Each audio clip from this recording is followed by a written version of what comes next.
The Drag Specialties Battle of the Baggers, presented by Memphis Shades, rolls into the heartland of America with the American Pride cranked up to 10 for Memorial Day weekend and the kickoff of the 2026 season and year number 6 of the Bagger Racing League. Many new faces roll into Hastings, Nebraska to try to show that they are a threat to take the title here in 2026. But how is it all going to play out? It's just about time to find out here live on Racer TV.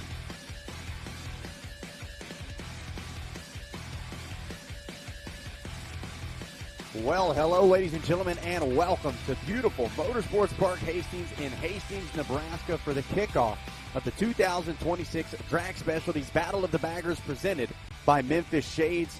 Here it is, round 1 of 6, and as you can see, Mother Nature being kind to us with a picture-perfect weekend for racing. Doubleheader to kick off the 2026 season. I'm Zach Herron, excited to be back once again covering all of the action. And it's just about time to send things down to our second member of the team, the man, the myth, Rob Vitus, who's going to help us get opening ceremonies kicked off. Well, thanks a lot, Zach. Obviously, it's a pleasure to be here at the opening round of the Drag Specialties Battle of the Baggers presented by Memphis Shades. The venue that we're at is our 3rd year here, and it continues to grow, and the crowd has turned out in droves. We can't wait. New racers, new battles, but one thing impossible. Everybody wants to dethrone the number 1 plates, and they're coming out loaded for bear. One of the first things that we like to do here is make sure that we get a blessing on this great place, and to do that with today's invocation, will you please help me welcome from Hastings MPH, Jeff Lacina. Let us pray. Father God, on this glorious, glorious Memorial Day weekend, we just ask your blessing on all those who served our country years and years ago, who gave the ultimate sacrifice so that we may enjoy the freedoms to pursue our passions and live in the greatest country in the land. Lord, we ask your blessing on all of our racers, all of their crew, their family, their friends, all of our spectators that are here today. Please remind us and grant us the grace of your love today, tomorrow, and forever. It's in Jesus' holy and precious name we pray, and all God's people said, amen. Jeff, thank you very much for that invocation. Now, as we celebrate Memorial Day and 250 years of Americana, will you please help me welcome, singing today's national anthem, Deidre Walker.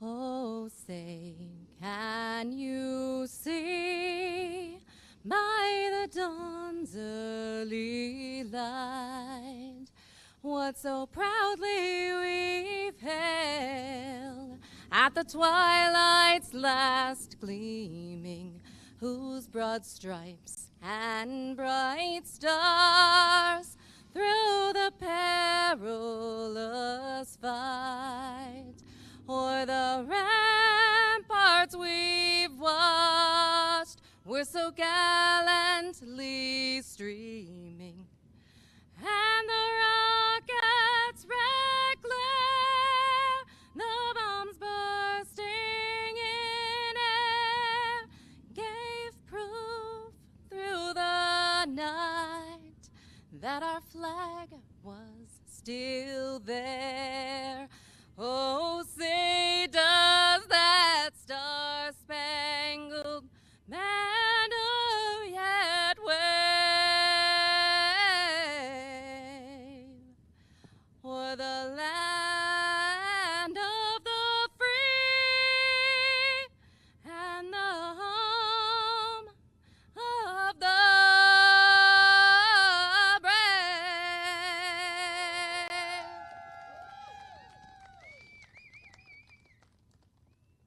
Well, how about that, folks? No better way to kick off the opening for an incredible opening to the 2026 season. Just about ready to get things kicked off with our first race of the afternoon and our first race of the season as well. Let's take a look at our track map here at Motorsports Park Hastings. Like Rob was just talking about, year number 3 here of this beautiful location.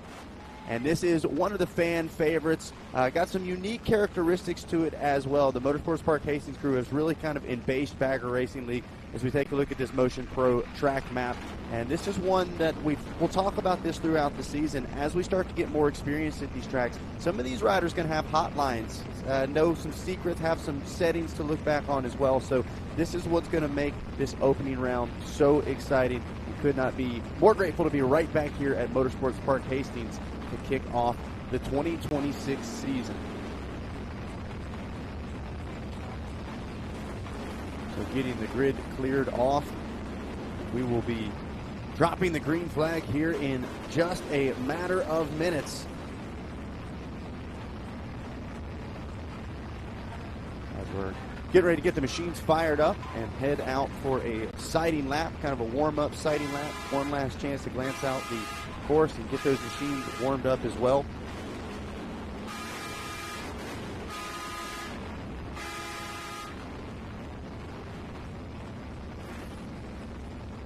And this is, if you remember back to 2025, this is the same track designer that also designed Gingerman Raceway, so got a little bit of a similar feel to that racetrack as well.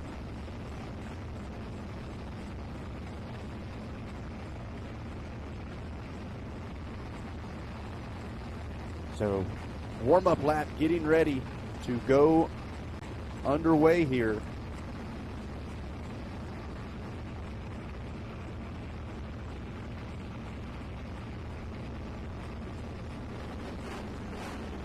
So let's take a look at our grid lineup here for race number 1. Looks like Levi Beatty, if I'm not mistaken, grabbing that number 1 spot on the number 8 machine. Joey Robinson lined up right next to him on the 55, and then Sean Hoffman, a familiar name there on the 27. Good to see Jake McGuire back with us after a solid 2025. Mike Corey back with us as well. Joe Beavers looks like the last on row number 2, and then Dylan Paget and Caleb Childers going to round out your 3 rows. As you can see, the countdown has begun.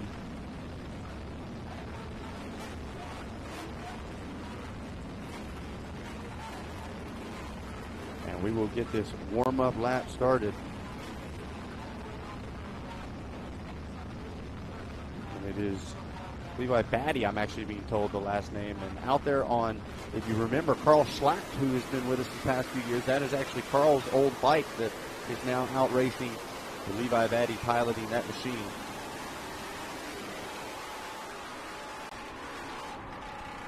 And here we go. Machines headed out onto course.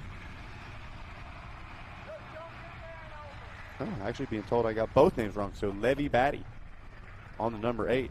He's going to make sure I'm going to get it right if he keeps riding like this in pole position here for our Barnett Clutches and Cables Super Street Baggers class, race number 1.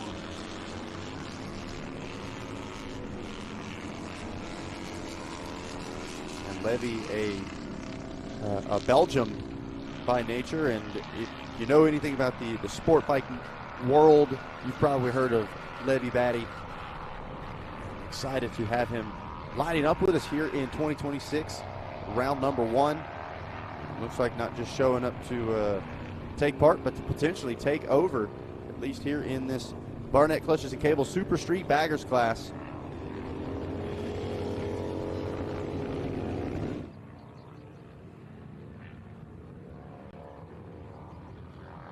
There's a warm-up lap underway.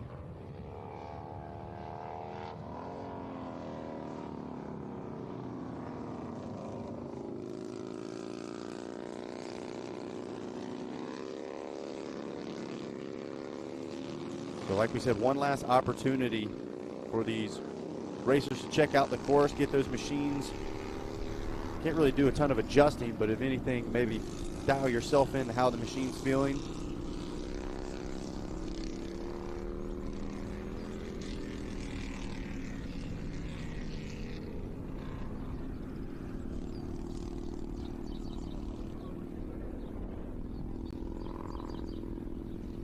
As you can see, the racers approaching the grid now.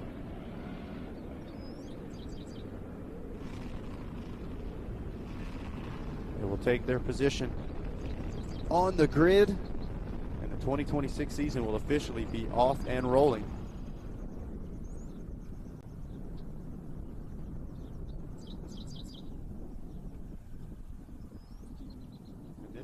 This is our fastest growing class, like we talked about in our show opener, year number 6 of the Bagger Racing League.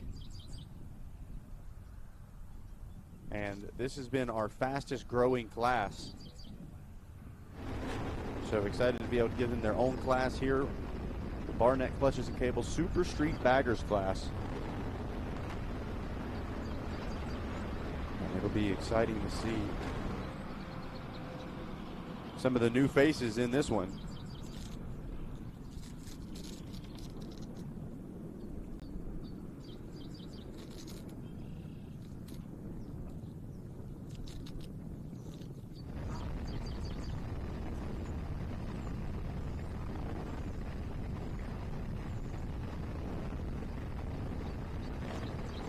So last bit of preparation here, taking a glance over. Oh, looks like one machine. Okay, so it sounds like this rider's showing up just a little bit late. The 76 of Caleb Childers. He was on that back row anyway, so not going to cost him huge besides missing out on the ability to warm himself and the machine up. But here we go. Course being cleared off. And the first green flag of 2026 getting ready to fly. Here we go.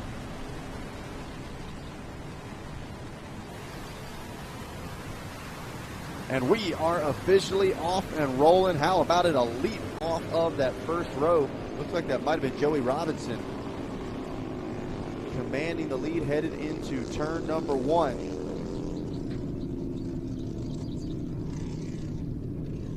And look at this, though. The battle's already begun. Is that baddie around the outside?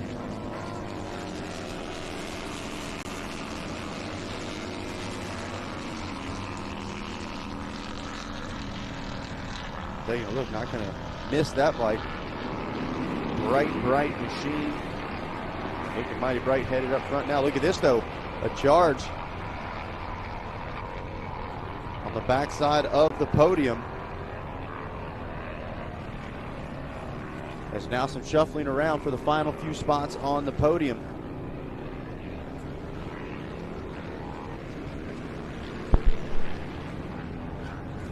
So this is going to be interesting to see.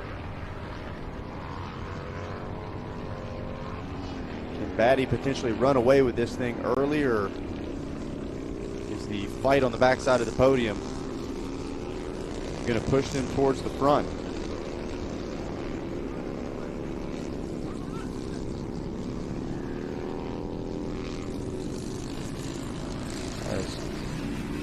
Take a look at this. Looks like that gap starting to kind of maintain.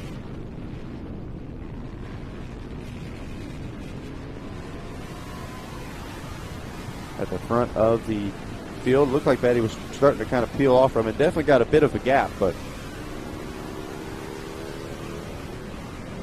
see those machines funneling into place as we get ready to put our first lap in the books. Try to take a look. Timing and scoring.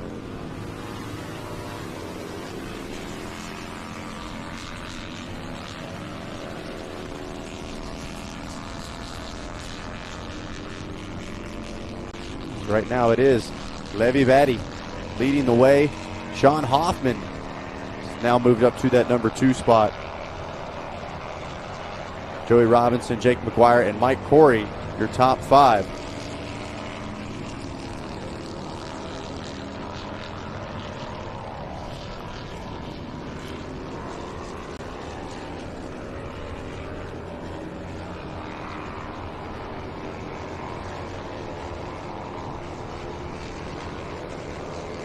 Right now, Barnett Clutches and Cables Super Street Baggers class, our fastest growing class of 2025, now with its own race here in 2026.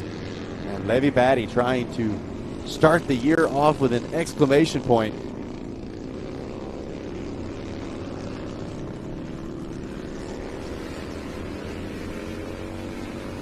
As look at this, the 55 and the 27 starting to go at it here.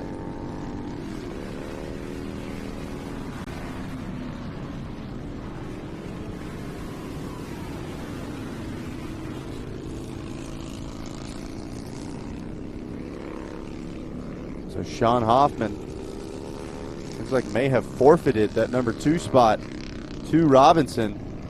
As there it is, they flip-flop on your screen.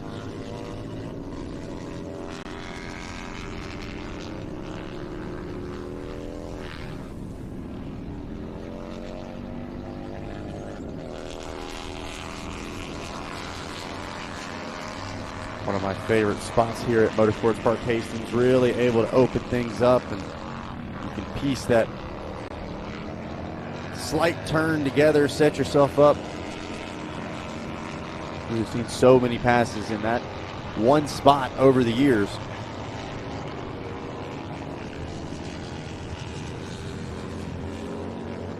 So your top 5 looking like this: Levy Batty, Joey Robinson, Sean Hoffman, Jake McGuire, and Mike Corey.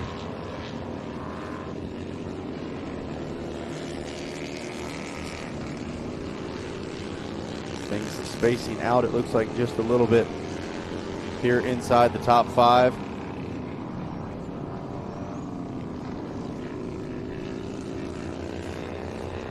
A lot of names fired up here in 2026, feeling like this is their year.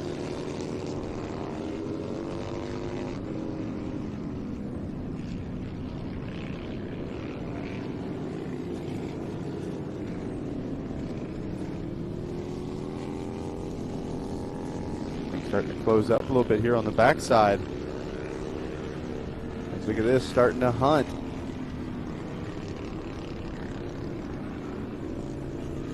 Couldn't quite make out the number there.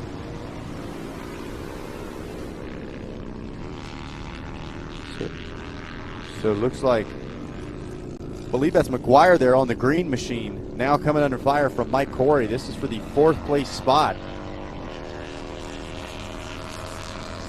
Corey starting to creep his way forward.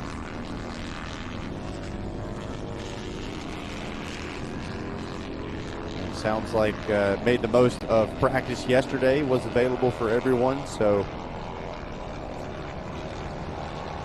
looks like made the most of it and figured, I don't even know whether it's the lines out, looks like just the machine really hooking up, driving forward. You can see he closes things up once again, maybe a bike length or 2 just in that one short section.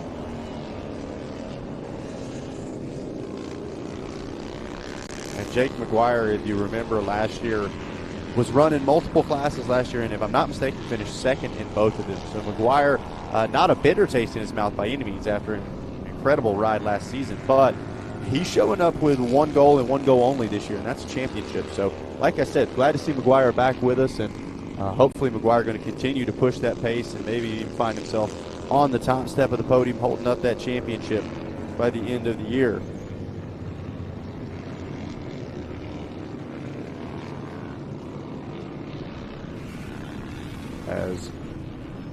Oh, look at this. Problems. Is that your leader? Is that Levy Batty down? Look at this. And doesn't look like able to get the machine up. So this is a huge shakeup. Your fastest qualifier in class and early race leader having issues as the Memphis Shades live drone picks up the pass for, I believe that was Hoffman, and there it is. Absolutely heartbreaking. Not how we wanted. Oh, those machines.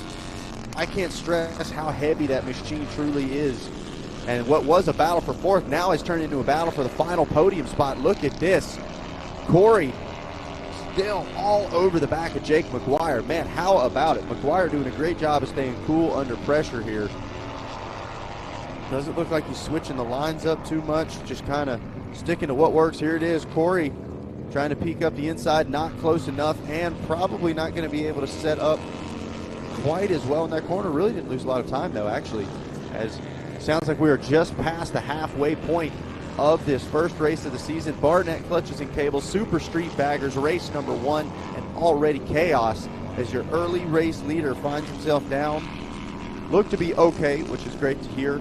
But those machines, so heavy, so difficult to pick up, and there it is, the absolute heartbreak for your early race leader, looking like going to be out of this one. Meanwhile, it is now to within about a bike and a half. Scratch that now, about half a bike as they make their way. I believe this is the final approach back before the start-finish line. Maybe not. No, this is the switchback. As watch this, a little glance over there from McGuire. He's got to play this smart. This final corner, so crucial the way you set it up, so easy to drift out wide. As here it is, the drag race between the two of them, and for the moment, McGuire still hangs on to it. Shout out to Mike Corey, though, as well. It is very difficult to stay on the attack like this. He's yo-yoing back and forth within, practically pulled up alongside of him just a couple of corners ago. Has to see him kind of stretch things back out. Look at this, a good drive from Corey. Gonna pull up. Oh man, this is your rookie of the year from last year, Mike Corey. Really made some huge strides forward, and best believe that rookie of the year only motivated him to continue learning and pushing forward. Once again, seems like Corey really able to push it there late in the straights. Gets hard on the brakes and able to slow that machine down. And I tell you, if you're a Corey fan in this situation, you got to start to like the look backs from Jake McGuire. You know Jake having to start to ride with eyes in the back of his head. We've talked about the laser focus that these athletes have to have throughout the entirety of this race. Got to be focused on one thing and one thing only, and that is their race. Right now it seems like a little tiny bit of headspace for McGuire being dedicated to Mike Corey in this moment. So we'll see if he can hang on to it. Just about 3/4 of the way through this first race of the season. And the battle to watch has been this battle on screen. Look at that, a little shake there for McGuire. Can't say he's not pushing it. Still see the machine for Batty just laying back there. A sign of what could have been to start this season off, but now a huge shakeup as Sean Hoffman chases down Joey Robinson in the 2 and the number 1 spot, and then the battle on your screen. Jake McGuire, the green machine, in that number 3 spot, currently out front of Mike Corey. And that was a great drive for McGuire right there. Immediately able to open up a few bike lengths. Got to wonder if Corey's starting to get a little demoralized here on this one. It's looking like things were tightening up towards the front of the field as well. As look at that, I believe so. How about it? The battle is on for the lead between Joey Robinson and Sean Hoffman. What a way to kick off the 2026 season. So Robinson, we saw they were shuffling positions even back in the number 2 spot. But after a mistake from your early race leader, things are wide open here at the front of your Barnett Clutches and Cables Super Street Baggers class. Going to work their way past the lap rider. There you see Joey Robinson on that 55 machine. Sean Hoffman just behind in the 27. They clear the lap traffic. Looks like might have benefited Robinson ever so slightly. You can see those machines kind of just shimmying underneath them as they charge hard into that corner. And look at this, folks, white flag in the air. 1 lap left to go. So little distance between our 2 riders for the top spot.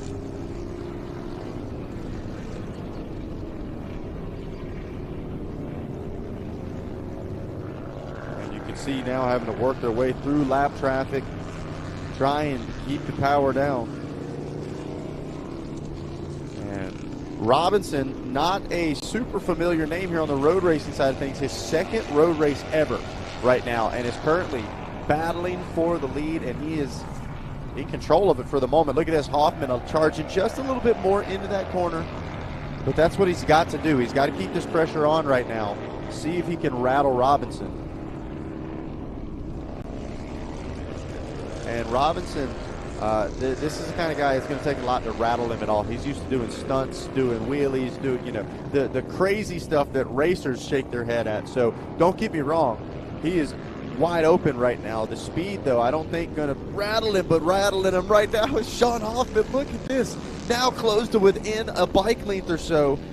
Mere corners away from the checkered flag. Sean Hoffman, the mechanic for Suburban Motors Harley-Davidson. This is a guy that lives, eats, sleeps, and breathes baggers. He knows these machines inside and out and knows how to push them all the way down to the very limit. He's got to drive up the inside, coming into the final few corners. Look at this. Hoffman trying to thread the needle, not quite able to do it. Can he make the exit? This is going to be the drag race. Coming down to it. Look at this. Woo! I'm telling you what, Joey Robinson was pumped up. And he was celebrating a little early for my taste. I can't believe it. He knew Sean Hoffman was right there. Hoffman finishing less than a bike length behind in the number 2 spot, and it looks like Jake McGuire can hang on for that final podium position with Mike Corey checking in just behind. Not sure if that was Beavers we just saw in the number 5 spot take the checker flag, but wow, what a way to kick off the 2026 season. And you can tell they got to be fired up over that one. Hoffman is fired up, even coming in the number 2 spot. Meanwhile, the 55 ride going to get the job done and take the first checkered flag of the 2026 season. What a way to look at it. We'll take a look here at a race replay momentarily. Seeing these machines on their cool down lap. Certainly deserving it after a race like that.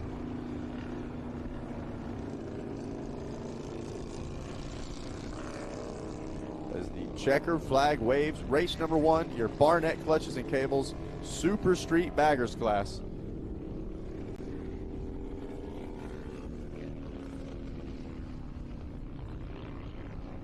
Taking a look at your race recap here for race number 1. The Barnett Clutches and Cables Super Street Baggers class. What a jump it was right off the rip for the number 55 ride. You could tell he was fired up for this one. But it wouldn't be long for one of the new faces, Levy Batty, on the number 8 ride, your fastest qualifier. Takes a bit of a long way around. You see it at the top of your screen, your Red Line Oils race recap. Batty makes the pass around the outside. And then this battle between the 1 and 2 spot was originally for the number 2 spot entirely, with Robinson and Hoffman trading positions before we saw the early race leader, Levy Batty, down on the ground. Meanwhile, Jake McGuire was under incredible pressure from Mike Corey throughout, I would say, basically the entirety of this race. There is the crucial mistake. Batty going down back to that battle that was for 4th, now turns into a podium spot potential. And we were locked in on this. We realized, wait a second, things were closing back in at the top of the field as well, as the 27 ride trying to chase him down. Joey Robinson, though, staying cool under pressure. Sean Hoffman giving him everything he wanted and then some. At the end of the day, it would be Robinson taking the win with Hoffman in that number 2 spot. As we take a look at your Alpine Stars top 10, it's Joey Robinson, Sean Hoffman, and Jake McGuire, your podium. Mike Corey, Joe Beavers, Matt DeNoyer, Dylan Paget, Levy Batty, and Caleb Childers, your top 10 here for race number 1, the Barnett Clutches and Cables Super Street Baggers class. Well, folks, the 2026 season is officially off and rolling, and we've got plenty more action in store. We're going to grab a quick commercial break, and when we come back, we'll have more Drag Specialties Battle of the Baggers presented by Memphis Shades right here on Racer TV.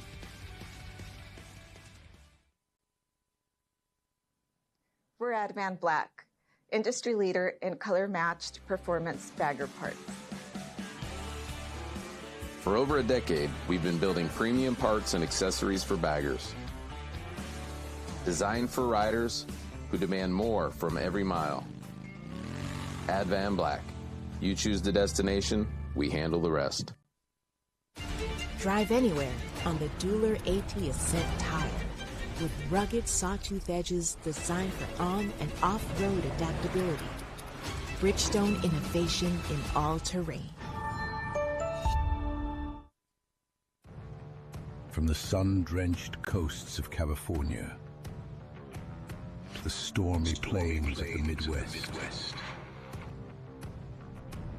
and the misty peaks of the Appalachians, This beautiful nation gives us all kinds of weather, but nothing the American Elite 2 can't handle. When the skies open up, confidence comes alive.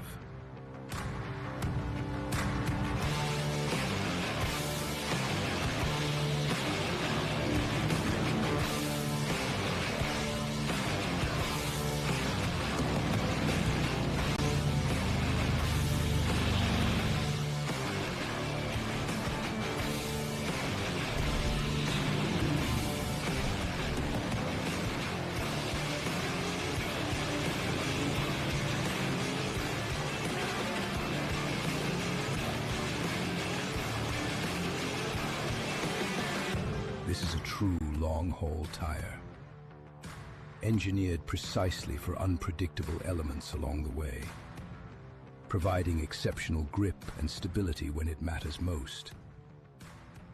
American Elite 2, built for the ride.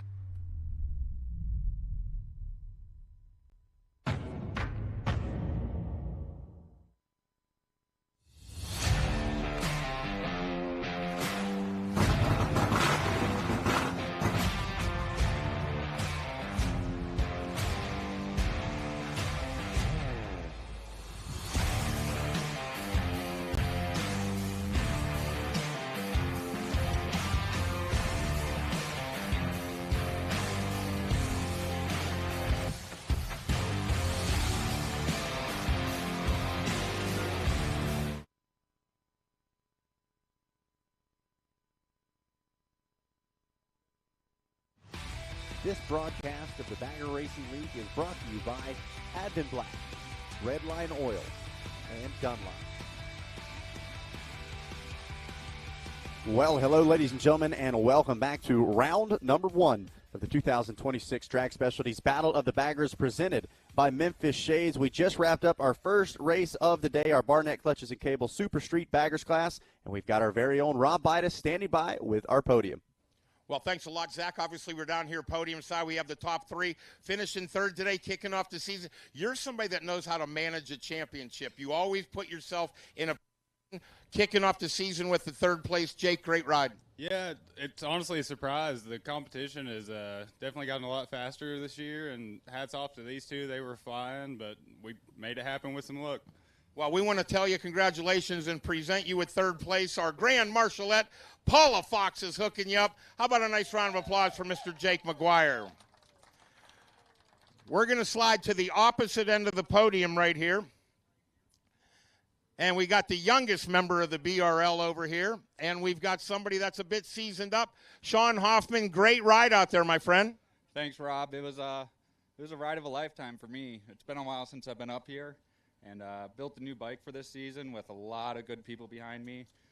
Joe at Suburban, Ben at Impact, Jim and Judy High Octane for supporting me, DP Brakes, SNS. There's a whole bunch of people that I got to thank. My family, God, everyone.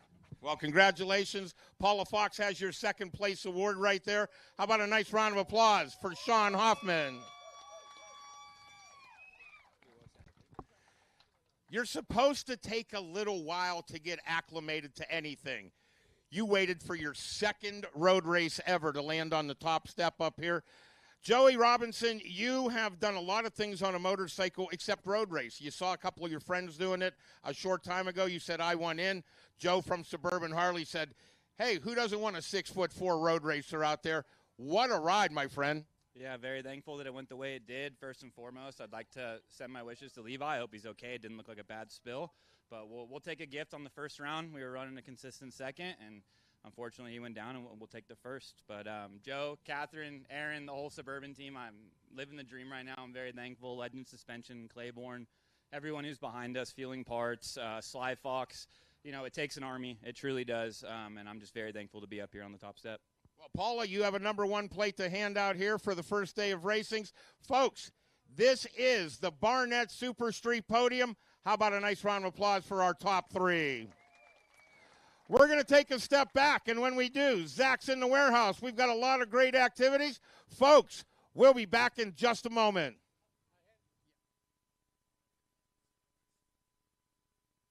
All right, thank you very much, Rob. Fantastic stuff down there as we officially kick off the 2026 season with our first podium celebration. And, yeah, just like Rob was talking about it, how about it, Jake McGuire, a athlete we've come to know and love here at the BRL, one that we know is capable of getting the job done, and we were able to dive a little deeper and catch up with Jake McGuire earlier this weekend. Well, here we are in the paddock, Jake McGuire. Now, this guy is one of the double-duty racers. Air-cooled twins, he's been the champ of that a couple times, and he is in the Super Street class, and he's getting ready to go do some battle out there as well. How you looking for 2026? Hoping for the best. Actually, I'm just going down to one bike this year, so I'll just be on the bagger. Had a great time on the Softail, but I enjoyed this one a little bit more, so we're going to stick with it. I'd like to get a win at some point. I had nothing but second places last year, so maybe we can fight and get one. You know, we watched all last year. You are definitely the hunter. You kind of like sitting in third, then you move up into the number 2 spot. Next thing you know, you're a closer. Is that how you kind of go about it? You're like, let this race come to me, and then I'll go on the attack? Yeah, and I think it's kind of a fault. I need to work on getting started and getting into it a little bit more so I can not have to do that and maybe get a win instead of second. Well, we'd certainly like to see you on the podium. We like seeing you at these races. You guys make quite a journey out of it when you come. Where you guys hail from? We came from Glasgow, Kentucky, so about 13 hours if you run it straight through. Unfortunately, didn't have that. We brought my little daughter with us, so it was about a 18, 19-hour trip. Well, I'll tell you what, we're glad to have you here. Keep your eye on the 718 as he's going to be out there. One class this year, he'll be on the bagger. Well, how about it? What an impression to make there with your one class, starting things off with a podium finish. Now, Jake doing a fantastic job, but got to give a shout-out to Mike Corey there as well, really putting the pressure on, and might have missed out on that podium, but we were able to catch up with Mike Corey a little bit earlier this weekend. As we make our way up and down Vendors Row here, looking at all the different riders and factories and teams and sponsors that are here, we come across the number 41. Last year, Mike Corey, the BRL Rookie of the Year. He rides in the Barnett Super Street class, and he is loaded and ready to go for 2026. Welcome back to the track. Thanks, Rob. I appreciate it. We're excited to be here. We've made some changes to the motorcycle, and we're excited to put them to use this year.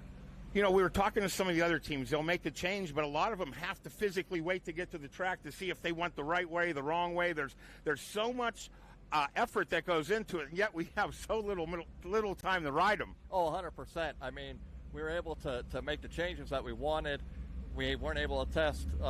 We got the bike loaded up, brought it out here, and the last session that we went out, that was our practice session, and shook the bike down. Everything worked out pretty good. We liked the changes that were made. Made a couple more adjustments, and now we're ready to go. You know, so many of the guys and folks that are at home right now, they're tuning in, watching around. They're like, hey, I should do that. What would your advice be to somebody that's really getting started? They have a street bike. Maybe they've done some of the upgrades to it, but they don't know if it's a track bike. They don't know if it's a street bike. What would you suggest? What I suggest is go into a local track, get with an organization, and just do a track day. I mean, you got to get your feet wet. If you have a performance bagger or a Softail, just get on the track, and then you'll figure out, like, hey, I love this or I don't like it, you know, and that's the first step, getting out there and doing it. So, folks, if you're at home and you want to be part of it, first suggestion, you heard it here from Mike, go to a track, get yourself some of the best protective gear you could find, get out there and just see how much fun it could be. As you start making the improvements, would it be ride height? Would it be suspension? Would it be brakes, tire? What would you kind of rank some of the top 4 or 5 things that make the biggest change? So suspension's number 1. You need a good suspension. Once you have your good suspension, then brakes are number 2. Once you have that figured out and you're riding the bike to its ability, then you can start playing with ride height. Then you can start playing with performance. But the biggest thing is suspension is number 1.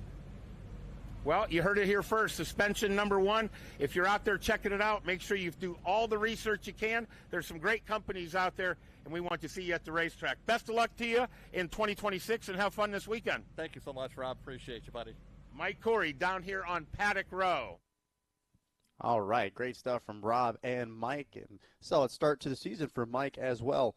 Well, we're going to get ready for another quick commercial break, and when we come back, we'll have more racing here for the 2026 Drag Specialties Battle of the Baggers presented by Memphis Shades. We'll be right back.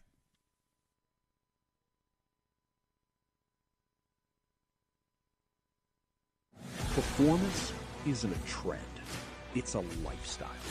At Tucker Speed, we live and breathe Harley-Davidson performance. From performance parts and accessories to riding gear and apparel, we carry everything you need to build a faster, harder running machine. But we don't just sell parts. We build, we ride, and we race with the parts we sell. Because real performance only comes from real experience. From complete engine builds to suspension upgrades to in-house dyno tuning and custom performance setups, our team is dedicated to pushing Harley-Davidson performance to the limit. Street or track, weekend rider or full race build, Tucker Speed has the parts, knowledge, and experience to take your bike to the next level. Visit tuckerspeed.com or bring your bike to the experts at Tucker Speed.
Make your mark with Memphis Shades, proud sponsor of the 2025 Bagger Racing League. From raw materials to the open road, our windshields and fairings are designed by riders and handcrafted in the heart of Tennessee. Whether it's cross-country or weekend rides, Memphis Shades lets you ride longer, look better, and enjoy every mile. Visit memphisshades.com to check out our full lineup and upgrade your ride today. Memphis Shades, style that works.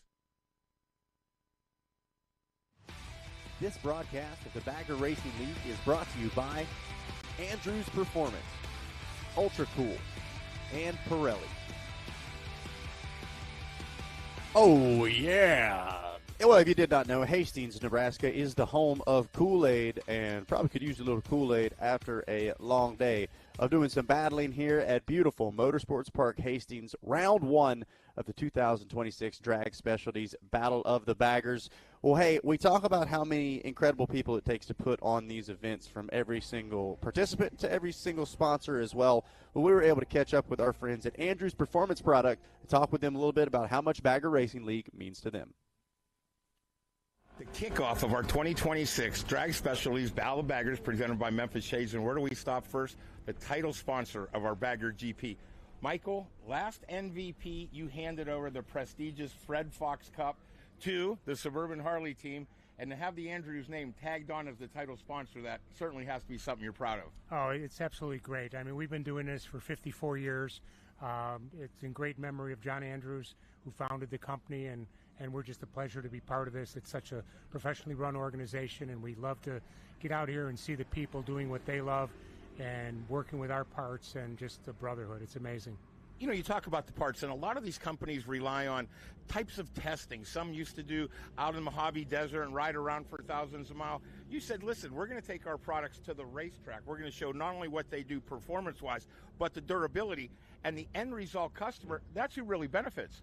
Absolutely. I mean, for many years, customers just assumed we had lifetime warranties because our stuff never wore out. But, you know, we don't have lifetime warranties. But we do stand behind our product, and, you know, we do everything to make sure the customer's satisfied and just make it a great experience all the way around. Well, speaking of great experiences, we can't wait to see how this plays out in the Andrews Bagger GP Class of 2026. Certainly going to be fun to watch, and just like Rob said, the Andrews family, the title sponsor for that Bagger GP and main event coming up here to close out the day's racing. But how about this? So great to see all of the canopy set up and all of the amazing fans out here to kick off round number one of the 2026 Drag Specialties Battle of the Baggers season. the Memphis Shades live drone catching you all of the action here from the pits. And I tell people all the time, it is, don't get me wrong, it's a race environment. Everybody means business, but man, there is some fun looking around to be done as well. You've got all kinds of trick machines. You've got incredible parts, the details that these companies put into whatever they bring to the table, whether it's our friends at Andrews, whether it's our friends at Redline Oil, whoever it may be. They put so much detail into the products, and it is so cool to see them not only providing those products, but showing up here in person and on site as well. So there you see, it looks like the Barnett clutches and cables tent set up. You can see some of those machines locked and loaded, some of them still tucked away, waiting for their time to shine, coming up here in just a little bit. Round 1 of the 2026 season. Don't forget round number 2 going to be coming up tomorrow right here live on Racer TV. Go ahead and set the reminder, set the alarm clock, and we will see you right back here for more racing action. But for right now, 1 class in the books and still plenty more racing to go as the fans hear the buzz. So what's going on?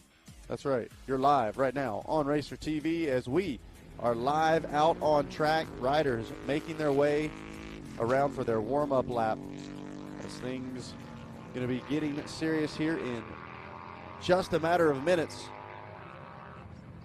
And this is the sighting lap, once again, or warm-up lap as we like to call it. They're getting tires warmed up, getting those machines fully up and ready. And then we will throw the green flag. So very little bit different than what you see out at your average motocross or your off-road races. Kind of like the sighting lap they have out at Loretta Lynn's, except this one just as much for the machines as it is for the riders, warming those tires up, warming the machines up, and getting ready to do battle.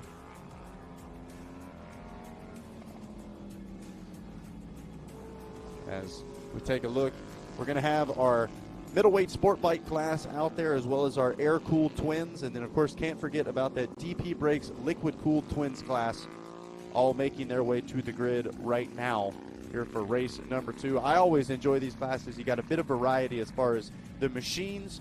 Seems like some going to be a little stronger in certain areas of the course than others, and so always fun to see exactly how the rider manages that, whether they really push hard in one section versus the other. You can see the number 11 ride right there, a fan favorite, fired up to try to start some things off strong as well. As taking a look at timing and scoring here, looks like it was actually Seth Dahmer on the number 34 ride, grabbing our top spot with Chris Muck and Teddy Honan, 1, 2, and 3. So that is your starting row. And then back there in row number 3, Drew Jankard, Vincent Wilson, and David Lancaster in their class. And then it looks like Chase French, Carl Wilhelm, and Douglas Dara going to round out the grid here as they all get locked into place, locked and loaded. And we get ready for a green flag to wave here for race number 2. Once again, your middleweight sport bike, or super bike, I'm sorry, your air-cooled twins and your DP Brakes liquid-cooled twins class here for race number 2. Drop the walkie-talkie. You got it, though. And here we go. 30-second board is out. It turns around, and we are just about. Green flag flying. Here we go. Oh, problems for one rider off the start. Not sure what that was. Almost looked like the machine wasn't in gear. The rest of the field, though, a clean start and almost immediately funnel into line as the Memphis Shades live drone picks up. Look at this. We saw passes in this corner in our last race as well. And one rider trying to make some moves around the outside was at the 34, trying to regain the lead. And then it looks like the 11 of Jankard is up there as well. So look at this 4-rider breakaway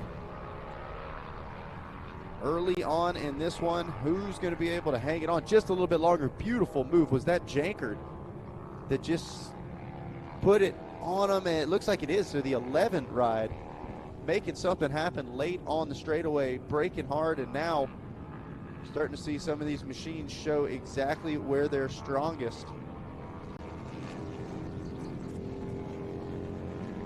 As the pressure is on. Here we go.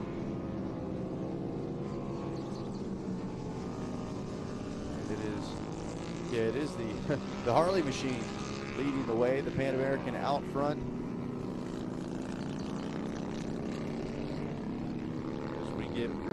Look at this. I mean, just absolutely pitching these machines down into these corners. So good to see the 11. Look at this, still battles going on. Is that the 696 of Muck up there as well? It is. So it's the 11, the 696, and the 34 across the stripe.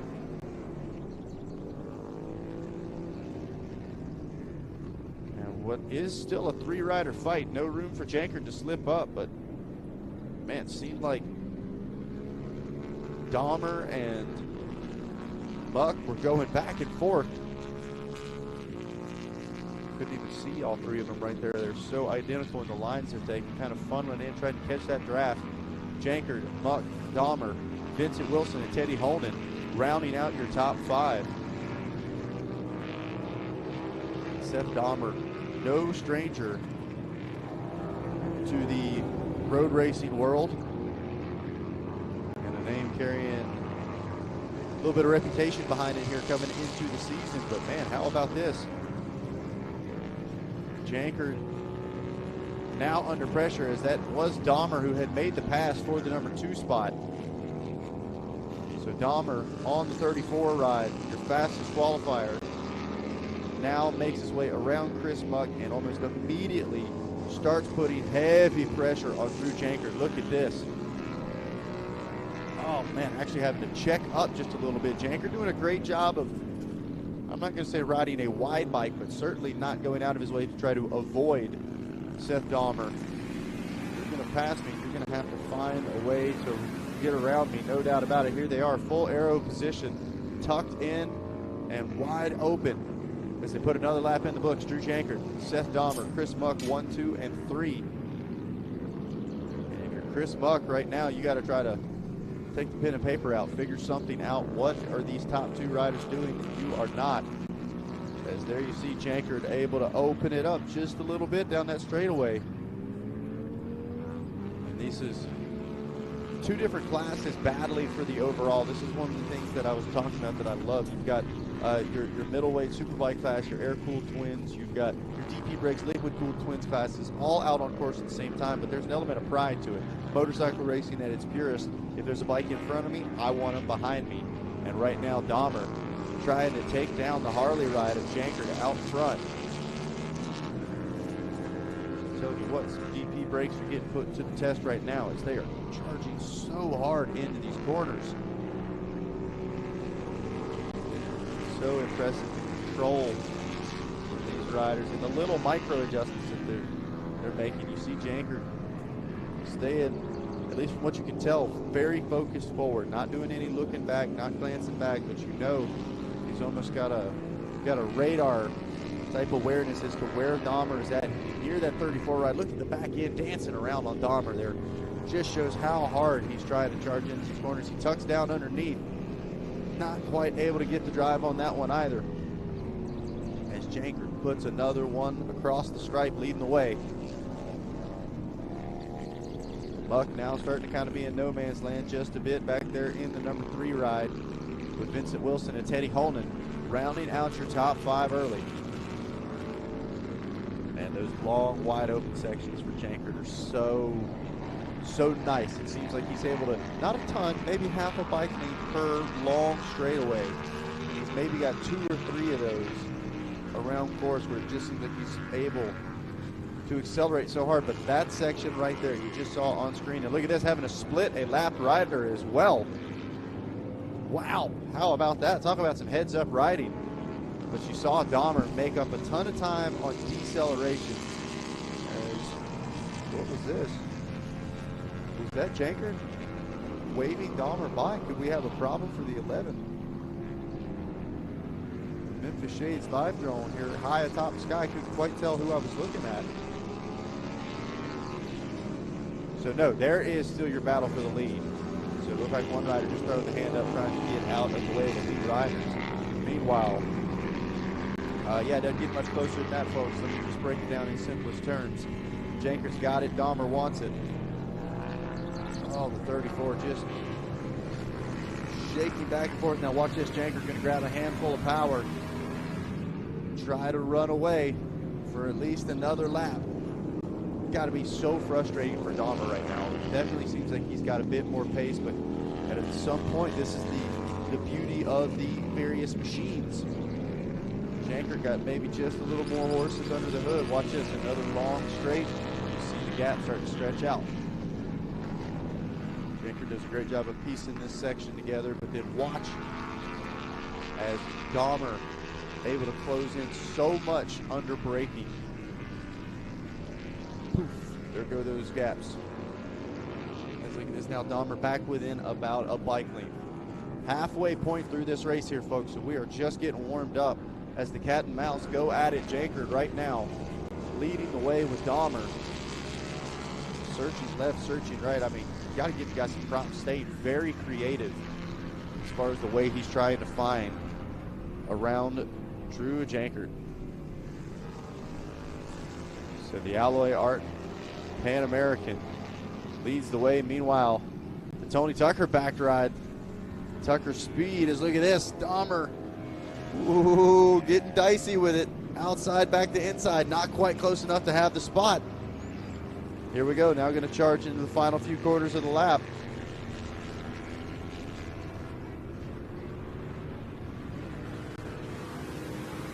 Man, once again, Dahmer, I mean, just almost seems like a flawless drive around the corner, but just not quite able to get the power down to the ground as roughly 3 laps to go here in this middleweight Superbike air-cooled twins and DP Brakes liquid-cooled twins race number 2 of round 1. And once again, the racing as close as it gets as Drew Janker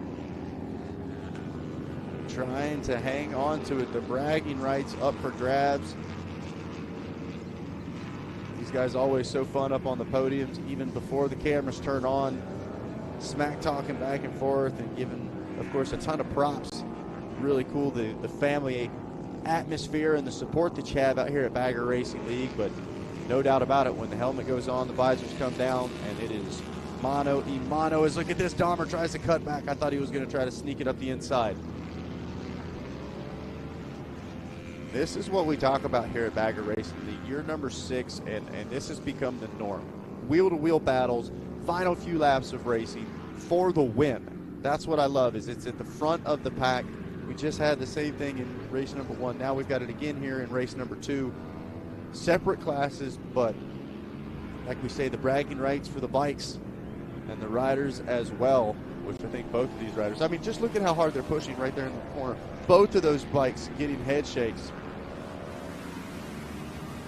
Like we've talked about, Dahmer, a very experienced road bike athlete or a street bike racer. So watch what he's doing, and our producers and directors here noticing this as well. He's funneling in right behind Jankert and almost feeling these lines that Jankert's taking. Why are they working for him?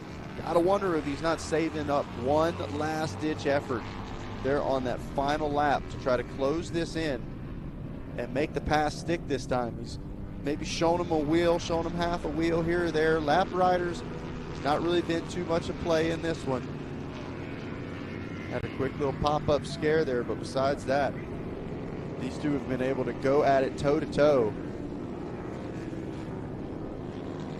As Dahmer, once again, just a little wide, and then he, watch this, he cuts back under. He's kind of just flirting with these alternate lines right now, testing the waters.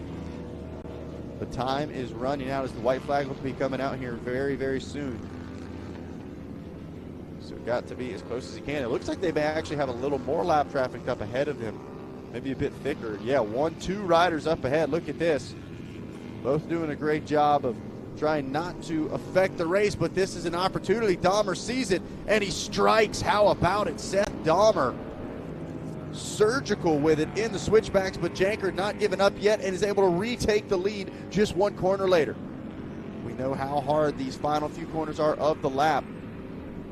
Lap rider just in front of him, and of course, throw the white flag in the mix as well. One more time to tango here around Motorsports Park Hastings.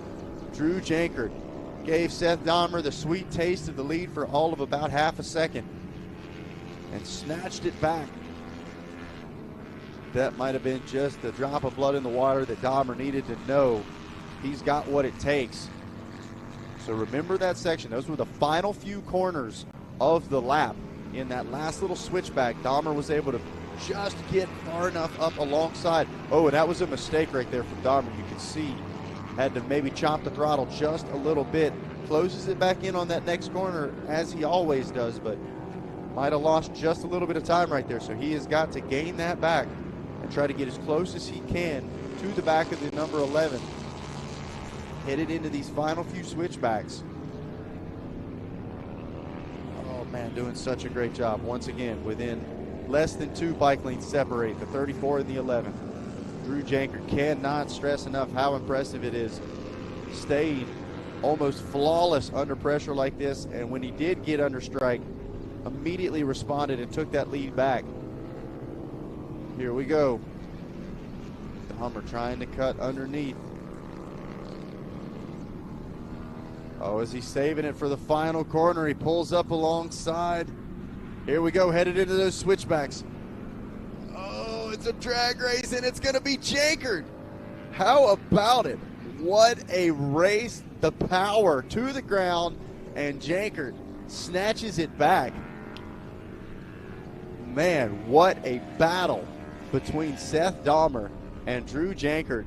Like we said, 2 different classes battling it out, both going to grab their class wins, but man, what a battle on course, and for us here on Racer TV as well. That one came down to that, the final few feet of racing. Such a good drive from Dahmer, but the Harley power. Jankert answers the call and hangs on to it.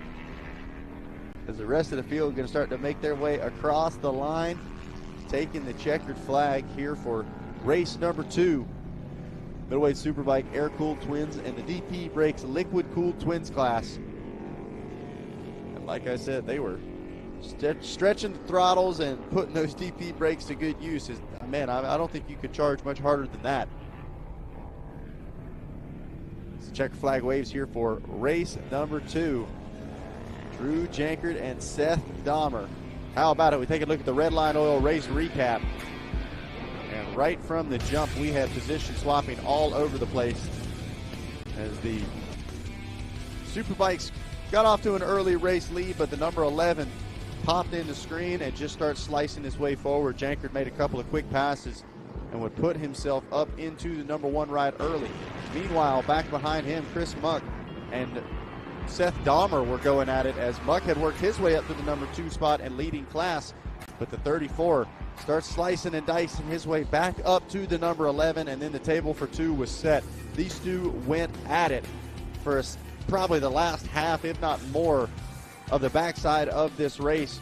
Dahmer would get a line, Jankert would respond. You see right here, Dahmer peeks around the outside, able to pull up alongside and take the lead for all of about 1 to 3 seconds. Jankert immediately responds back on the power and back into the number 1 ride. And that put the defenses on high alert for Drew Jankert as they split a lap rider coming to the white flag. That final lap was anyone's guess. Dahmer was all over him. It was a drag race to the finish line. As look at this, Dahmer tries to take the wide way around, rolls the throttle on, and then it was just an old school drag race. The Harley power to the ground, and Drew Jankert going to hold on to the number 1 spot out on track. How about it? We take a look here. Alpine Stars top 10, Drew Jankert, Seth Dahmer, and Chris Muck. 1, 2, and 3 with Teddy Holman, Chase French, David Lancaster, Vincent Wilson, Carl Wilhelm, and Douglas Durra. Rounding out your top 10 here for race number 2, the Middleweight Superbike air-cooled twins and DP Brakes liquid-cooled twins class. Well, we're going to get ready for a quick commercial break, and when we come back, we'll have more podium celebrations with our very own Rob Bidas. We'll be back with more Drag Specialties Battle of the Baggers presented by Memphis Shades.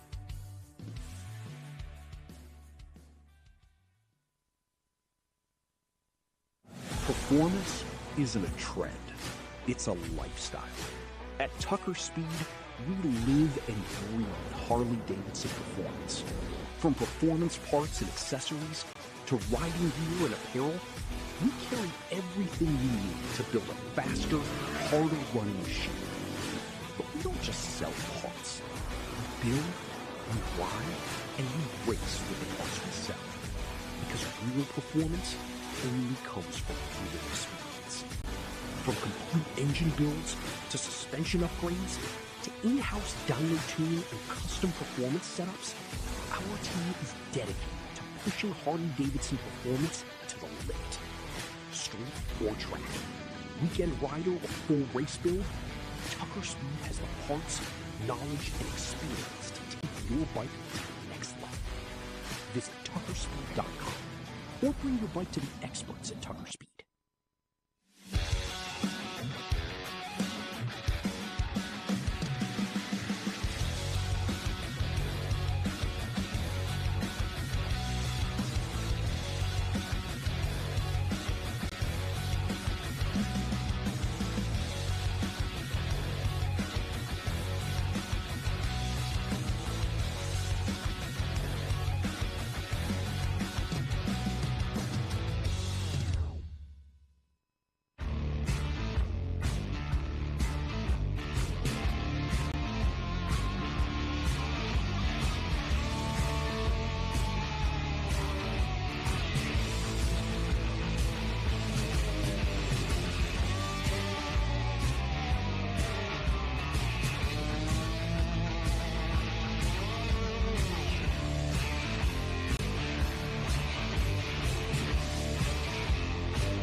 Make your mark with Memphis Shades, proud sponsor of the 2025 Bagger Racing League. From raw materials to the open road, our windshields and fairings are designed by riders and handcrafted in the heart of Tennessee. Whether it's cross-country or weekend rides, Memphis Shades lets you ride longer, look better, and enjoy every mile. Visit memphisshades.com to check out our full lineup and upgrade your ride today. Memphis Shades, style that works. This broadcast of the Bagger Racing League is brought to you by Alloy Art, Motion Pro, and Bridgestone. Well, hello, ladies and gentlemen, and welcome back to beautiful Nebraska. And we are living the good life here at the Drag Specialties Battle of the Baggers. Race number 2 getting wrapped up, and we've got our very own Rob Bidas standing down with our podium finishers. Well, we're down here on the podium, obviously, and the first race of the day was the Super Street, but then we moved to Harley-Davidson's secret weapon, the Pan America. These guys out there put on quite a clinic. They were battling with the sport bikes. They were showcasing what American V-twin with liquid cooling and advanced suspension is all about. And Vincent Wilson, have the race you wanted, but you put yourself in a position for the championship. Anytime you're on a podium, it's a good day. I mean, listen, it could always be worse. The team's working really hard this weekend to try and get this bike working 100%, and we're just running this problem where it hits a limp mode. We're not really sure what's going on, but, we can only work with what we got, and at the end of the day, as long as I'm not leaking any fluid, I was just thinking about some championship points and staying out of the leader's way and just trying to live and fight another day, I guess. I'll tell you what, finishing third is a great opportunity.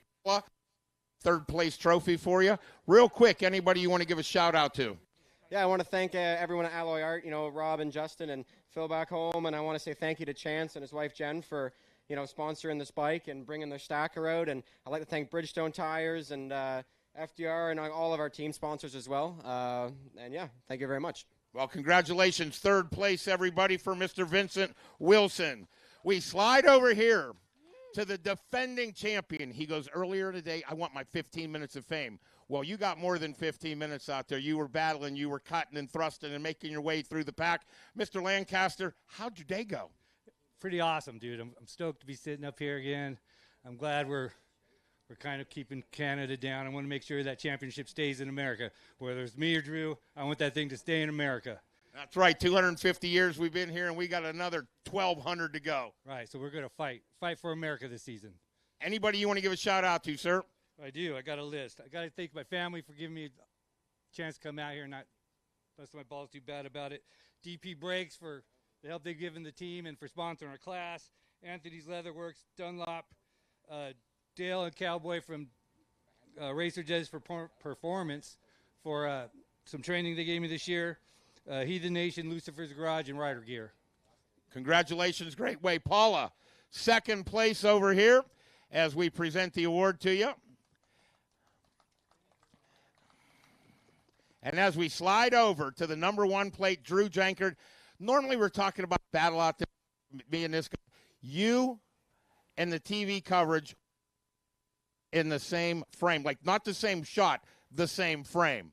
Yeah, that was a really fun race. I had a lot of fun. We were grid behind the middleweight superbike guys, and the Pan America just pulls off the line. These things are torque monsters. So again, the whole shot was kind of critical, but I don't think we were there right off the start. But working our way through, and it was a fun battle. Seth Dahmer was riding his tail off. He's a really good rider, an up-and-coming star. So fun to share the track with that guy, and we had a lot of fun. He's obviously playing to his strengths at quarter speed and riding really well. I'm trying to play the strengths of the Pan America and using the more torque and horsepower. So it's a little bit of a yo-yo effect, but it makes for good TV, I'm sure. Well, it was certainly great TV. Paula, you have the number 1 plate over here as we hand it off. Drew Jenkard, folks, how about a nice round of applause for the DP Brakes Liquid Twins class? Here's our top 3 on the podium. Gentlemen, please step up to the top step. And I'll have to send it back to the studio as we get ready to re-rack the podium. All right. Thank you very much, Rob. And once again, congratulations to our podium finishers as we get ready to highlight another one of the incredible sponsors that help make things possible here at Bagger Racing League. We want to give a big shout out to our friends over at Bridgestone Tires, and we were able to catch up with them a little earlier this weekend.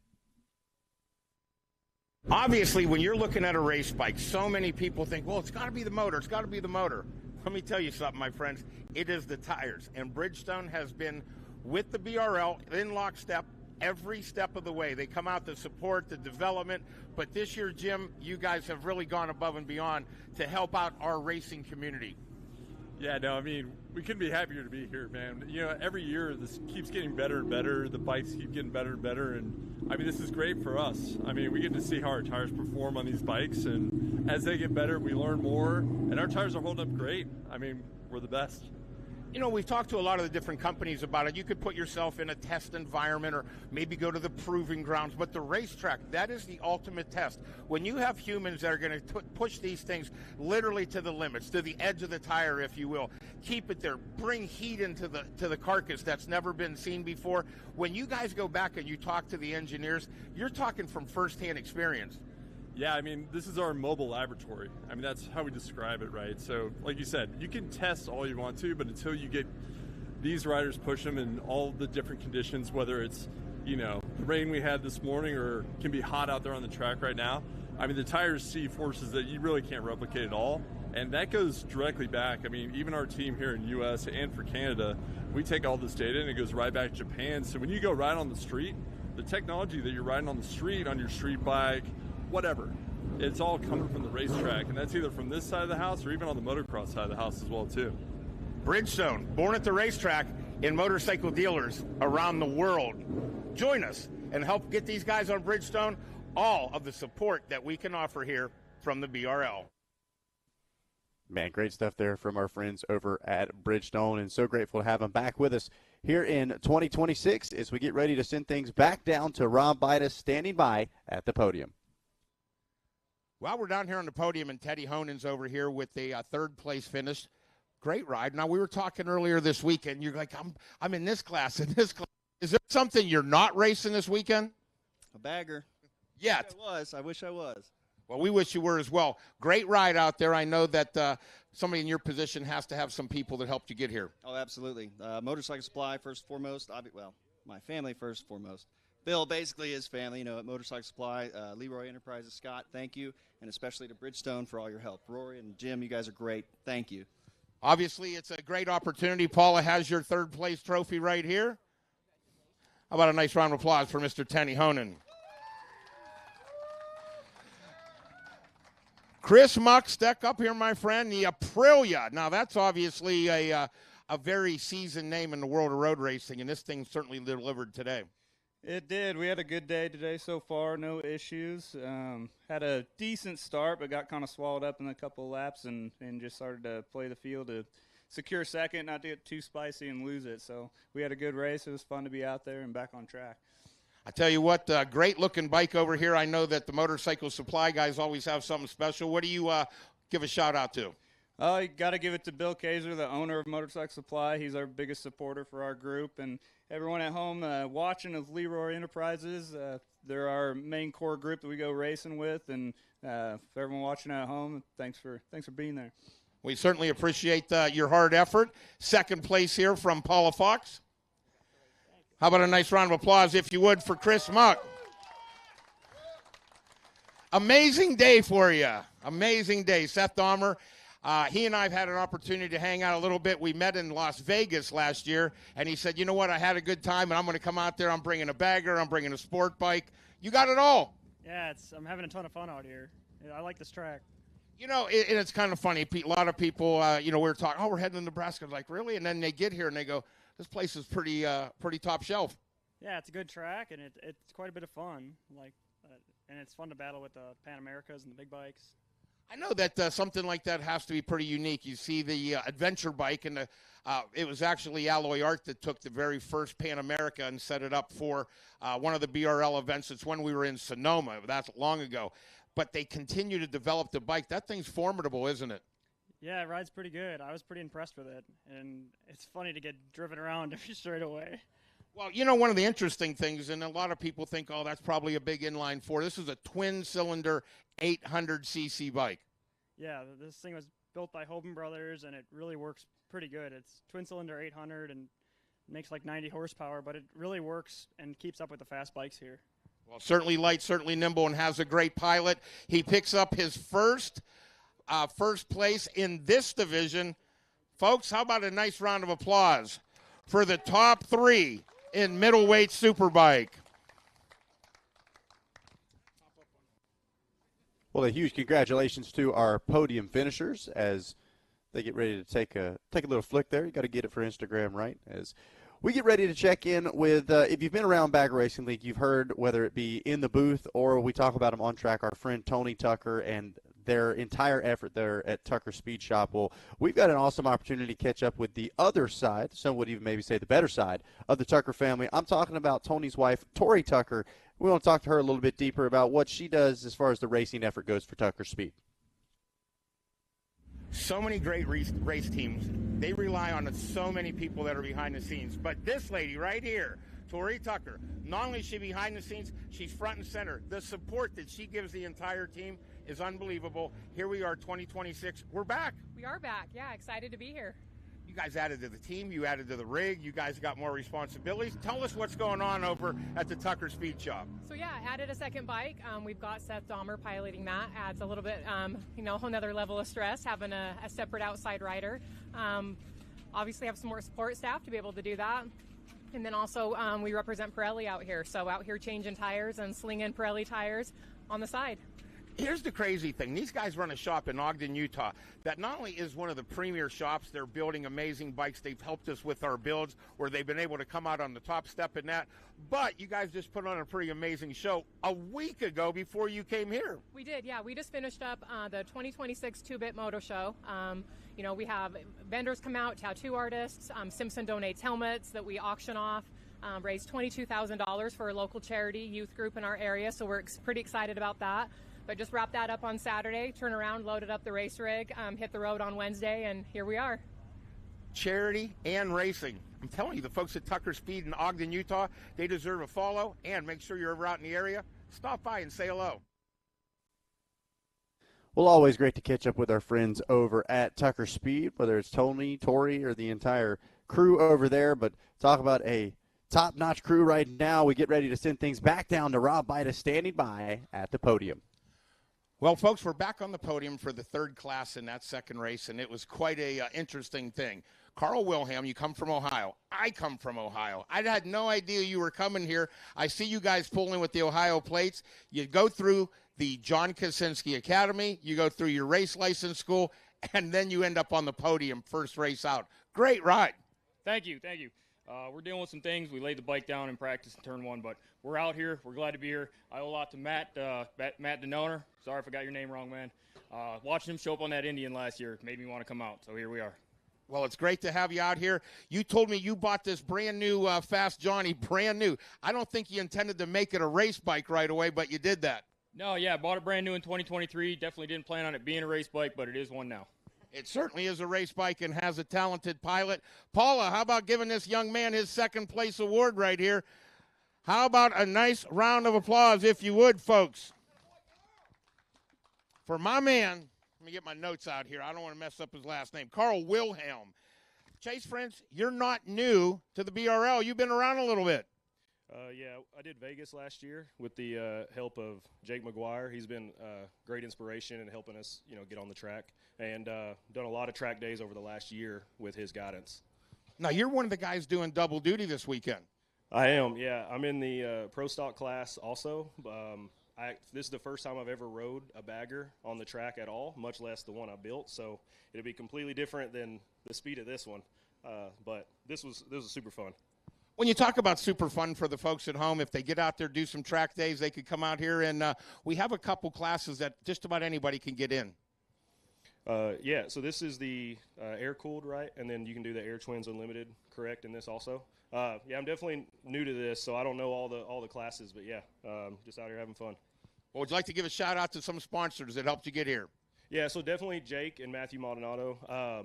They're over there helping us, as well as my wife is helping us. We don't have a huge team. It's just us. This is still a street bike, as you can see, with the headlight and everything like that. But Lindahl, GP Suspension, Moonshine Harley built the engine. They built a Screamer. This thing, it runs. It's awesome. So it does all the work instead of me. So shout out to them. Well, congratulations. Step up on that top step right there. Join them over there in a second. Paula has your first place trophy for you. Folks, one more time, a nice round of applause. Air-cooled twins. All right. Once again, a huge congratulations to our podium finishers there for race number 2. We'll get ready for a quick commercial break, and when we come back, we'll have more Bagger Racing League action here for round 1 of the 2026 Drag Specialties Battle of the Baggers presented by Memphis Shades. We're Advan Black, industry leader in color-matched performance bagger parts. For over a decade, we've been building premium parts and accessories for baggers. Designed for riders who demand more from every mile. Advan Black. You choose the destination, we handle the rest. Drive anywhere on the Dueler AT Ascent tire. With rugged sawtooth edges designed for on- and off-road adaptability. Bridgestone innovation in all terrain. From the sun-drenched coasts of California to the stormy plains of the Midwest and the misty peaks of the Appalachians, this beautiful nation gives us all kinds of weather, but nothing the American Elite 2 can't handle. When the skies open up, confidence comes alive.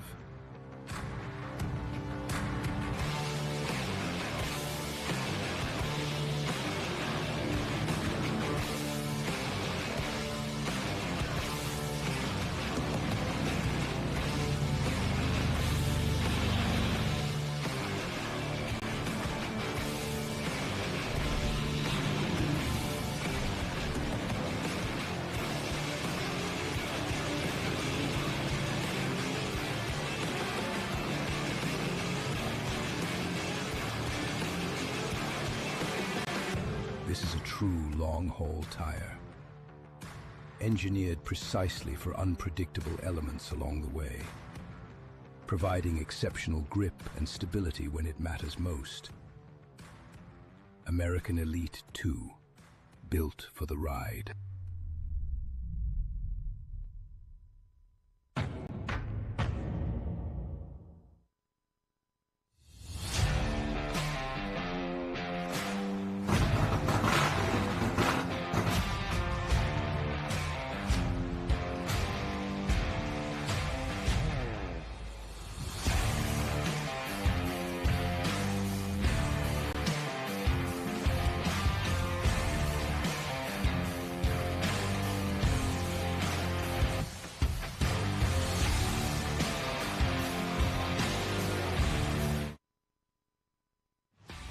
This broadcast of the Bagger Racing League is brought to you by Yuasa Battery. DP Brakes and Icon. Well, hello, ladies and gentlemen, and welcome back to the opening round of the 2026 Drag Specialties Battle of the Baggers. We've got 2 races already in the books, getting things warmed up for our 3rd race of the day. But before we get to that, out of our air-cooled twins class, we heard a little bit about Carl Wilhelm. We want to dive a little deeper and get to know Carl just a bit better here in the 2026 season.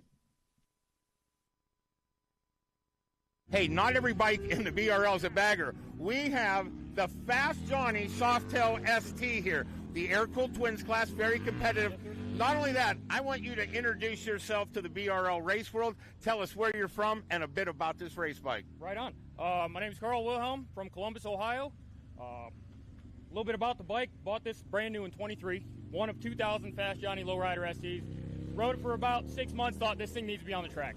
So we spent the last 2 years building this bike up, getting it ready, running number 22 for the Save 22 veterans a day. We're all Marines on this race team. So we're out here representing, Marines, military, out here doing our thing. If somebody was going to take a Softail ST, obviously they come with upside-down forks. They come with the fairing. Obviously, you have the bags on. You don't have to run it in the air-cooled twins. What are some of the big changes that a guy or girl could do to their street bike to get it ready to go to the track? I can tell you a lot of wrong ways to do it. A lot of very expensive wrong ways. Those are actually OEM forks for a different type of Harley-Davidson. Raise it up 2 inches. Rear shock, you can put a block on it. You could probably get into this for not too much. Get the bike up off the ground, get it to be able to stop. You heard it here first. Get it up in the air. Make sure you get that thing low down at the end of the fast straightaways. Put that good riding school technique to use, and you'll be at the BRL track before you know it. Hey, I love it. Keep it simple. Get it up and get it to stop. That's the Marine way, right? Don't overcomplicate it. Just get it done. Always cool to catch up with our riders. And like we've talked about, year number 6 of the Bagger Racing League. And with every passing year, we get more and more familiar with all of our past riders. And then, of course, meeting new and incredible other athletes from around the world that come get their excitement built up. They've heard about it. They want to learn more about it, and they want to be a part of it. And so awesome to have so many incredible people here. Look at this. Motorsports Park Hastings is popping off right now. Great local motorcycling community here on site to watch as well. Round number 1 of the 2026 season. Like we said, we'll be back here tomorrow for round 2, a doubleheader opening weekend.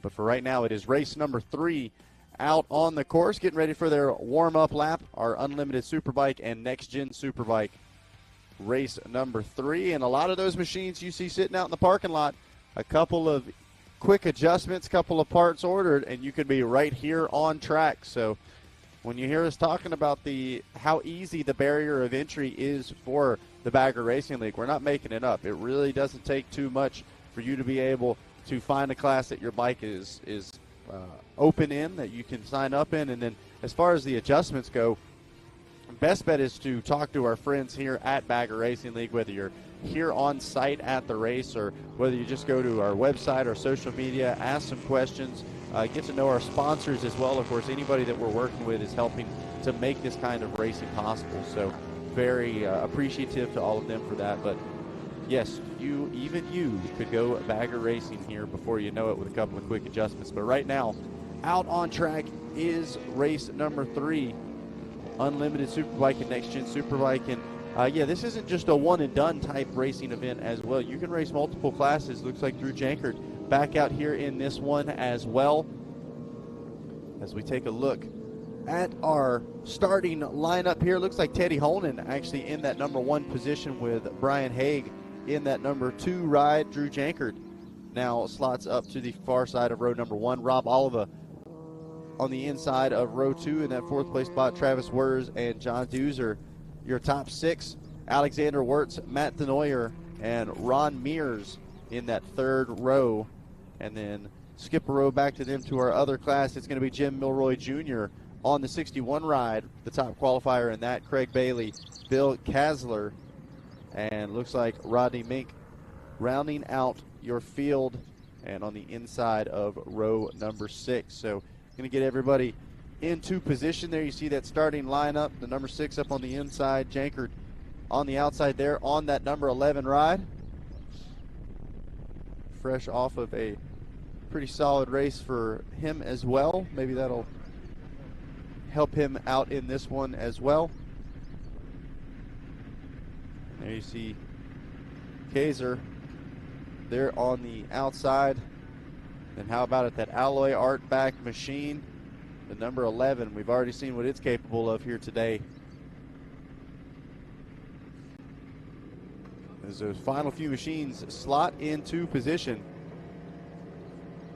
And right here, see the Motorcycle Supply backed ride of Bill Kaiser.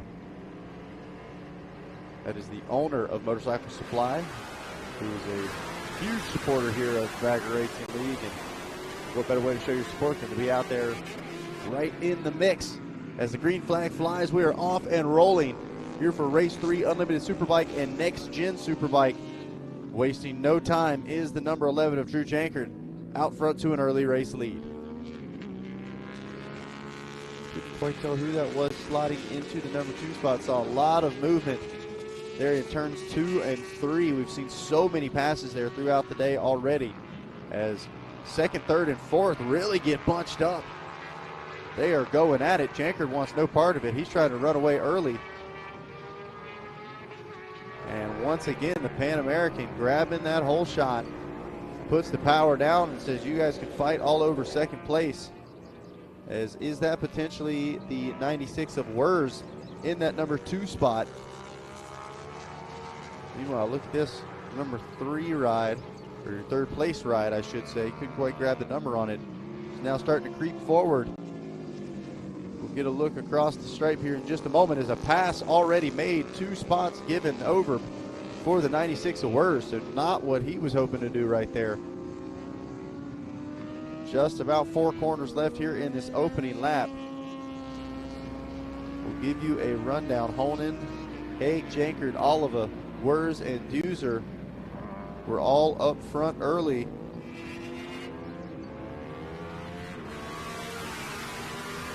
Meanwhile, here we go. Look at that. Front end up for the 79. Haig in that number 2 spot. So the 79 ride slots right back into the number 2 spot, and I believe second in class as well. They were 2 and 3 on the grid. There's Jankard, Haig, Holden, Wurz, and Oliva, your top 5 on lap number 1. So Sweet Sounds of Superbikes out on track. Always a ton of fun to watch these. A lot of variants and setup, everything from color and design to the machines themselves. But one thing about it, they all certainly know how to go fast.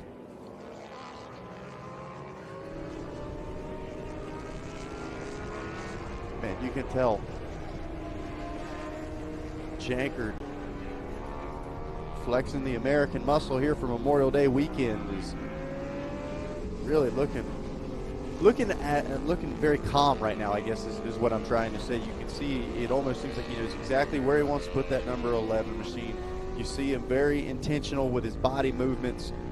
It just seems like that earlier race he got so dialed in that battle that now he knows exactly how hard he needs to push, but he is certainly not running away. Haig's still right there in that number 2 spot. So the 79 starting to give pushes. Look at that. Once again, the front wheel picks up.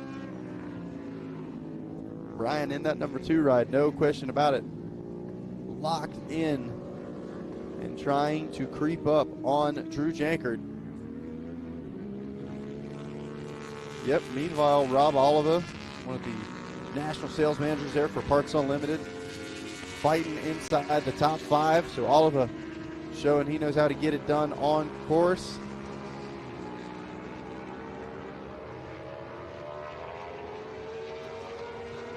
In the mix of battle right now, Teddy Holden in that 3 spot. Travis Wurz in the 4th place position.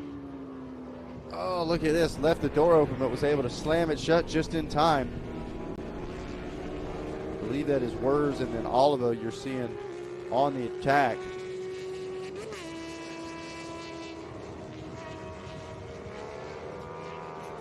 Great shot here from the Memphis Shades live drone as we pick back up on the front of the field. Drew Jankard once again finds himself with a busy rear view mirror. This time it is Brian Hagee on the 79.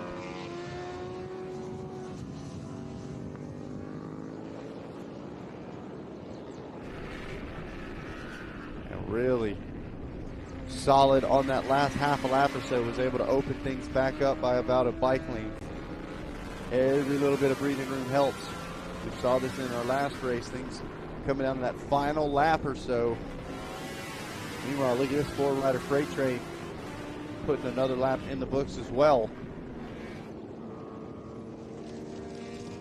Oh, one rider straight off course. What happened there? Great save, and going to end up laying it down. So certainly nowhere near as bad as it could have been, but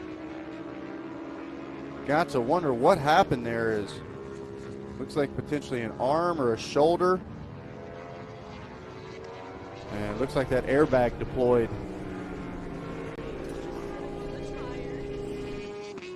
So one rider looks to be out of this. We'll get that updated time and scoring. Meanwhile, Hagee has overtaken the lead. So there it was, a pass for the lead. Jankard finds himself now in the number 2 ride. Let's see what the 11 can do. Can he push back forward?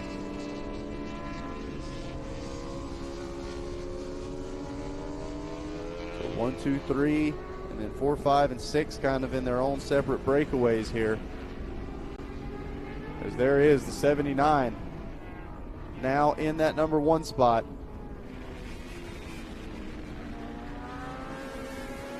Lifts that front wheel up, I mean, just a couple of inches. Throttle wide open the whole time. Got to be approaching just about halfway through this third race of the day. Unlimited Superbike and Next Generation Superbike.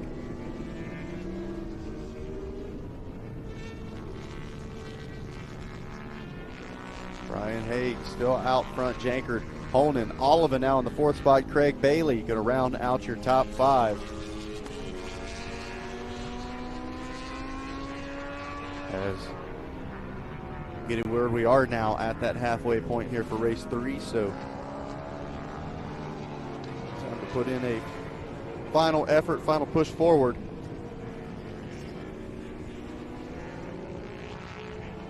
Looking at, I believe that's 4, 5, and 6 we're watching go at it. Oliver and Bailey, and look at this, red flag coming out. Red flag out, so this race immediately coming to a halt.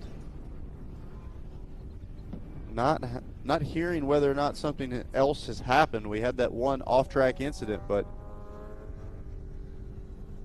still waiting to hear from race control exactly what happened. Obviously, our race officials doing a great job.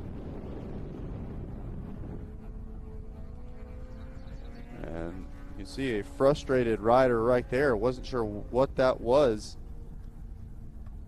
but our officials doing a great job of paying attention and making a call with safety first. Is look at this, the 96, the Travis Wurz. Was that who was down earlier? I believe it was.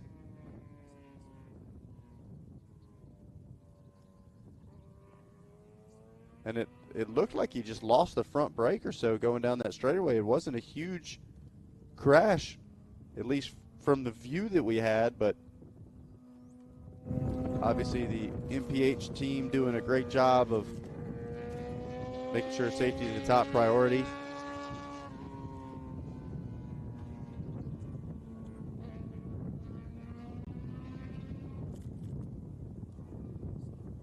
And waiting for some more information here from race control. We'll see exactly how we're going to be proceeding forward with this. Obviously, safety top priority, no question about it. We'll see if we can give you guys another look at exactly what happened for the 96. Travis Wurz, you see, doesn't even attempt to turn, just keeps going forward. And honestly, I mean, as far as things going wrong, this was a best case scenario. And you can see right about here, starts to lean and kind of just seems like tips it over, whether he couldn't get the machine to slow down or what, but ultimately able to kind of just lay that machine down, hopefully okay. We saw what looked to have been the airbag deploy inside the leathers, so we'll see. Maybe there was more than met the eye going on there, but once again, the MPH crew doing a great job of safety, or rider safety being top priority, throwing that red flag out and bringing that race to a stop.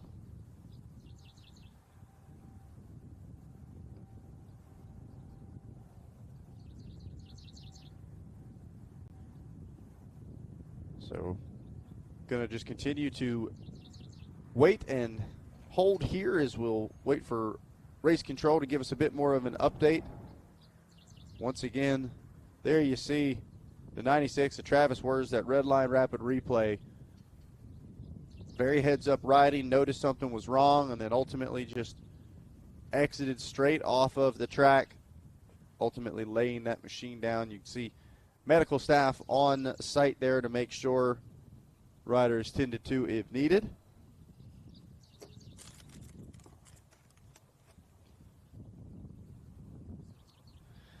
Well, while we get things figured out here, we are going to grab a quick commercial break. When we come back, we'll have more Drag Specialties Battle of the Baggers presented by Memphis Shades right here on Racer TV.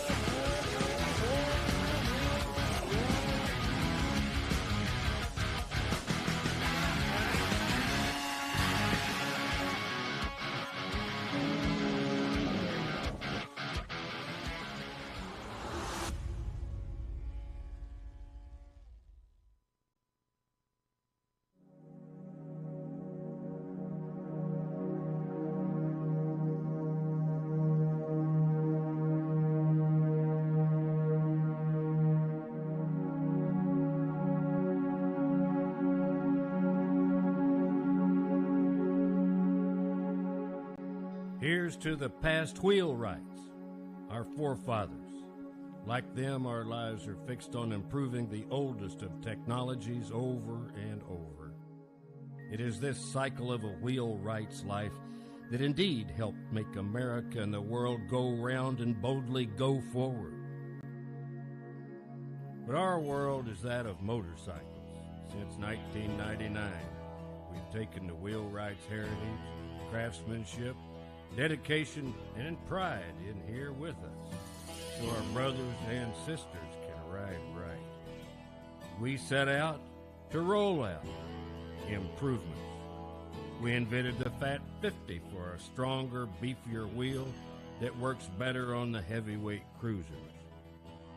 We invented our MHEs, modular hub ends, to add speed in wheel making so bikers can get their order faster than anybody. A new flexibility in customizing was born as we did this. With these swappable hubs, one's wheel became more interchangeable with other motorcycles. The three-wheel riders on trikes, Can-Ams or T-Rexes, for example, found the company that can match highly stylish motorcycle wheels with automotive ones. Demand increased. We grew. Refinements passionately made. Orders went out. Tests were aced. This has been our circle of life at Ride Right. We wheelwrights know little else. We're simple. A simple wheel company based in California. We're solid, stably rolling steadily as growing industry leaders.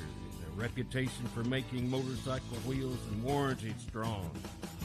A solidity to rest bikes and lives upon. Boundless, it expresses our wheel compatibility. It is how we feel as we move onward and upward. It's how Ride Right owners feel, and they roll on with freedom and confidence. It is the day of the specialist, experts in a class conscious of every nuance. Focus rules. Our specialty is wheels, and wheels only. We respectfully carry the wheelwright legacy into our eccentric world by improving the rides of motorcycles and riders globally. We are proud wheelwrights, nothing more. We are Ride Right. Simple, solid, boundless.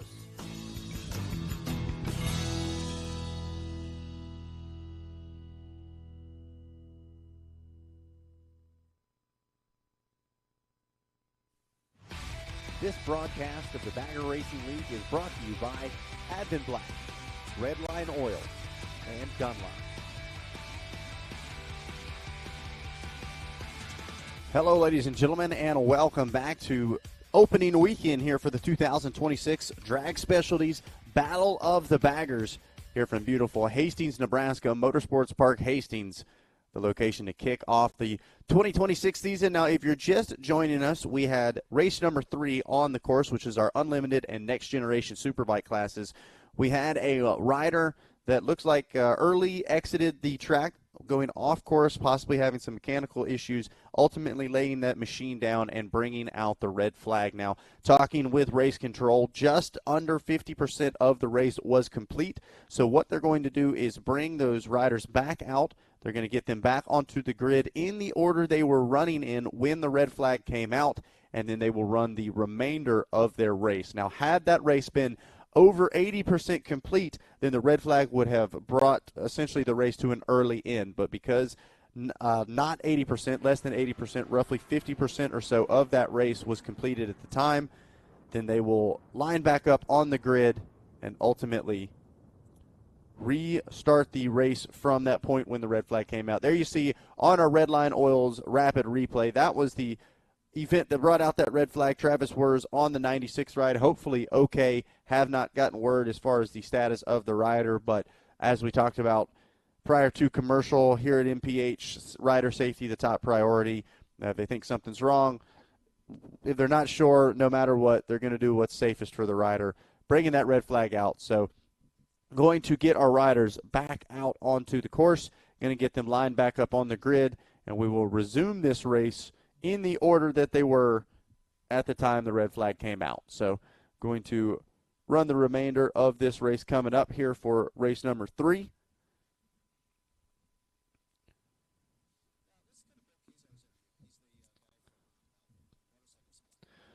We talked about having some of our very own vendors and supporters there out on course. Let's talk about our friend talk about our friend Bill Kazar with Motorcycle Supply here in 2026.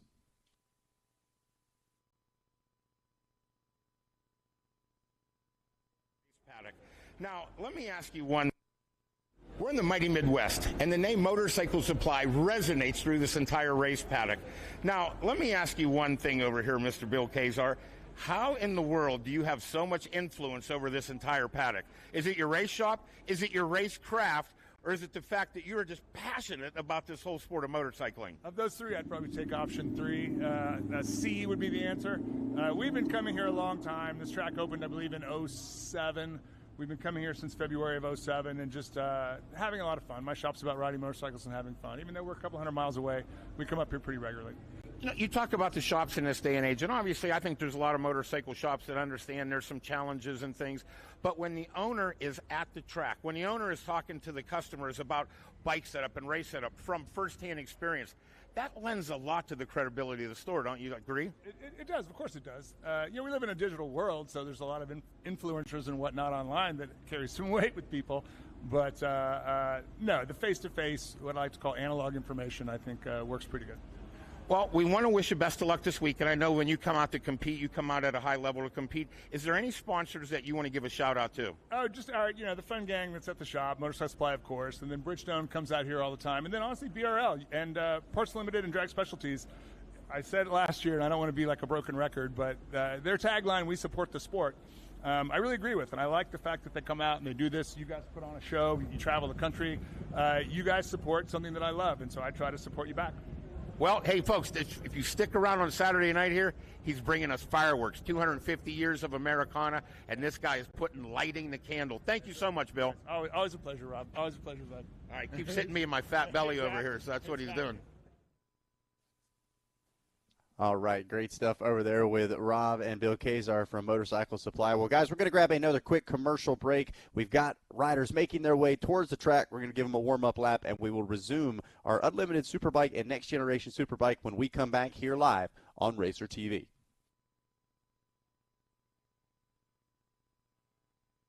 Performance isn't a trend, it's a lifestyle. At Tucker Speed, we live and breathe Harley-Davidson performance. From performance parts and accessories to riding gear and apparel, we carry everything you need to build a faster, harder-running machine. But we don't just sell parts. We build, we ride, and we race with the parts we sell. Because real performance only comes from real experience. From complete engine builds to suspension upgrades to in-house dyno tuning and custom performance setups, our team is dedicated to pushing Harley-Davidson performance to the limit. Street or track, weekend rider or full race build, Tucker Speed has the parts, knowledge, and experience to take your bike to the next level. Visit tuckerspeed.com or bring your bike to the experts at Tucker Speed.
Make your mark with Memphis Shades, proud sponsor of the 2025 Bagger Racing League.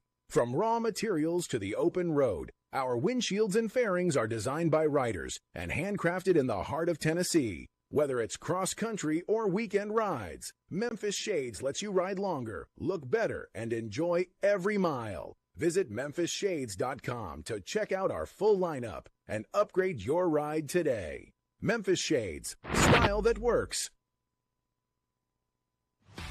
This broadcast of the Bagger Racing League is brought to you by Advent Black, Redline Oil, and Dunlop.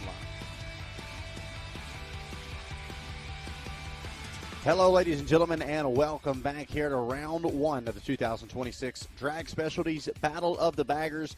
Race number 3 underway, our Unlimited Superbike and Next Generation Superbike. Now, if you're just joining us, we did have a red flag come out due to a rider going down that temporarily brought the race to an end, but because it was less than 80% of the total duration of the race, we're bringing those riders back out. That's what you're seeing on our Memphis Shades live drone right now, and we are getting ready to send them out for essentially another warm-up lap, going to grab some heat in the tires. They will line up in the order that they were in at the time of the red flag. So this will pick up essentially just like it was when the red flag came out, and they will race the duration or the remaining duration of that race. So going to pick up just like they were, get everybody back in position. Now, as far as the riders themselves go, we see Rob Oliver right there on the 145. We see the number 6 just beside him, Drew Jankard on the 11 right next to them as well. As far as the racers themselves go, you can look at this in a multitude of ways. First of all, hoping for the best for the 96 Travis Worth, the rider that went down. But for the rest of the riders, this is an opportunity. If you can use this to your advantage, potentially you had a gap getting built up that you weren't able to break.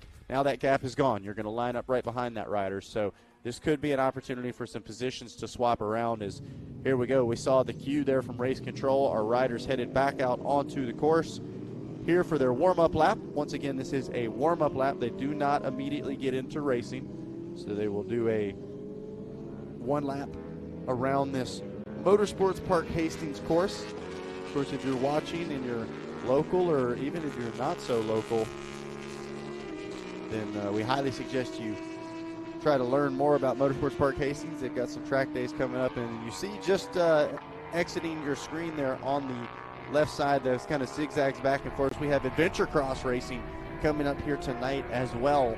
Another awesome feature that we have here at the Bagger Racing League. And if I'm not mistaken, I believe our own OPAG, Adam Gordon, going to participate in this one. Ah, okay. Yep, sounds like a little bit. Is Don Hampton racing? That's the question. Don is not racing. Okay, so for the fans at home, our producer Adam Gordon and our director Don Hampton both raced this event last year. Don Hampton ultimately stealing away the final podium spot from our producer. It was a tense couple of rounds in the producer trailer there, but I think they've moved past it. Don not electing to race here in 2026, which means a lot of opportunity on the line for OPH. He saw the headlight a week or two ago. Hearing rumors from OPAG, maybe some fear on Don Hampton's part. I don't know. Sounds like OPAG. Oh, okay, all right. Now I'm being told it's a medical exemption. So a lot of potentials being thrown around. There's a lot of excitement headed into Adventure Cross here tonight. I'll put it like that, folks. And yet again, another reason why, if you can, go to baggerracingleague.com, go to our social media channels, and check out the upcoming schedule for the rest of 2026. Make a trip out and go experience one of these in person. As you've seen, not just on course, but in the pits as well. This is an event as much as it is a race. We've got so many great fenders, so many great people there. They always do such a great time of making it fun to be at as much as a great race as well. So go check them out in person, make the most of the night, and of course, stick around for that Adventure Cross as well. For those of you on Racer TV that can't make it in person, I will let you know exactly what happens the next time we go live here on Racer TV for BRL. Fireworks coming up tonight as well for Memorial Day weekend, but fireworks coming up here to close out race number 3 in just a matter of seconds. Green flag getting ready to come back out for Unlimited Superbike and Next Generation Superbike back off and rolling. So race number 3, if I'm not mistaken, I believe it was 79 of Haig out front, Jankard in that number 2 spot, and Jankard trying to make the most of this restart as he once again rockets himself out to the number 1 ride. Now, I talked about it a moment ago. This could be a big opportunity as I literally eat my words as I'm saying them. Brian Haig absolutely motoring past Drew Jankard right there. What a drive from the 79. That was incredible. So once again, we find Brian Haig back out front, Jankard in that number 2 spot. Holman, Milroy, and Bailey should be the rest of the top 5. But man, you can just see the confidence there from the 79 working his way into the number 1 spot. This will be a quick 4-lap race, folks. Don't forget, this is only what was remaining from race 3 when that red flag came out. So it is time to get after it. No time for rest here in this one, a quick sprint. And you can see that sense of urgency from the 79. Meanwhile, now Jankard on the number 11 starting to come under fire from Teddy Holman, who was your fastest qualifier. So starting to see some life now from the number 6. We know he's able to put a burner pace up there, but is he able to go the distance here in this race? Still trying to funnel up the inside, ultimately cuts to the outside of Jankard. Now going to try to set something up here in the final corner. Has to slam on the brakes, almost runs in to the back of the 11, which brings the 61 into frame now as well. Jim Milroy Jr., who should be leading, I believe, your next gen class. So heavy hitters all bunched together here up front in this one. And during the downtime, they were able to adjust the machines as they see fit. They could add fuel to it. Got to wonder whether or not maybe some adjustments being made by these guys up front, bring in a little more fight to these final few. Not to mention just the intensity side of it as well. It's a whole different story, kind of tapering off in the middle and then coming back for a late race charge. Meanwhile, this is pretty much a green to checkered sprint here at the front of the field, and Jankard is under heavy pressure. He's trying to stay focused on the 79 of Haig up in front of him, but how about it? He has got Teddy Holman peeking left, peeking right. These switchbacks, not quite as able to maneuver the Pan American around. Don't get me wrong, it's got horsepowers for days. It looks good, it sounds good, but it is American muscle, and that stuff is sometimes hard to throw around. Meanwhile, Teddy Holman, nimble, slicing and dicing on the number 6 ride. You can see able to peek just up the inside a bit more. Is he going to be able to run the tighter line? Let's see what he does headed into this final 180. He was running way up the inside earlier, does it once again. Still not quite close enough, it looks like. Oh, Holman now going to peek back outside as they head down the front stretch.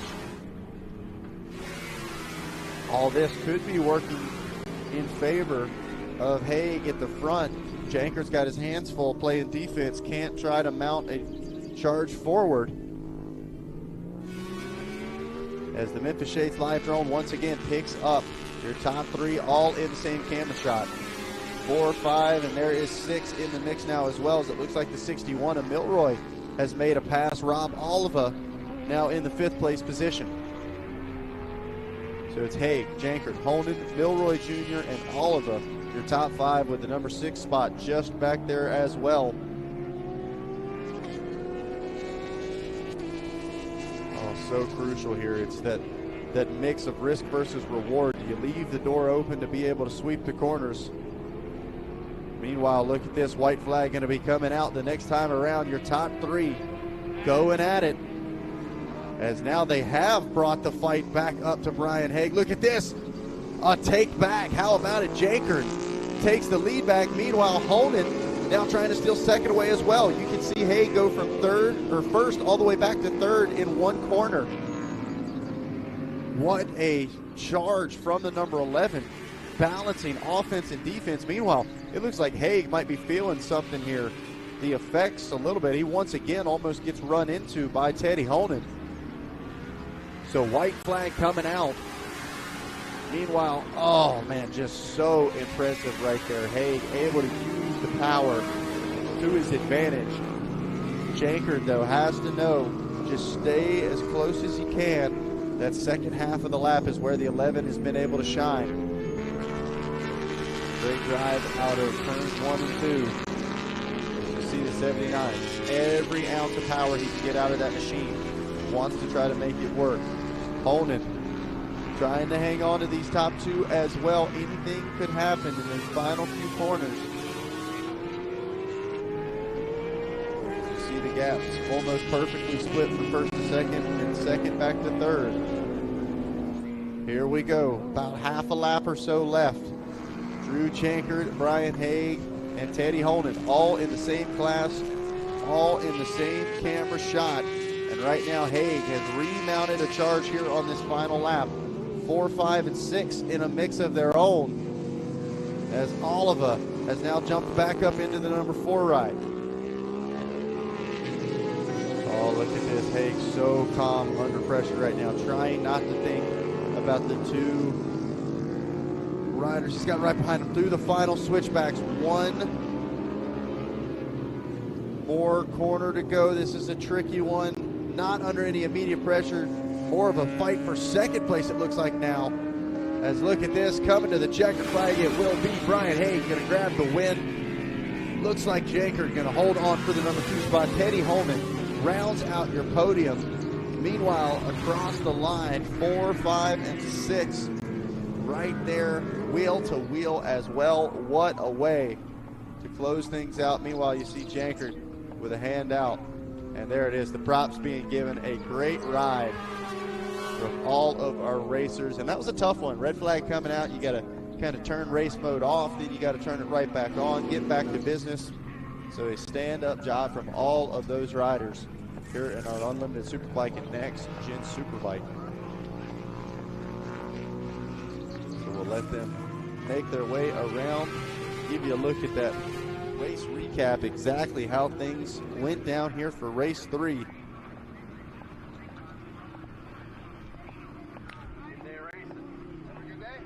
Teddy Holman, Brian Haig, Drew Jankert, Rob Oliva up there in the mix. Of course, Travis Wurz was up there before sadly going down early in this one, and then Milroy Jr. and Craig Bailey going at it as well for their division.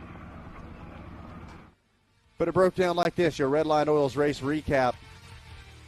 When things got started, it was once again Drew Jankard getting the number 11 ride off to a solid early start. And then the 76 of Travis Wurz was up in the mix and even up in the lead at one point, if I'm not mistaken, but ultimately having mechanical issues, it seems, as he would exit off the track and ultimately decide to lay that machine down, bringing the red flag out. Now, after a quick regrouping, the green flag would fly once again, and it would be the number 11 picking back up where he left off, as Brian Haig on the number 79, who had just prior to the red flag taken over the number 1 ride, immediately puts himself back into the number 1 spot. And this time Teddy Holman wanted a part of the number 1 ride as well. So your top 3 in qualifying, 1, 2, and 3 on the course, and then the table was set. The back and forth battle began. Haig would make time up on Jankard. Jankard would be battling with Holman. Then the next thing you know, they're right up to the rear wheel of the number 1 spot. As it came down to the final lap, Haig able to put the 79 ride back into the number 1 spot, open a gap up, and ultimately take the win here in race number 3, your Unlimited Superbike and Next Gen Superbike. Let's take a look at that Alpine Stars top 10. And it looks like this. Brian Haig, Drew Jankard, and Teddy Holman, 1, 2, and 3. Jim Milroy Jr. snags that 4th place spot with Rob Oliva, rounding out your top 5. Craig Bailey, Bill Kazler, Alexander Wirtz, Matt Denoyer, and Travis Wurz going to round out your top 10 here in race number 3. All right, folks, we're going to grab a quick commercial break, and when we come back, Rob Bidas will be standing by with our podiums here for race number 3. This is round 1 of the Drag Specialties Battle of the Baggers presented by Memphis Shades. We'll be right back.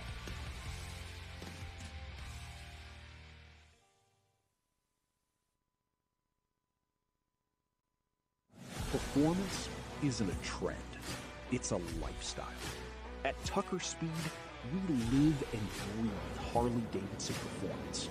From performance parts and accessories to riding gear and apparel, we carry everything we need to build a faster, harder running machine. But we don't just sell parts. We build, we ride, and we race with the parts we sell. Because real performance only comes from real experience. From complete engine builds to suspension upgrades to in-house dyno tuning and custom performance setups, our team is dedicated to pushing Harley-Davidson performance to the limit. Street or track, weekend rider or full race build, Tucker Speed has the parts, knowledge, and experience to take your bike to the next level. Visit tuckerspeed.com or bring your bike to the experts at Tucker Speed.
Make your mark with Memphis Shades, proud sponsor of the 2025 Bagger Racing League. From raw materials to the open road, our windshields and fairings are designed by riders and handcrafted in the heart of Tennessee. Whether it's cross-country or weekend rides, Memphis Shades lets you ride longer, look better, and enjoy every mile. Visit memphisshades.com to check out our full lineup and upgrade your ride today. Memphis Shades, style that works.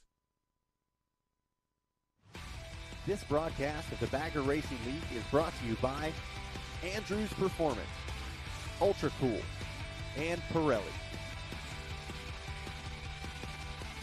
Well, hello, ladies and gentlemen, and welcome back to beautiful Hastings, Nebraska, home of the Kool-Aid Man and home of round one for the Drag Specialties Battle of the Baggers. We just wrapped up with our Unlimited Superbike and Next Gen Superbike, and we've got our very own Rob Bidas standing by down at the podium.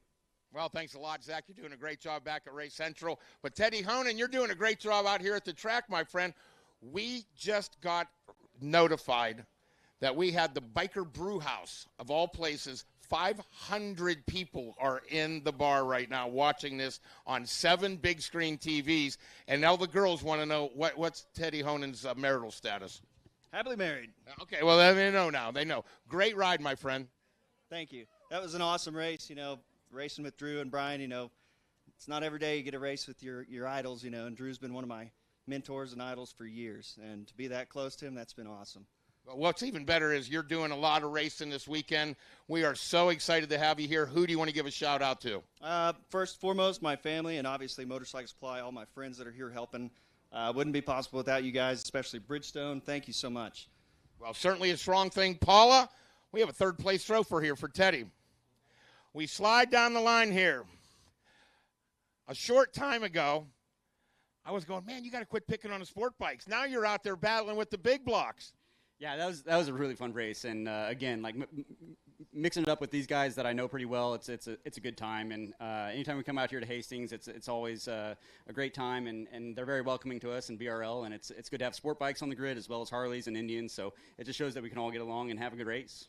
That's one of the big things that we obviously have been really trying to think. I get it in the name Bagger Racing League, but we want everybody to come out and just have a good time with us.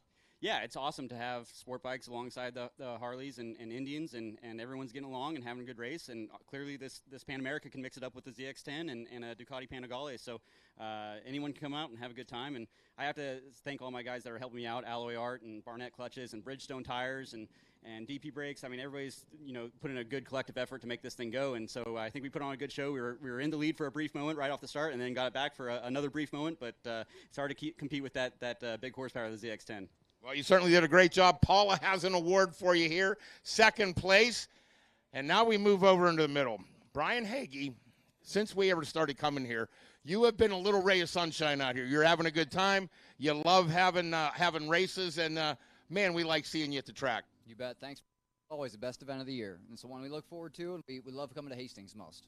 You're talking about going out there on this Kawasaki here, and obviously you guys put a lot of time and effort into this, but, man, you have some people that help you get here, don't you? Absolutely. Premier Tree Professionals pays the way, lets me come out here and do this stuff.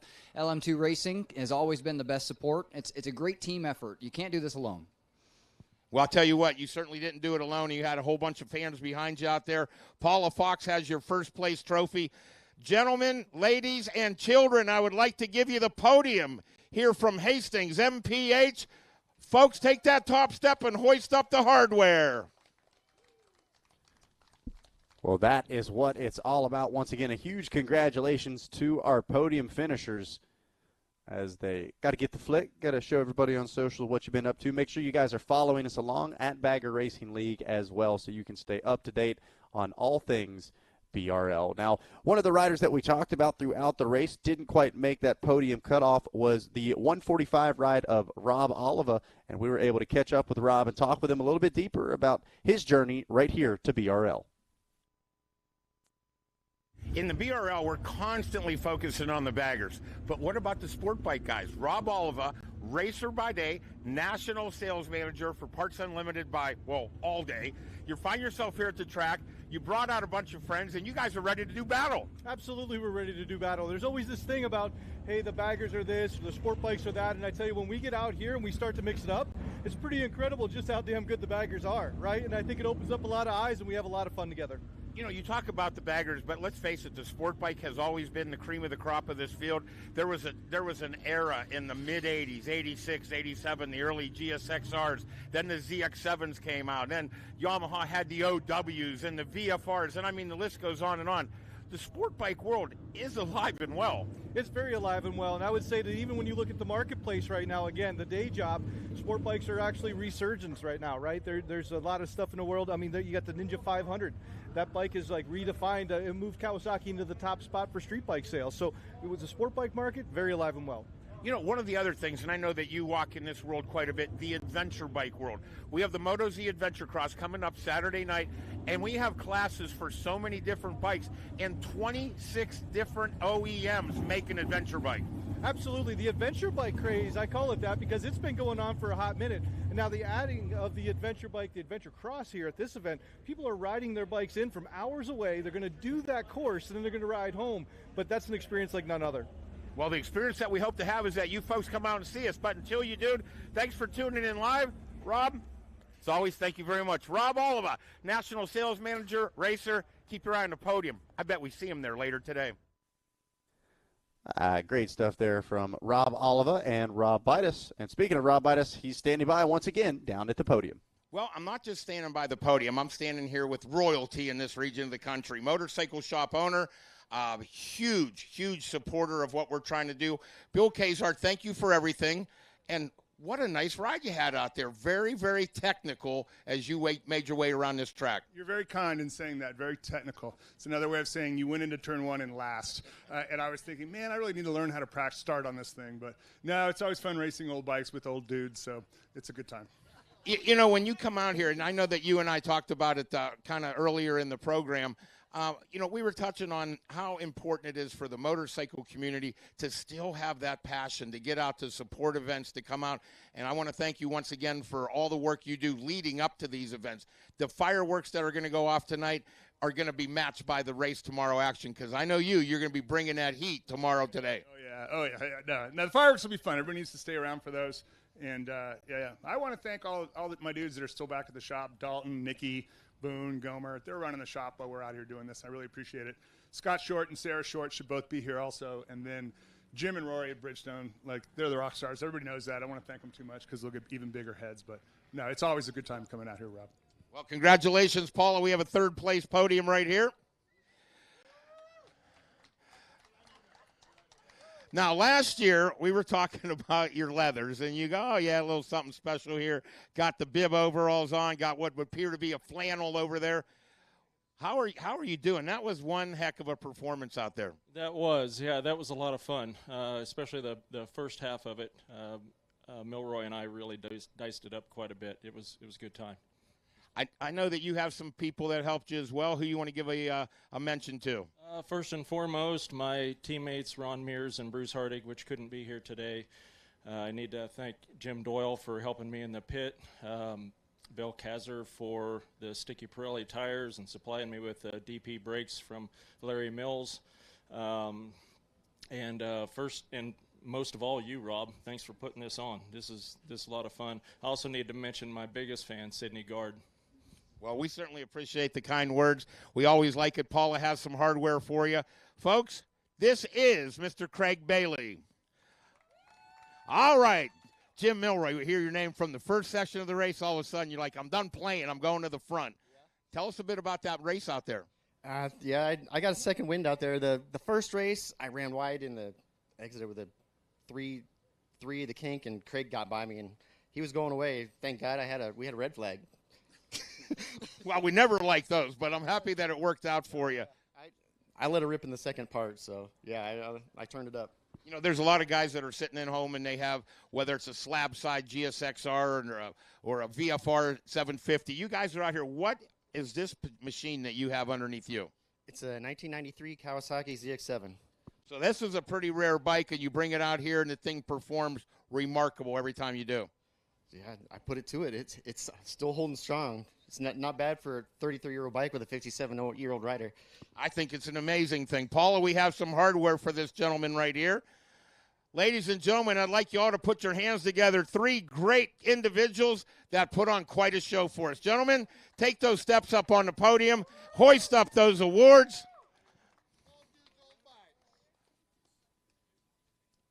All right, great stuff there from the podium. And once again, a huge congratulations to our top three. As, like we talked about, we've got Adventure Cross coming up here later tonight. We were able to catch up with Jim Doyle, who helped kind of create this idea, and talk a little bit more about what Adventure Cross is all about.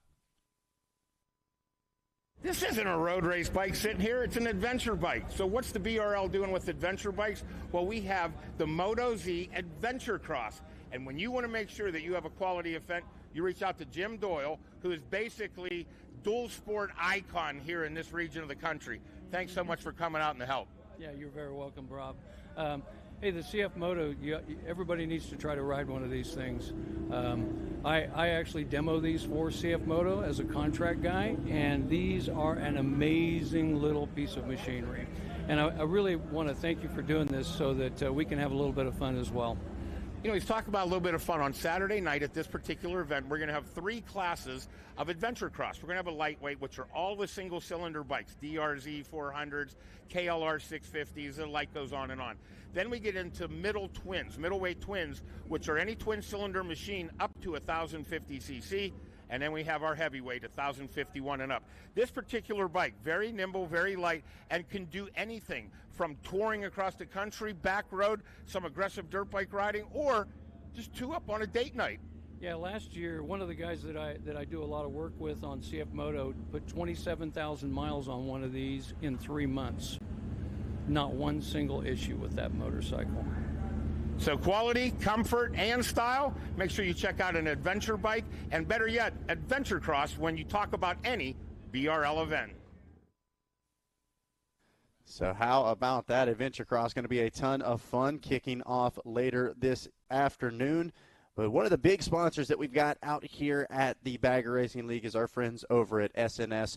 We want to give them a huge shout out and catch up with them a little bit headed into our opening weekend. 132 cubic inches. That's right, 132 cubic inches. Absolutely. Jeff Bailey from SNS said, listen, we're going to build a motor that is going to perform, going to be durable, and going to be something that we could put our name on, SNS, and be awful proud of. Yeah, the 132 is something that we were working on. It's coming, but we're out here to support these guys with all these products. But yeah, when the 132 hits, I think it'll be a package that people can just bolt in and go race with. You know, that's the easiest thing out here. This class is becoming so much bolt on, you know, the forks, the subframes, the swing arms, a lot of the aftermarket components. But the heart of the beast, that's where you guys, well, how long has the SNS name been around? It's got to be close to 100 years. About, what are we at, about 68 years right now?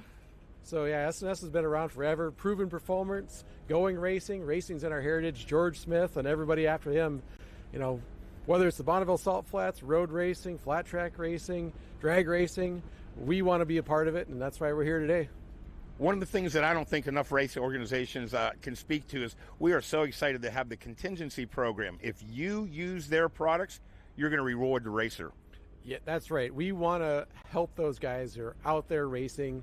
They're out here busting their butts, making it happen. So we want to be able to figure out a way to put money in their hands, and a really strong contingency program is what we've set up.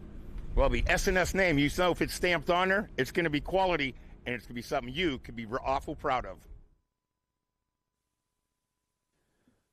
Great stuff down there from our friends over at SNS, and we are getting ready to get things fired up for the next of our classes coming up. Should be our American Twins and our lightweight superbike. And as you can see, quite the turnout here on site. I love to see this. Motorsports Park Hastings, first of all, is a beautiful location. The course, the entire the track itself, the area surrounding the course, so well upkept. But then the parking area, the clubhouse, where everybody actually gets to spectate from, just as magnificent. So a huge shout out to our friends at Motorsports Park Hastings for having us back out. Year 3 showing up here to MPH, as they like to call it, and could not be more excited about that as we get ready for our American Twins and our lightweight superbike coming up next. Of course, that lightweight superbike class, one we always love to watch. And then that Cypress Performance Products American Twins Unlimited class, a fan favorite as well. So warm-up laps underway. Seeing some familiar faces out there as well. Love to see that. Levy Batty back with us after going down early in his first race of the day, and once again finds himself in pole position.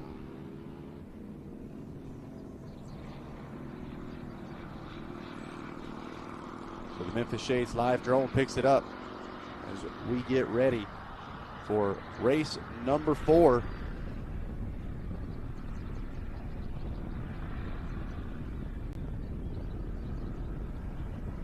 Zippers American Twins and the lightweight superbike.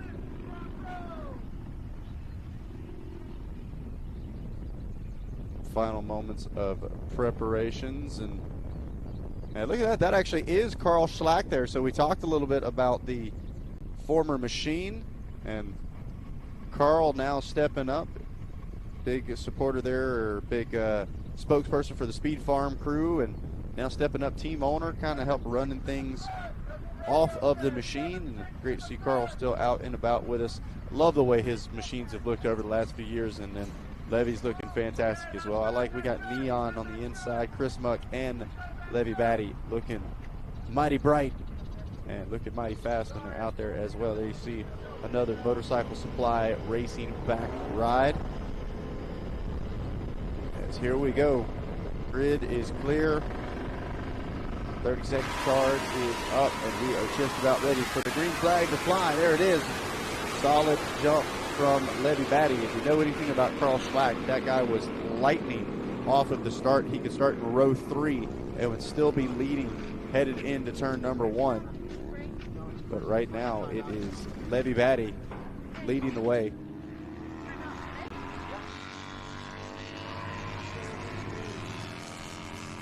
Batty, Lancaster, and Dara there in that front group. Oh, look at this. Had a rider go down. So could that potentially bring the red flag out early? We'll wait and see. There you see with Batty, a glance back. So we'll see. Ooh, Batty looking behind him a lot there. More trying to just stay out of the way of those top 2, it looks like. So we'll wait to see what race control decides to do here. Looked like that rider was okay, but we saw the same thing earlier. Safety, rider safety top priority, so we'll continue to monitor that situation. Meanwhile, red flag, there it is. Race control just checks in. Red flag coming out.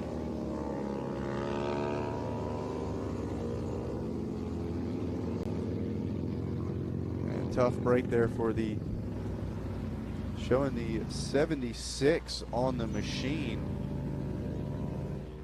Don't have a 76 on my list here.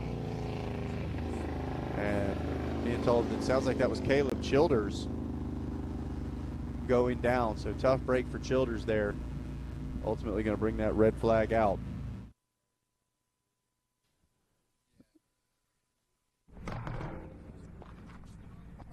And Childers still relatively new, and Childers is in what's called an impact zone on the track. So again, rider safety, what that has to do with is he's in a potentially dangerous spot where other riders, if they had issues, could have potentially made contact with him, ridden into him. So again, the MPH crew, I've been lucky enough to be there in person, see the way they work, and they are constantly monitoring the whole track.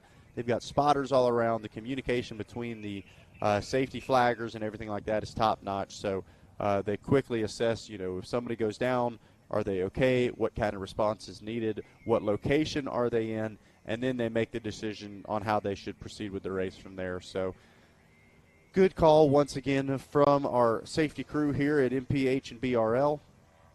I'm going to do exactly what is most appropriate and necessary. Take care of our riders, and we'll get ready to bring those riders back onto the grid.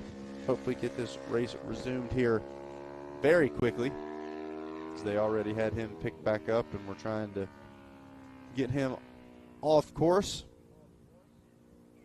Don't forget, like we said, we are back live tomorrow, round number 2 of the 2026 season. Make sure you guys are tuned right back in.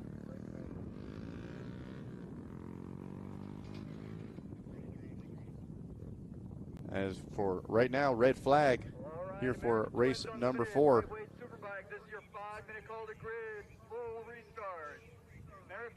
And you can see still tons of fans hanging here in the pits, and you can see those riders headed back to the paddock. A full restart coming up here very quickly, just as soon as we can get that track clear.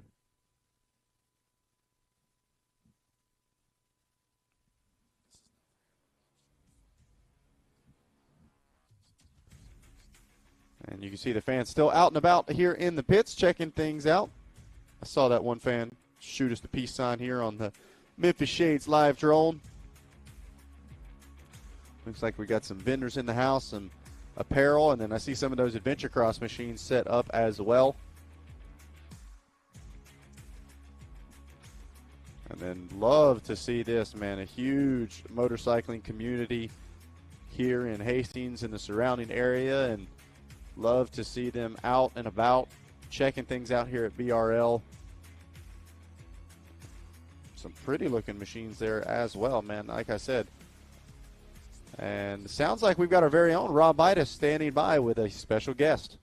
You know, thanks a lot, Zach. And I know that you do a lot of racing coverage with GNCC and everything, and almost everywhere you go, not almost, everywhere you go in motorcycling, you're going to see DP Brakes as a supporter and a product people rely on. Larry Mills, thank you as always. I mean, we couldn't do this literally without you. No, we love this series, and we've been with you since day one, obviously, and it's growing and growing, and the turnout here has been unbelievable, and we're just proud to be a part of this. And as Rob said, we cover pretty much every racing out there, whether it be motorcycles, ATV, UTVs, but we just love being part of this.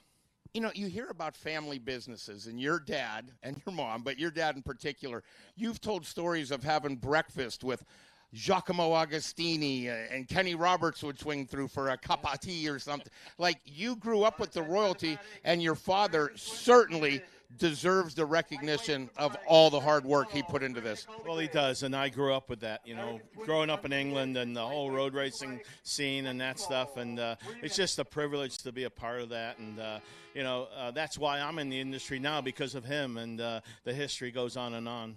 You know, there was a moment where in the custom bike world they were taking one of the calipers off, relying on this or that. Back in now, it's as many brakes as you could get, the biggest brakes, and they know that they are going to have to make sure that they have a premium product that works. Your stuff is so race tested, it's almost a second thought.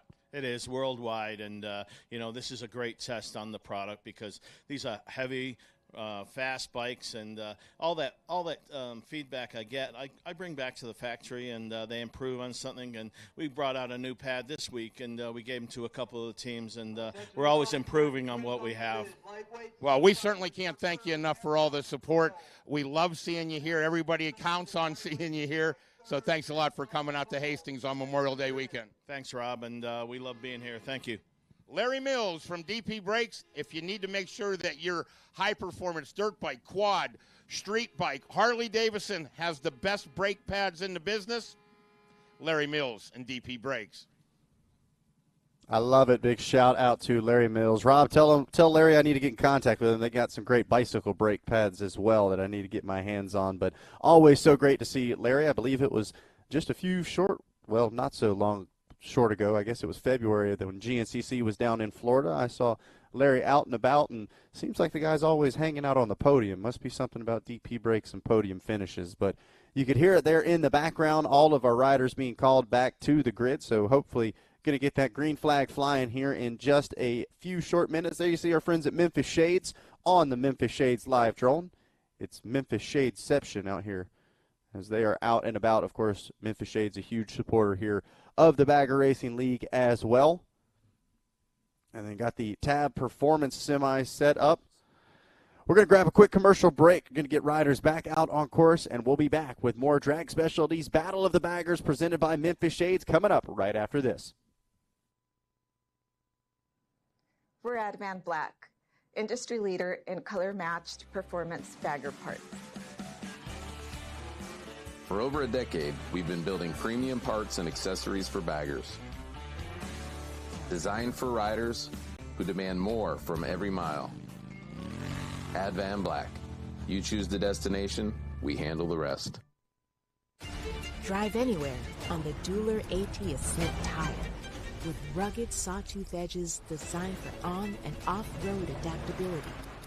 Bridgestone innovation in all terrain.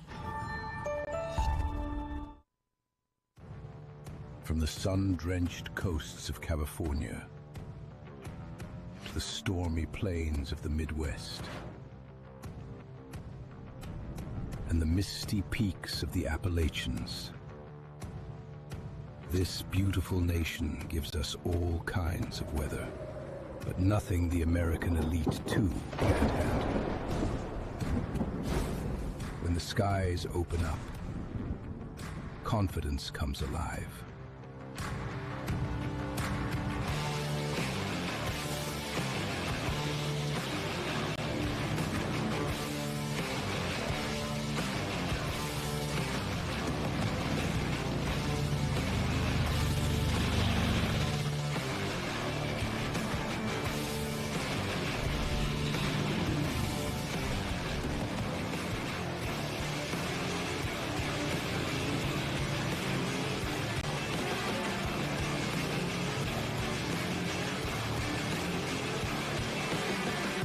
This is a true long-haul tire, engineered precisely for unpredictable elements along the way, providing exceptional grip and stability when it matters most.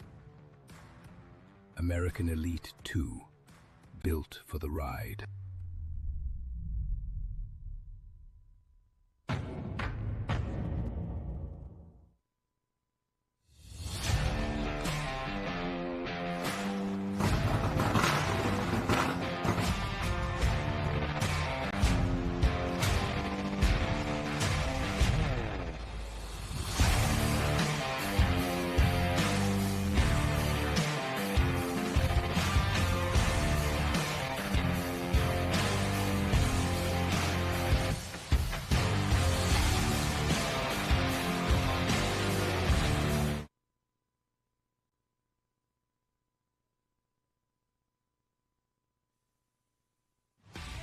This broadcast of the Bagger Racing League is brought to you by Alloy Art, Motion Pro, and Bridgestone.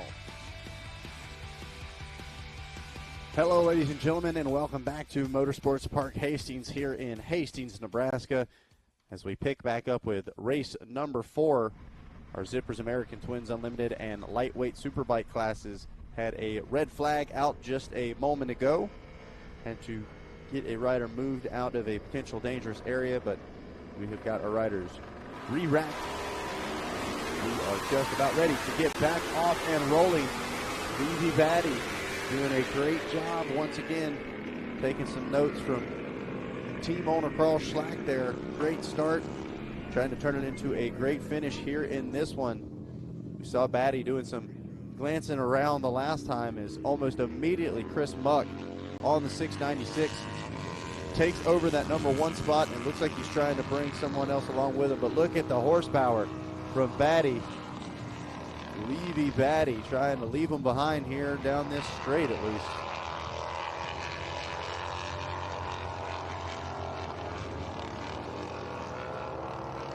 And take a look at this. It's now a pass for the number 2 spot.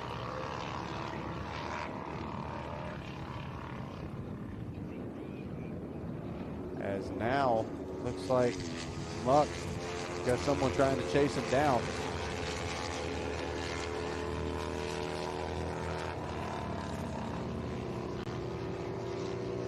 So Chris Muck feeling feisty here on this one. Making some quick moves and now just trying to settle into a rhythm.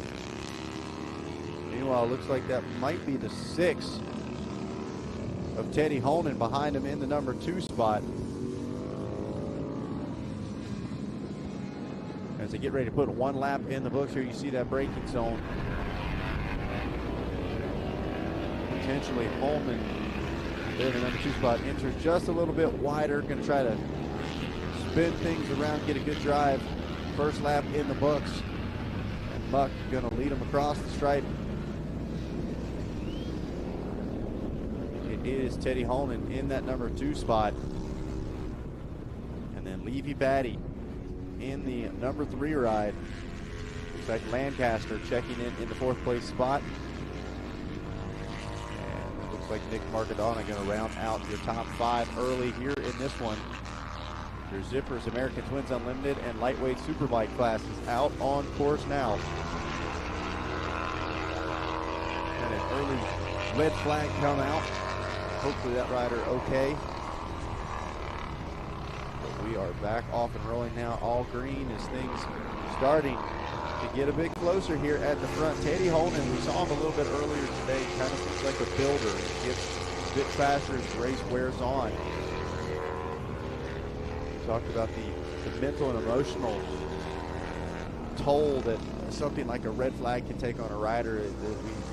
It's almost become a joke now. We talk about riders being locked in, but the mental focus that these riders have, the preparation that goes into being ready when that green flag flies, is something that takes a little bit to do. And then all of a sudden a red flag comes out after just one quick lap. You go back to the pits. Then all of a sudden you're getting told to go back to the grid. Get a quick warm-up lap, you're back on the grid, and you got to be right back into that race zone. So props to these riders for doing just that. Look at this Buff with a little glance back. We saw the hand come off the bar there, some kind of signal, but didn't quite see what it was. And, okay, I am getting word from race control. These guys not only familiar with one another, but actually friends off course as well. So nobody you want to beat more than your buddy. I can promise you that. So Chris Muck and Teddy Holman going to have some war stories after this one. The battle is on. And Muck looking like he's got the bragging rights for the moment. And like you said, Holman, a late race charger. And right now he's in the catbird seat. He's got the ability to see what lines Muck is taking, how hard Muck is pushing. Meanwhile, Chris trying to ride with eyes in the back of his head. What is Holden trying to do? Is he going to try to go around the outside, carry his momentum? Is he going to try to go wide and then cut back underneath? There's so many different ways you could pass here on this Motorsports Park Hastings course. But right now, kind of just biding his time. You see, just flirts a little bit with the outside here, carrying some additional roll speed, and sets that up for the next corner. You can see Holden does not really seem like he's stressing at the moment. Got to wonder if he's got a little more pace in store and is kind of just waiting for the right opportunity. Meanwhile, Muck, you see glancing back once again. Kind of starting to creep into the mind of Chris Muck. Teddy Holden hard on the brakes here into turn 1. Double apex here for 2 and 3. They're getting ready to open those machines up.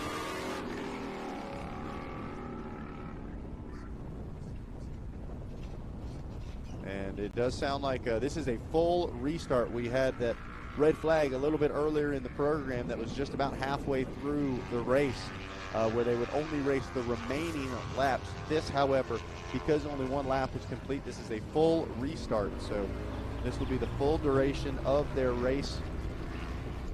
That most recent green flag. 8-lap showdown here with 1 lap in the books. Maybe 2 laps in the books now as Muck continues to lead Teddy Holman. Levy Batty, David Lancaster, and Nick Margadona. Your top 5. And I'm impressed. A nice little response here from Muck. Holman seems to be the aggressor early on, but as they approach the halfway point, Muck has figured something out.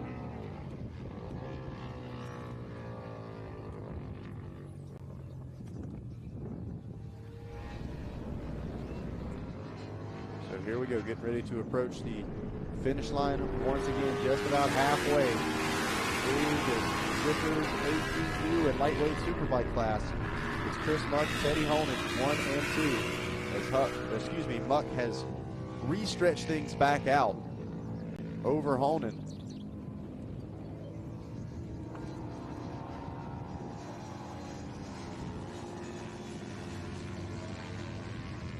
see just locked in right now. Buck in the full tuck position, as aerodynamic as it gets.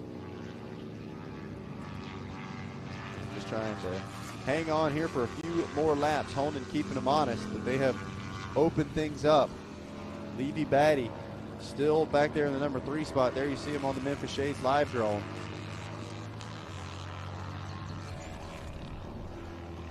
If I'm not mistaken, leading the way in class. Lancaster behind in the 4th spot, physically on course.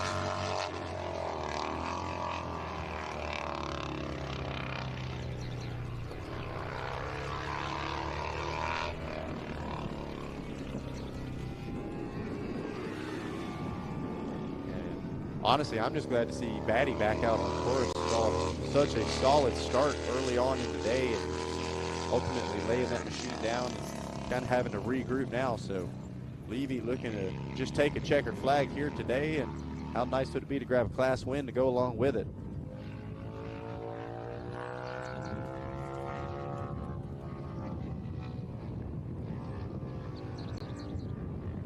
Kind of in no man's land here for Batty. Nobody right in front of him, but nobody putting immediate pressure on.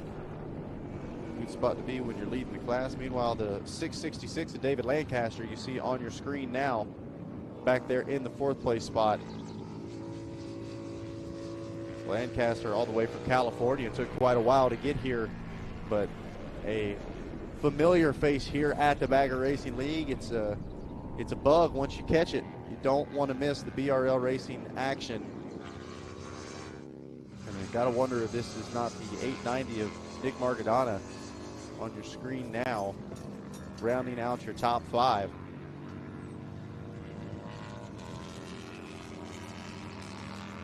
So a bit of space here between your top 5. We'll see whether or not they can continue to limit those mistakes, maintain the gaps.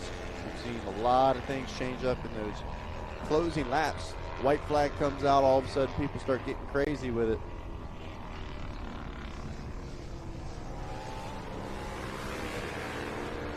See not just the machines, you can see the riders physically moving themselves from one side of the machine to the other, trying to kind of pitch those rides off, really get them to turn and pivot as much as possible.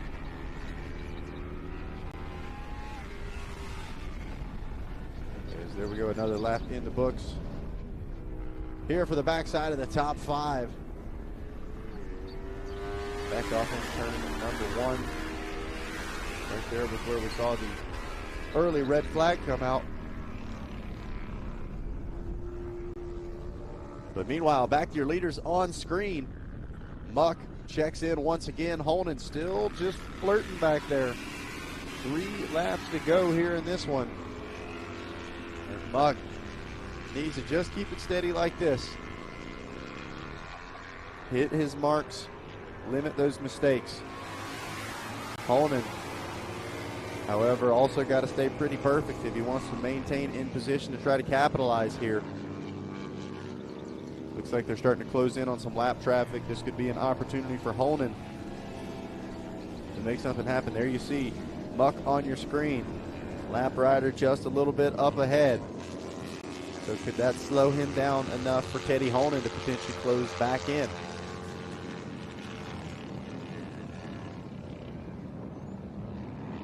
See Muck hard on the brakes. Good job there from that lap rider, not giving too much of a fight once he realized who it was. Meanwhile, now Holden got to try to pick and choose an opportunity to get around as well.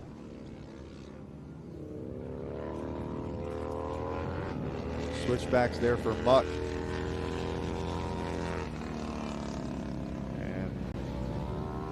I don't know, I'd say Holden maintained that gap pretty well. Looked like he was losing some time, but kind of seemed like he had made it back up as the white flag comes out. 1 lap left to go here in this one.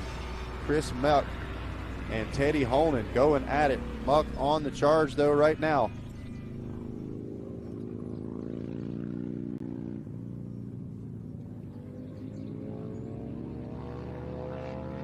Holden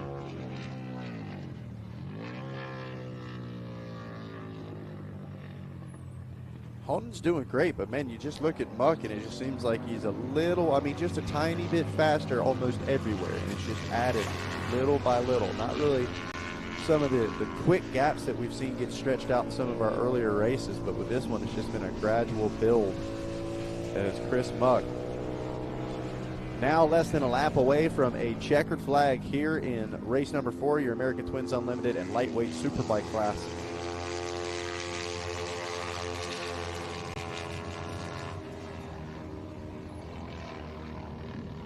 See, pitching to the outside, cuts back. And now getting to the closing few corners here. Honan going to give it one last ditch effort. You know Muck aware of where he's at.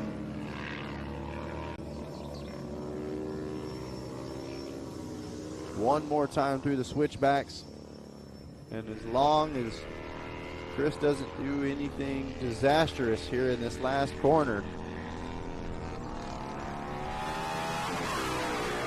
Here we go, final approach. One more look back, a thumbs up. I'm sure some smack talk. And it will be Chris Muck grabbing the win. Teddy Holden in that number 2 spot. Waves to the fans. And I'm sure they're going to have some great stories to tell back at the rig after this one. Checkered flag out.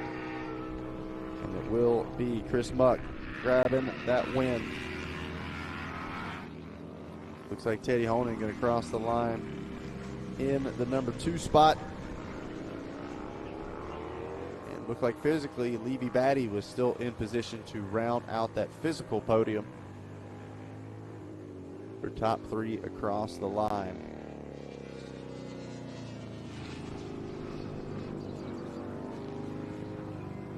So we'll get ready for our red line race recap. There you see Levy Batty giving a wave to the camera.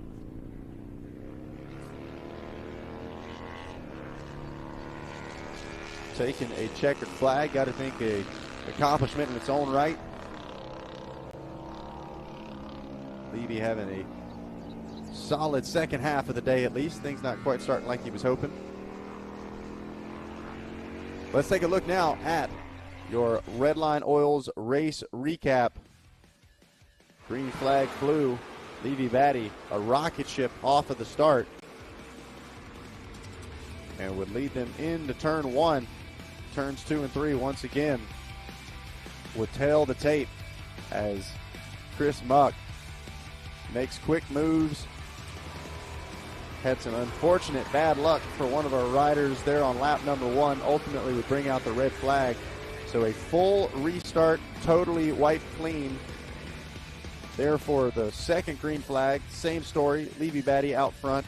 And then Chris Muck would very quickly regain that number 1 spot, but he brought Teddy Honan along with him this time, and they got close. An early race charge from Honan made it seem like the fight was on, but Muck stayed calm, gave a little look back.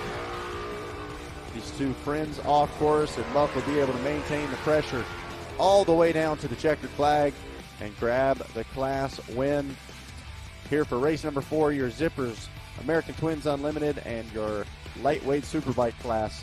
Your Alpine Stars top 10, it's Chris Muck, Teddy Honan, Levy Batty, David Lancaster, Nick Margadona, Caleb Childers, and Douglas Durra, your top 7.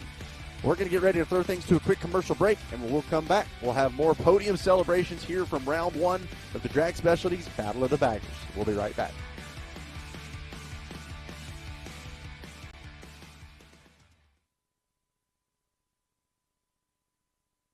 Performance isn't a trend, it's a lifestyle. At Tucker Speed, we live and breathe Harley-Davidson performance.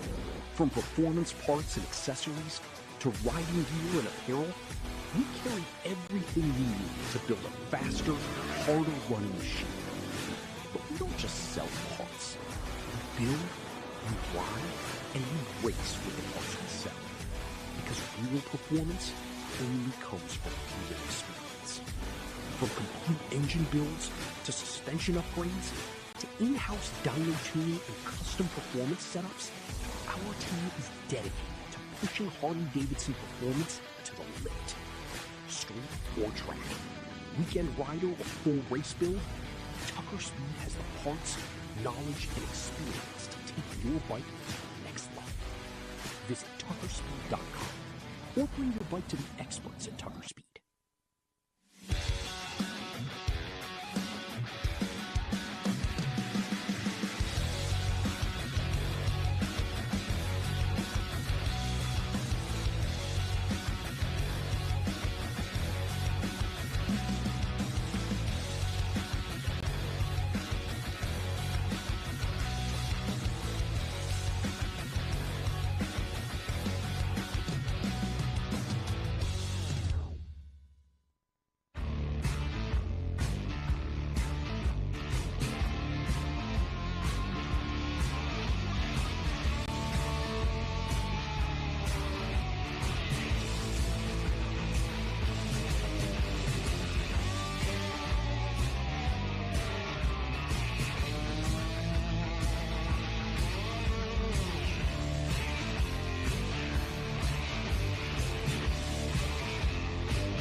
Make your mark with Memphis Shades, proud sponsor of the 2025 Bagger Racing League.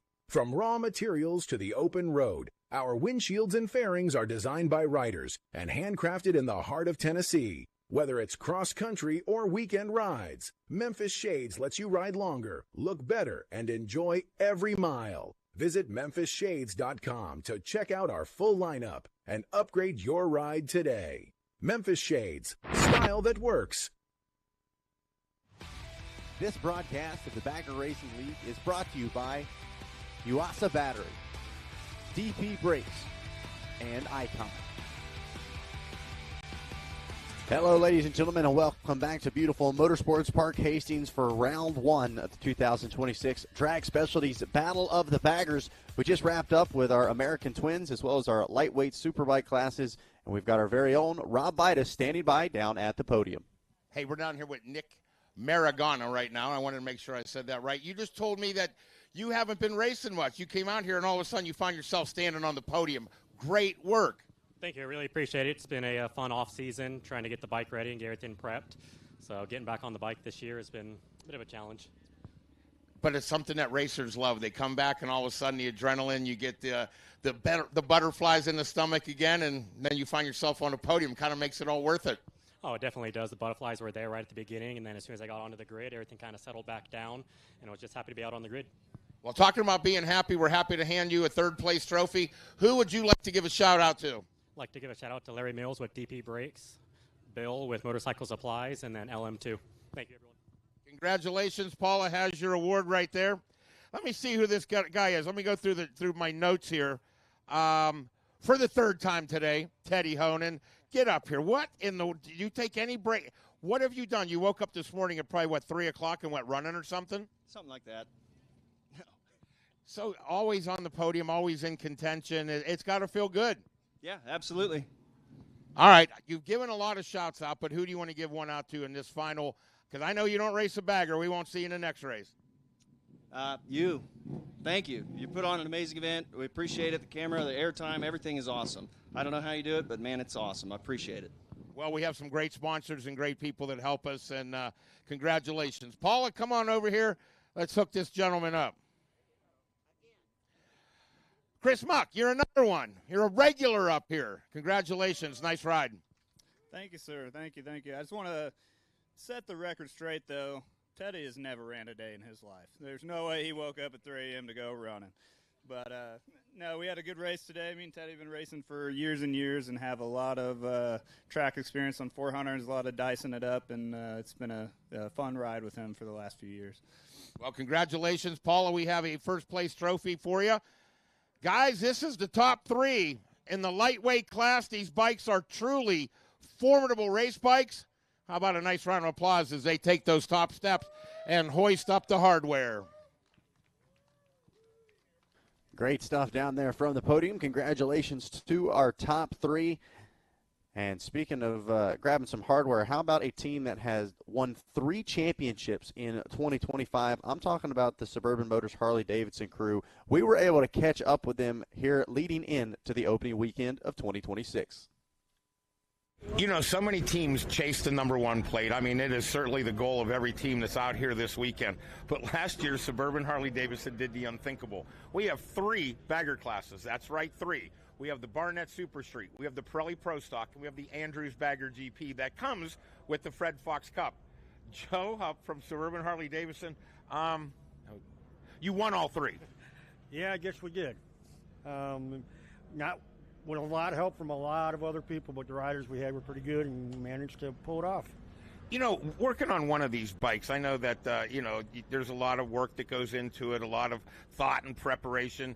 You've decided to go about it completely different. You go, if I'm going to build one, I'm basically putting a road race assembly line in, and I think you have 1, 2, 3, 4. There's other bikes not even here. You sometimes have up to 7 race bikes at one of these events.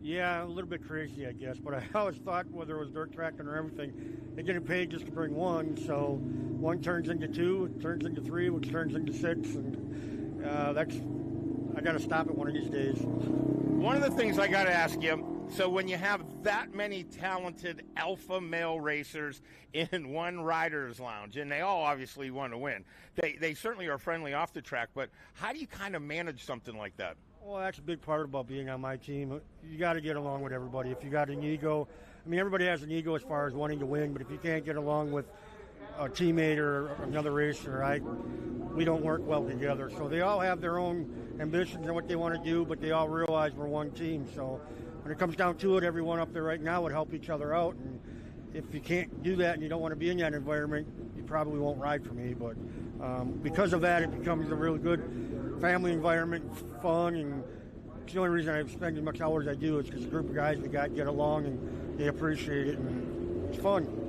Well, we certainly appreciate the Suburban team coming up. Again, keep your eye on them. They're going to have a number of number 1 plates, and they're in a hunt to not only keep those, but add to the count in 2026.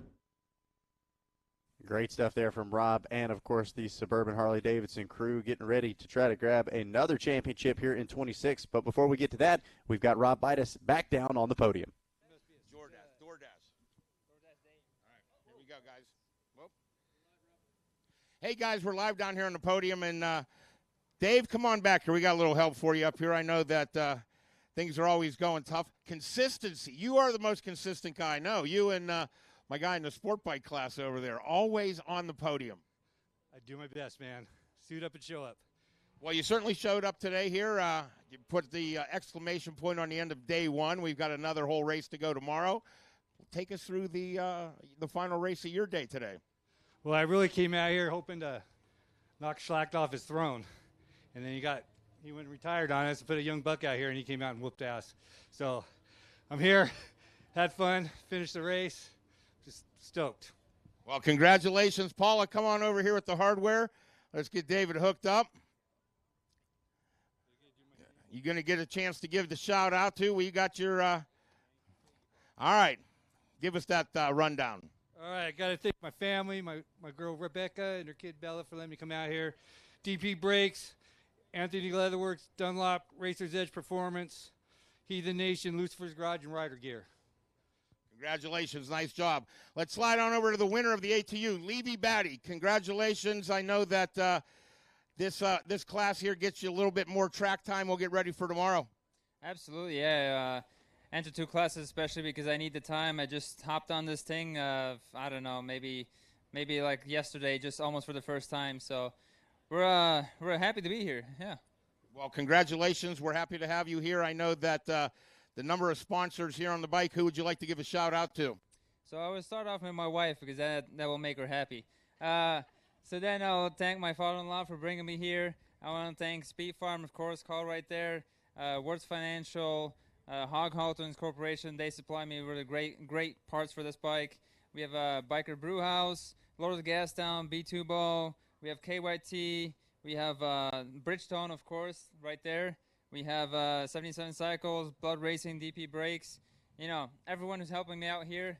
I can't thank you guys enough, and I'm happy to be out here. You know, after a crash, it's always getting a little bit weird to get back on the bike, but we made sure everything was running right, and Carl got it right back together. So I'm very happy. I'm glad to be here in this organization.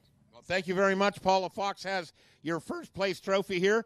Gentlemen, I know I'll hold on to your bike, David. You get up there on that podium and hold up your hardware right there. One more time as we get ready to head out onto the grid for our grid walk. How about a nice round of applause for these two individuals in ATU? All right, a huge congratulations as we get ready for a quick commercial break. And when we come back, we will have our grid walk leading up to our final race of the afternoon. You don't want to miss it. We'll be back with more Drag Specialties Battle of the Baggers right here on Racer TV.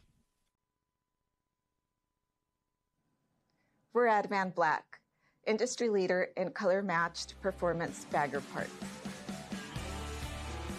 For over a decade, we've been building premium parts and accessories for baggers. Designed for riders who demand more from every mile. Advan Black. You choose the destination, we handle the rest. Drive anywhere on the Dueler AT Ascent tire. With rugged sawtooth edges designed for on- and off-road adaptability. Bridgestone innovation in all terrain. From the sun-drenched coasts of California to the stormy plains of the Midwest and the misty peaks of the Appalachians, this beautiful nation gives us all kinds of weather, but nothing the American Elite 2 can't handle. When the skies open up, confidence comes alive.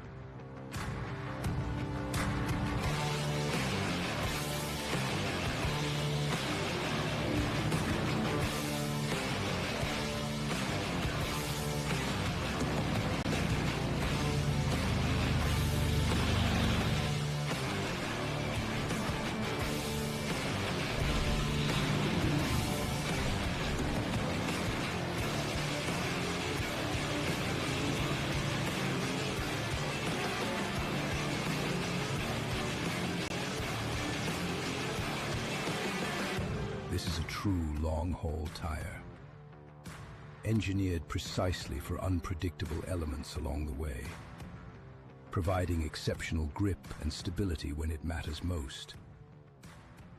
American Elite 2, built for the ride.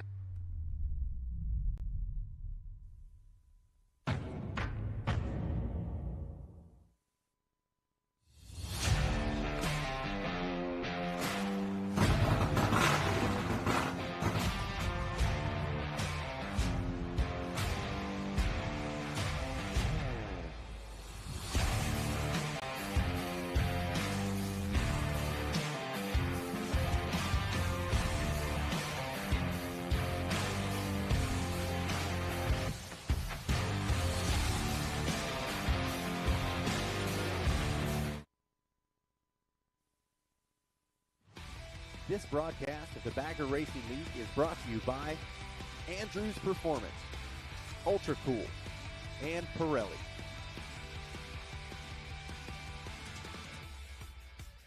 Hastings, Nebraska for round one of the 2026 season. Doubleheader weekend here on Memorial Day weekend. And so far, round one has brought all of the action and then some as we kick off 2026 in style. Now, what you're watching right now is what we like to call the grid walk. This is a really cool opportunity, especially for those of you here on site at a Bagger Racing League event. This is what you could probably argue is our main event, our premier class, if you will. We've got our Andrews Bagger GP class as well as our Pirelli Pro Stock getting ready to get set up here on the line. And what they do is they actually bring the machines out, they get them set up on the stands, they bring the riders out, they bring the teams out, and then they let the fans get to come up close and personal as well. This is one of the things that separates Bagger Racing League from the rest of the racing world, quite honestly. The ability to get up close, look at the machines, talk to the riders, literal moments before they throw the helmet on and get ready to go out and do battle. So we're going to continue to watch our riders get set up here on the grid, going to get all of those machines into position. We'll get the riders themselves out there as well. And then from there, I believe we're actually going to get a chance to catch up with some of the riders, talk a little bit about how they're feeling headed right here into round number 1. Lot of big names here in this one, of course. Cody Gilmore and Jake Masters both running the number 1 here in their respective classes. Cody Gilmore getting the job done out of your Bagger GP class, and then Jake Masters out of that Pirelli Pro Stock. So going to be exciting to see what they are able to do here in 2026 after such a great 2025. Drew Jankard will be back out there as well. Brendan Foley going to be one to watch on the number 29. Of course, our very own Tony Tucker back out on the track where he belongs and where he likes to be as well. So good to see the 477 back on the grid. Carbone Merrill, Tyler Elliott, Travis Wurr is going to be back out there as well. Matthew Maldonado, and then Chase French lined up there as well. And then can't forget about Seth Dahmer going to be back out there on the number 34. And then Kyle Onzorg, maybe saying that last name wrong, but Kyle, your top qualifier out of your Bagger GP class. That is going to be fun to watch as well. It's coming down to seconds, fractions of a second even. And so we'll see who is able to get the job done and who is able to start 2026 off with a win here at round 1. Of course, round 2 coming up live tomorrow right back here on racertv.com. You don't want to miss a lap of the action, so make sure you've got your notifications turned on, and you plan on being right back here on Racer TV for BRL round number 2 tomorrow. But coming up next, grid walk, and then we'll get ready for our Bagger GP and Pro Stock. And then don't forget, for those of you here on site, that's the tip of the iceberg as far as the festivities go. We've got Adventure Cross coming up later this afternoon here on site. Some of our very own Racer TV crew going to line up in that one. And then a fireworks show to close out the evening for Memorial Day weekend. Who says we don't like the party here at BRL? We race hard, we party hard, we celebrate hard. That's what it's all about. 250 years of America here in 2026. And, yeah, Hastings does it correct. They had a little pre-race party over at Miss Kitty's, one of the local motorcycle club bars, if you will. Been able to check that place out. First of all, great food. It kind of got like a NASCAR theme going to it. But, man, so cool to see the way that they embrace the local motorcycling community. They got brick-fired pizzas. They got all kinds of stuff. If you're there on site, it's definitely worth checking out. Of course, you can't go wrong with a big, juicy steak as well.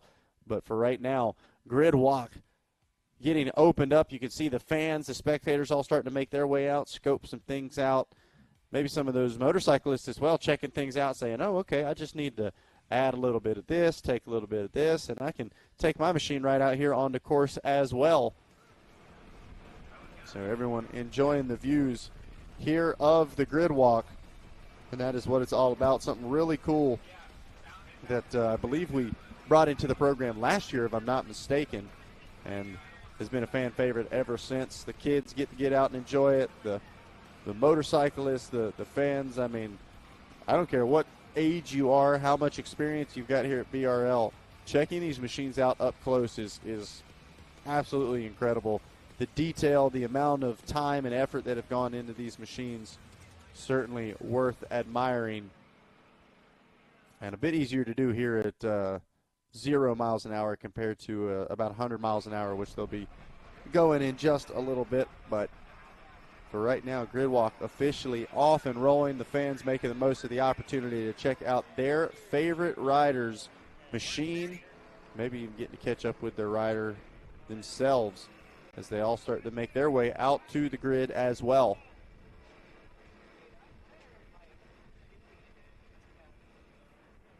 So our reigning champs not quite taking pole position in either class. That could be interesting to watch as well, as everybody knows how important it is to kind of make a statement here at round 1. Start the season off strong. But enough speculating. Let's get ready to hear from the riders getting ready to go out and do battle. Our very own Rob Bidas stands by at the grid walk.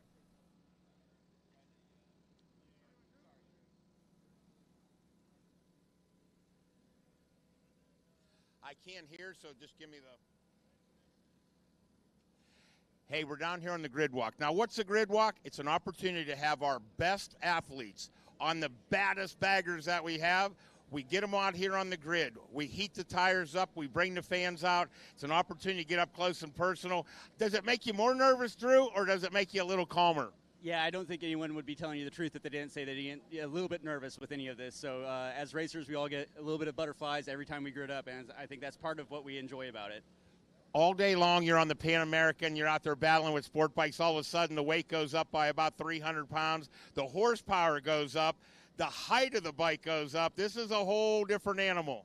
Yeah, in past racing experiences, I'm used to jumping between different platforms, but this is, like you said, a whole different animal. This bagger is it's wild, and I don't have a lot of time on it, but I'm trying to make the best of what I have. And the guys at Alloy Art have put a really good package together, and they're fully behind it, and they give me their best effort every time we come out to the track. I tell you what, best of luck to you. Have a great ride out there, and we hope to see you on the podium. Thank you very much. Appreciate it. Let's slide right down the line here. Now, we don't often get somebody local. I mean, down the street local. Kyle, you guys in the Tab team have been competing together for a couple years. We're here at your local track, literally for the company. They were able to bring the big rig. We can't be happier to have you here. Welcome to Hastings. Yeah, thank you. Yeah, the Tab Performance, like I said, they're out of Lincoln, Nebraska. They got us, me and the wife down here with our little man, and really loving this track. I've not been here before this weekend.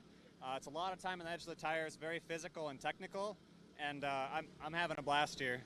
You know, here's one of the things that it's baffling to me. It's Harley versus Indian. You obviously chose the Indian Challenger. This is a very formidable bike. We'd love to have more Indian folks come out here and join us. So if you know any of them, please invite them to come hang out.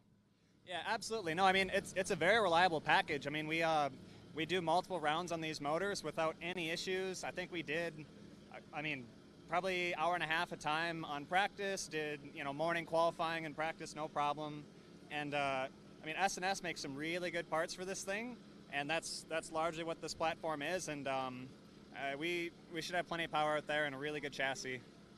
Plenty of power, a great bike, and an even more talented rider.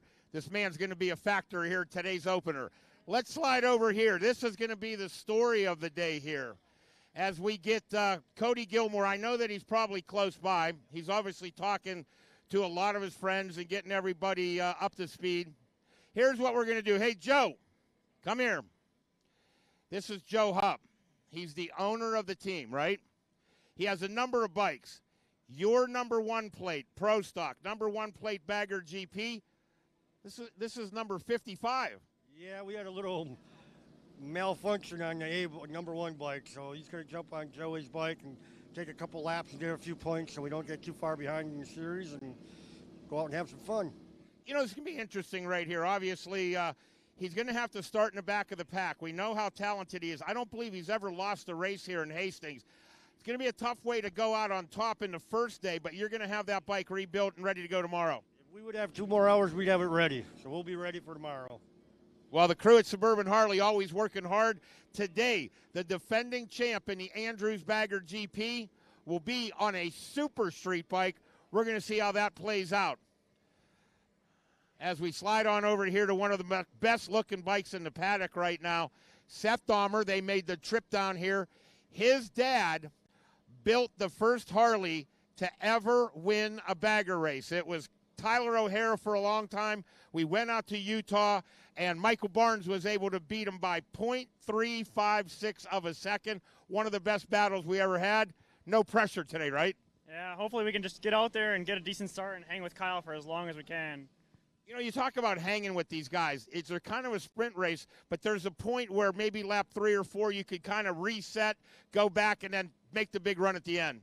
Yeah, it's going to be really tough to hang with Kyle, but hopefully I can just get up close and stick with him and try to get a drag away from the pack. Well, we want to wish you best of luck out there. We know that you're on a brand-new team. This is your first time racing in the GP division, but you're sitting up here in the front row. Yeah, I'm super excited, and it's really, I love this. This bike is working pretty good, and we're really working. Kyle helped us a little bit. He rode it, and we've developed this bike a ton for the little bit because this is our first time riding it. We didn't get any testing, so it's exciting. Well, Seth Dahmer's ready to go. If I keep pulling the mic out of his mind, best of luck to you. Have some fun out there. Let's take the next row back here. Now this next rider that we're going to talk about, Ogden, Utah, Tony Tucker. He's over here having a meeting right now. We don't want to. Don't leave because we got more stuff to talk about. Tony, you have stepped up since we first met. You competed, had an injury, not in the BRL, and we're thinking, man, let's make him. We've got to have him around. His energy's so good. You became the announcer. Yeah. Then you come back and win the comeback of the year, not because you came back to racing, because you started Podium like that was your job. We're kicking off this year. You stepped up the bike. You built a second bike. You built a team. The show hauler out there. You are literally a mover and a shaker. Moving and shaking. That's what we do. Yeah, we've stepped the game up again. I mean, I think that last year we came out swinging and made some really good progression with our program, and we wanted to keep that momentum. I feel like after Vegas last year, we had some really good momentum, tried to carry it through the winter, and it's carrying into Nebraska here. I know there's a lot of people watching us from around the world. Can I borrow you for a second? You need an umbrella girl. They don't think anybody in the BRL has an umbrella girl. They all been holding their own umbrellas. You have an umbrella girl. That's a leg up. She's pretty, too. Very pretty, very smart, and I got to tell you, one of the hardest working people I've ever been around. I see her first thing in the morning, last thing at night, always over in the camp over there, making sure everybody has everything they need. She's a badass. Thanks, Rob. Best of luck to you both.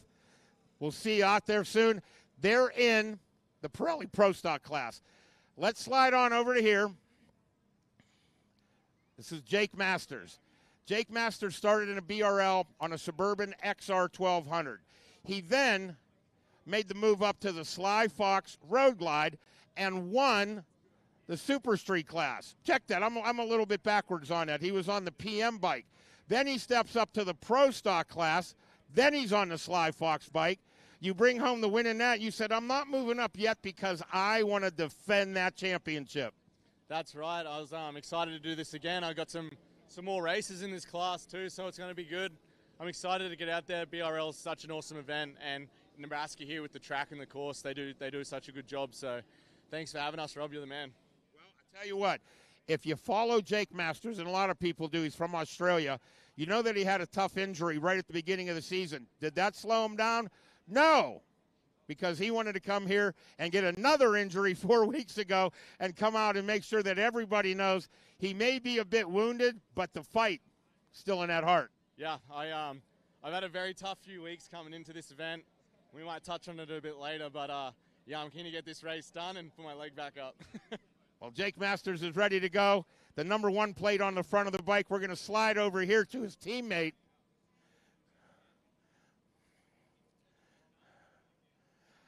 Brendan Foley. He last year was able to come home with the Barnett Super Street, picked up the number 1 plate. He said, I am moving up. I want to get into the Pro Stock division, and I know you have your sights set on the front row next year, but this year it's all about you and your teammate arm wrestling over the number 1 plate.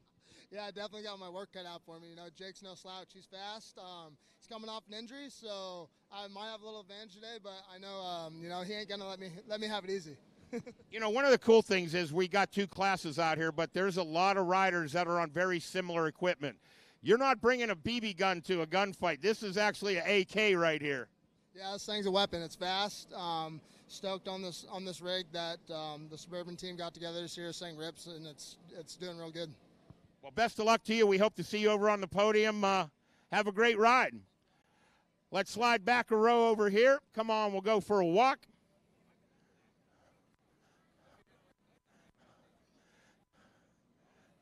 All right, we make our way over to this bright orange bike. Carbon, come see me on this side if you'd be so kind. Now, not new to racing, but he's come back with the FDR team. Carbon, you guys have been West Coast. You're making your way out here. Things are starting to come your way. I see you getting more and more comfortable. Great to have you. Oh, yeah, it's a pleasure to be here. Stoked to be out racing with Bagger Racing League out here in Nebraska, round 1. Absolutely thrilled to be out here with the FDR team. They put in a lot of work when I had my last big crash, helping me get back on the road and getting back in one piece. And then, this opportunity arise to be able to ride with him. I couldn't be happier to be out here. We're getting the bike sorted and getting acclimated to this lovely track, and hopefully we can increase our results and then come out tomorrow with a little bit more attack. But we still got one ahead of us today. Heck of a travel trip to get here. Josh Runlett, their team manager, stuck in Dallas, had to spend the night, showed up late. I bet he came here both hands flying, had tools going every which way, and got you ready. Oh, 100%. It was one of those very funny mornings coming out and knowing he was stuck, and we had a journey coming out with some flat tires in the car and stuff like that too. Definitely always a mission to get racing, right? Part of it showing up. So can't wait to get it going. And definitely I think he got this thing sorted out for me to be able to have some fun. Well, Team FDR is certainly ready to go. Carbon, give me some knuckles here. Have a great race. Thank you very much. Pleasure to be here. Thank you for having me. Let's slide over one more time. Now, if you followed the Harley-Davidson world for the last couple years, my man, get over here. Come by me. You're my guy. He came out to these races, and he said, you know what? I'm going to come. I'm going to learn. I'm going to improve. I'm going to get better, and I'm going to ride a street glide. And you have not reneged on any of your stuff. You are truly loyal to the street glide, and we love having you out here. I could have gone to the road glide like everyone else, but who wants to be like everyone else? I mean, obviously, coming out here and racing is doing something that not everybody does. So keep it going, running the street glide. She's a tough old bird. Almost 20-year-old bike here. And you got it working really good. What are the companies you leaned on to get this thing going? Werner's House of Horsepower has really helped me out with the power plant. We're still running a twin cam, so trying to keep up with these big guys. The Geezer Engineering front end keeps this thing planted, going around the corners. My local Harley dealership, Twister City Harley-Davidson, helps me out. And then also Extreme Helmets and ATV powder coat and keeps this thing pretty. You'll see the bright orange once we get these things unwrapped. I can't wait to see you. Hope to land on the podium. Great ride, everybody. Make sure you guys get ready to check them out. Let's head back to this final row here. Matthew Maldonado, number 8 in your program right here. All white bikes. I'm going to be out there. I'm going to be like Mr. Clean. Sir, that was the plan. All right. We know that these races are quick, but a start's critical. Do you have a plan to get up there and mix it up with the boys? Oh, yeah. I'm going to use my drag race experience and try to get a good bike compared to my drag racing bike. How tall it is, but I got a little bit of that experience and hope to use that on the start, get myself a good position, and get around the track real quick after that. Even if I'm not faster than them, hopefully I can hold them off, keep them away. One more thing. I know you got some help over here. Who'd you partner this thing ready to go? Oh, man, there's so many. Fueling got me the cam for my bike, 592. Made 150 horsepower on stock heads. Saddlemen, they got me the seat. DP brakes, getting me able to stop. Of course, everything from Drag Specialties. They are one of our sponsors out here and also built most of this bike with parts from their catalog. I also want to thank Joe from Suburban Harley. If it wasn't for him, I wouldn't be on this grid right now because my rotors, my stock rotors on my bike warped really bad. And on the last, right before qualifying, it was showing everywhere. Actually gave me the front wheel straight from their paddock. And he got me out here racing, so everybody plays a part in getting the bike together for the races. You know, let's touch on that real quick before we move over here. If you're in a BRL paddock and you have a problem, I don't think you can turn much more than 20 feet and somebody is going to jump in and help. Oh, yeah. Everybody out here wants to make sure all the other racers are taken care of and out there racing. I mean, it's crazy how awesome everybody is out here. They don't want anything to stop you from being on the track. They'll give you parts. They will give you knowledge. They'll do everything they can to help you out. Well, we help you out with a great start and have a good ride out there. Best of luck to you. We look to the left. It's empty. We go to the right over here. Almost go down. Good thing I have the cat-like reflexes over here. Mr. French, how are you, my friend? Doing great. We talked a little bit earlier. Now you've had a little track time, and now you're in a much more intense environment, I'd say. Oh, yeah. Definitely a skip. Just having it's a lot fun on a 1, which is not yet, than a 117. So, well, here's the thing about it. These bikes take so well to the modifications, the cams, the heads, the exhaust, everything like that. I got a feeling you got a pretty potent machine right here. Yeah, actually, it's basically stock except for a cam, and it's making good power. It's a Gen 2, so it's been a lot of learning curve for the electronics, getting it to work.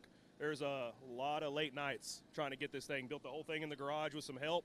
Dealership didn't help do a single thing. Gen 2, he's talking about the heads. They fly better, they work a lot better.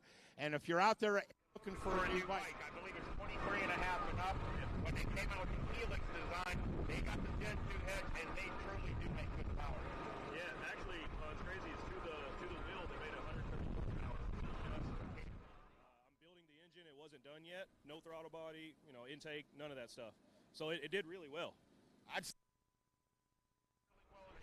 We're down here on the podium. We're just getting ready to wrap it up. Folks, if you're at home and you want to come out and be part of the grid walk, we're going to see you tomorrow. We're also going to see you in Michigan coming up in just about a month. Come on out and be part of the action. Well, for now, we're down on the grid. Let's throw it back up into the booth to Zach Herron. Guys, we're getting ready to go racing. There you go, Rob. Thank you so much. Fantastic as the anticipation continues to build towards our main event of the afternoon here for round one. We're going to throw things to a quick commercial break, going to get the grid cleared off, and when we come back, it'll be just about time to get that warm-up lap underway before the final green flag of the day here for round number one. This is the 2026 Drag Specialties Battle of the Baggers presented by Memphis Shades. We'll be right back.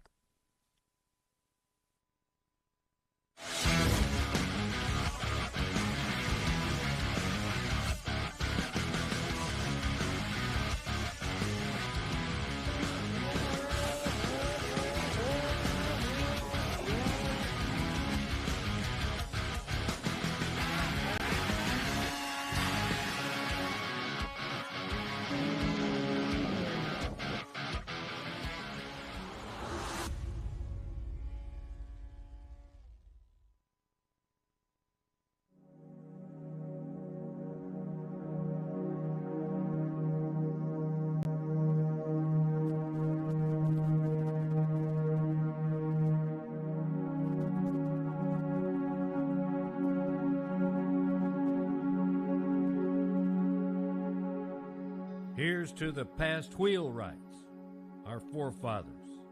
Like them, our lives are fixed on improving the oldest of technologies over and over. It is this cycle of a wheelwright's life that indeed helped make America and the world go round and boldly go forward. But our world is that of motorcycles. Since 1999, we've taken the wheelwright's heritage, craftsmanship, dedication, and pride in here with us, so our brothers and sisters can ride right. We set out to roll out improvements. We invented the Fat 50 for a stronger, beefier wheel that works better on the heavyweight cruisers. We invented our MHEs, modular hub ends, that add speed in wheel making so bikers can get their order faster than anybody. A new flexibility and customizing was born as we did this. With these swappable hubs, one's wheel became more interchangeable with other motorcycles.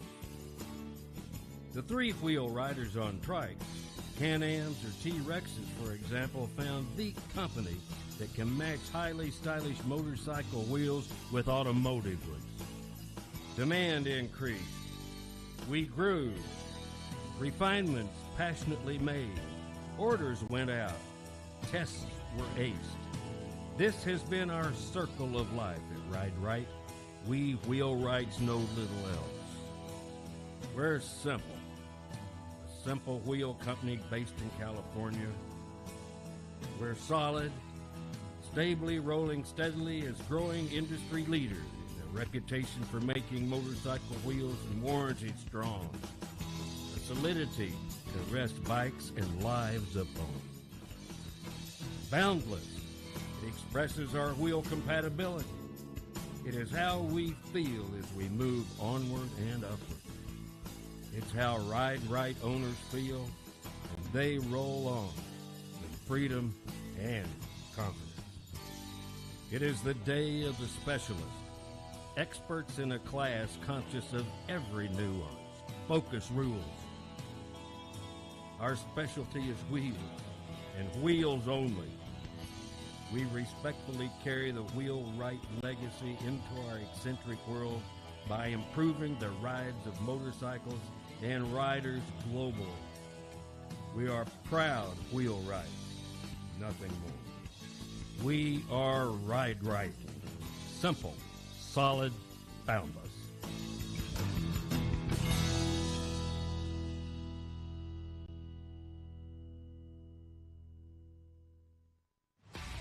This broadcast of the Bagger Racing League is brought to you by Yuasa Battery, DP Brakes, and Icon.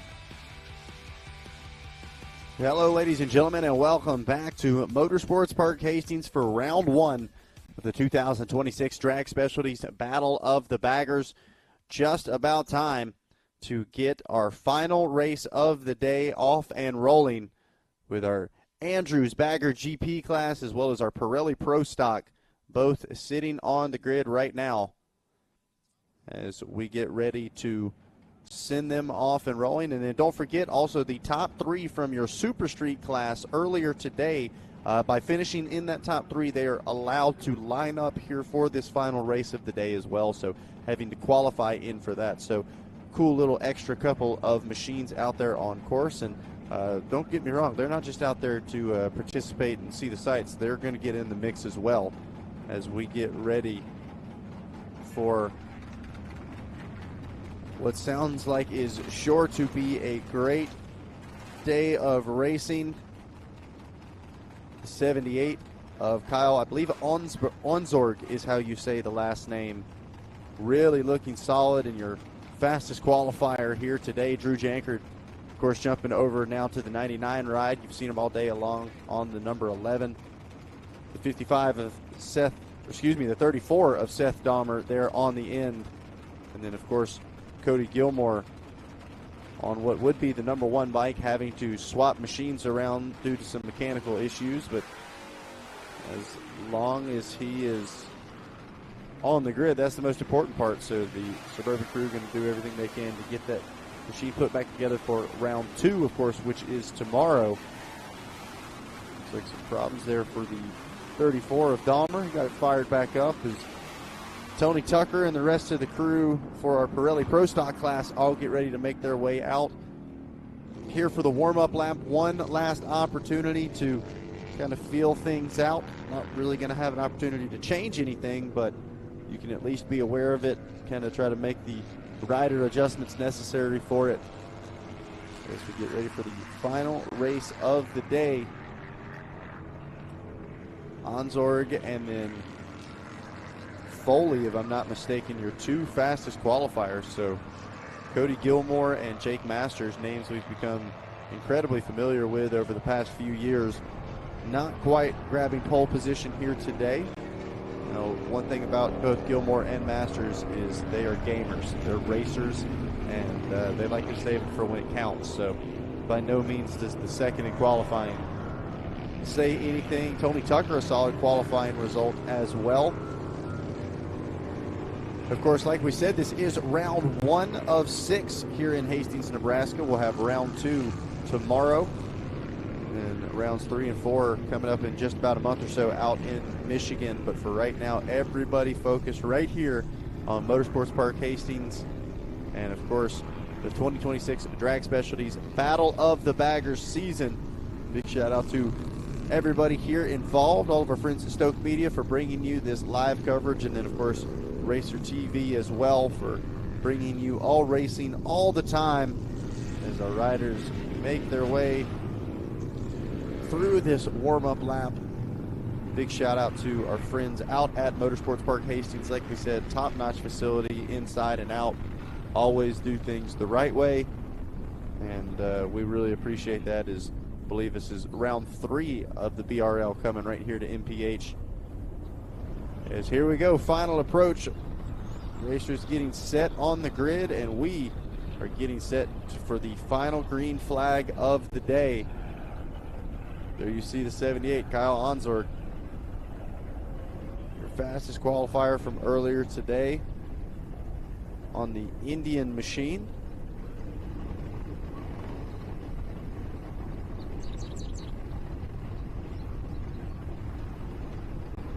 Seth Dahmer, who we saw some great rides from earlier today as well. Also on a different machine here for this final race in the Andrews Bagger GP class. Going to be on the outside of row number 1, but looks like 30-second card is in the air, and we are just about ready for a green flag to fly for the final time today. 30 goes to 15, and it all comes down to this. Here we go, flags waving for the final time here today. Looks like Gilmore was lined up way in the back there, possibly due to having to switch those machines. Tried to make the most of a good start. But here we go, and look at that, 3 wide around turn 2 and 3. Somebody making some quick moves. Might have been the 34. Did not get the start that he was hoping for, so how about it, Dahmer? Going to have to try to climb back up after a tough start. Meanwhile, looked like Onsorg was up there. Jankard we've seen really fast off the start all day today as well, but on a different machine. So there it is.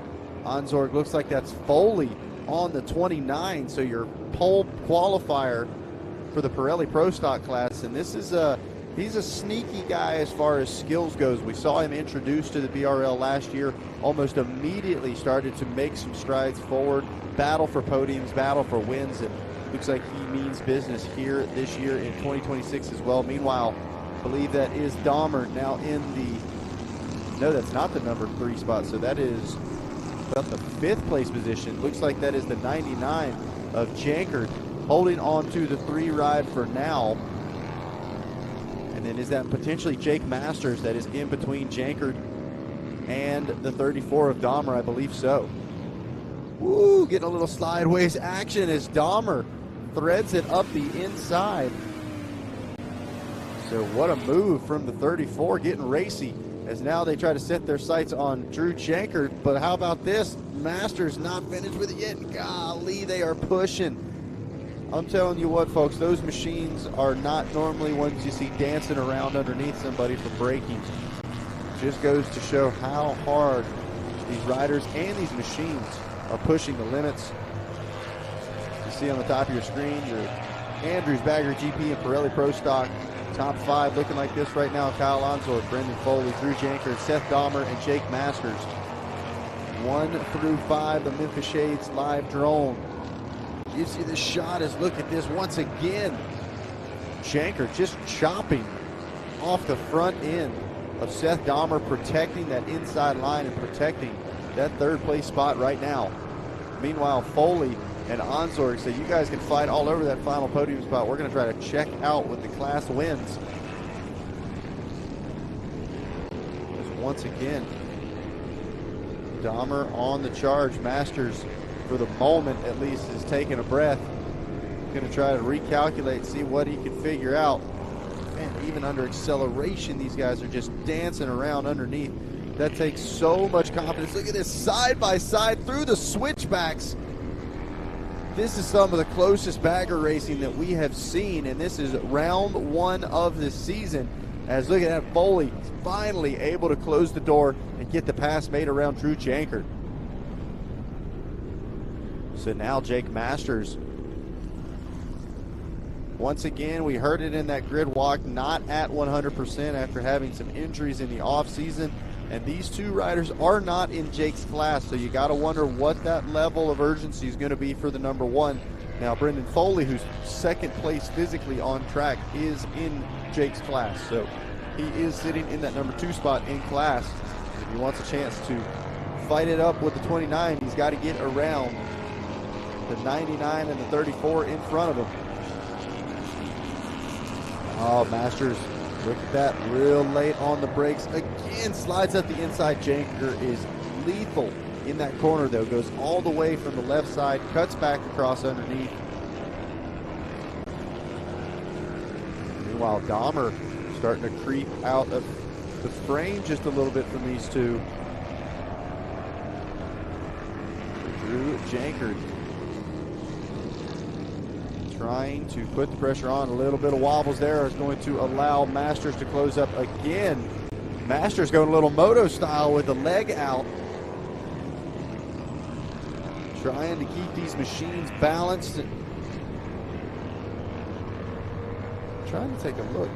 It almost looked like Masters' visor wasn't down. Let's look at this now. Masters going to go way out wide. And then let's see if he can cut back underneath on the exit of the corner. Cuts under. A look down to the machine. Because, man, he set it up great. Just wasn't quite able to get the drive out of that final corner. Back side by side there for turns 1, and let's go ahead and make it 2 and 3 as well. Why not? 1 and the 99. Oh, look at this Masters. Now this time around the outside. Able to keep the pressure on and able to get around Drew Jankard. So now Jake Masters finds himself in the 4th place spot. Immediately able to open up about a bike length or so. And now stretches that out to 4 or 5 as he tries to chase down Seth Dahmer, who hangs on to that number 3 ride. So Kyle Onsorg, Brendan Foley, Seth Dahmer, and now Jake Masters and Drew Jankard round out your top 5. Here in this one, Onsorg, just like he drew it up, get the start, well, get the qualifying position, then get the start, and then just hit your marks from there. This is exactly what he was hoping to do. I believe that's Dahmer we're watching on screen right now.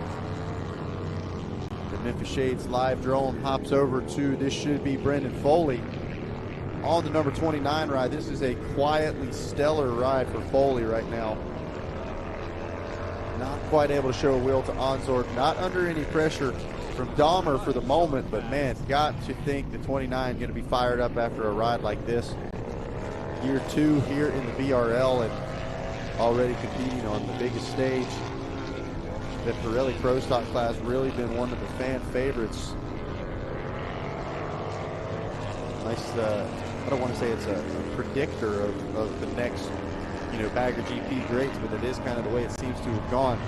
Cody Gilmore, we've seen obviously Jake Masters, now Foley kind of stepping up saying, hey, I think I've got what it takes, and certainly showing that he does. Meanwhile, have not seen, there is your leader, Kyle Onsorg, on screen. Have not seen Gilmore. We know he's out just circulating, trying to get some points here for round 1. We know that is not how the number 1 is wanting to start the season off, but he's got that number 1 for a reason. He knows it is a long season. Anything could happen. Is Onsorg starting to work his way through some lap traffic now.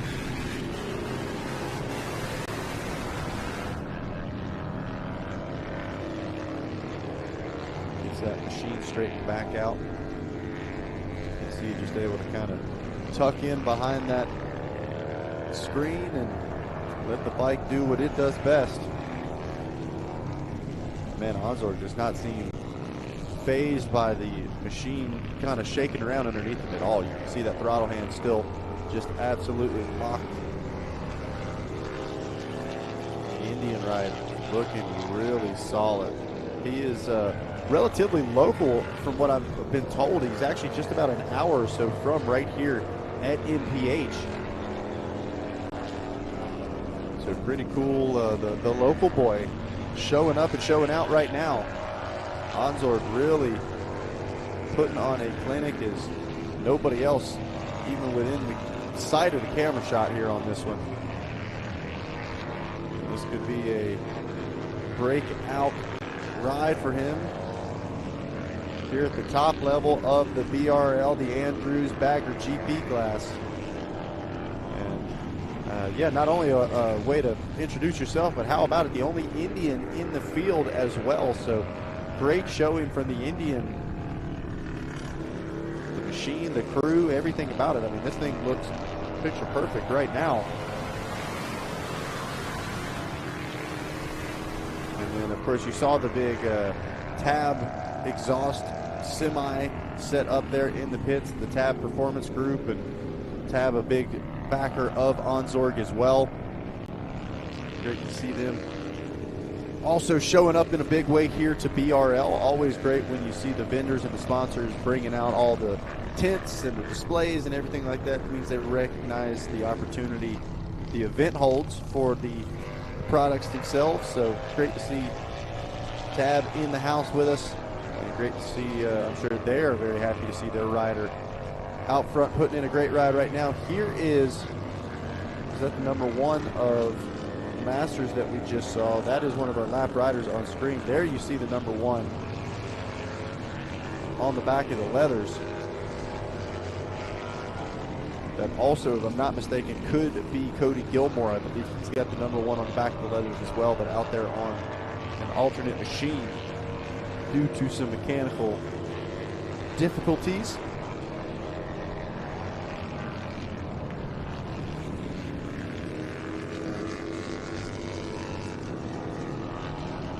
Getting told here kind of exactly what happened with Gilmore. Sounds like some front brake issues, and ultimately went off course. And there has been a fair amount of rain in this area,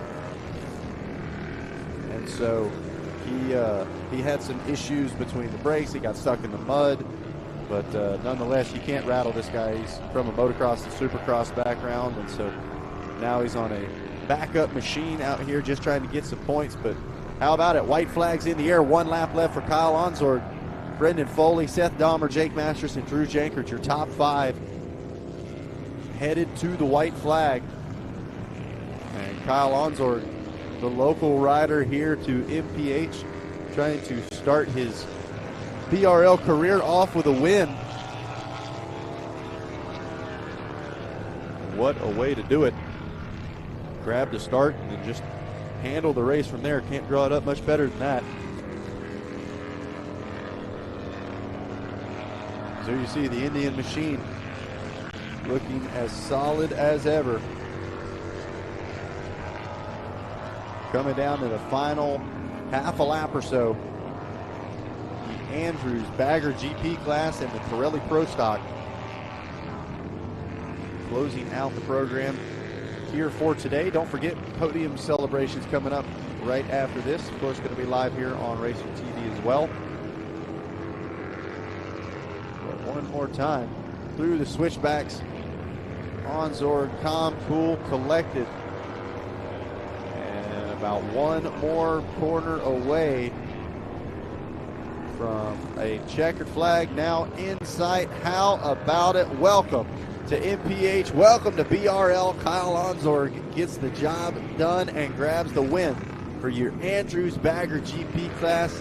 And he does it with style. How about that?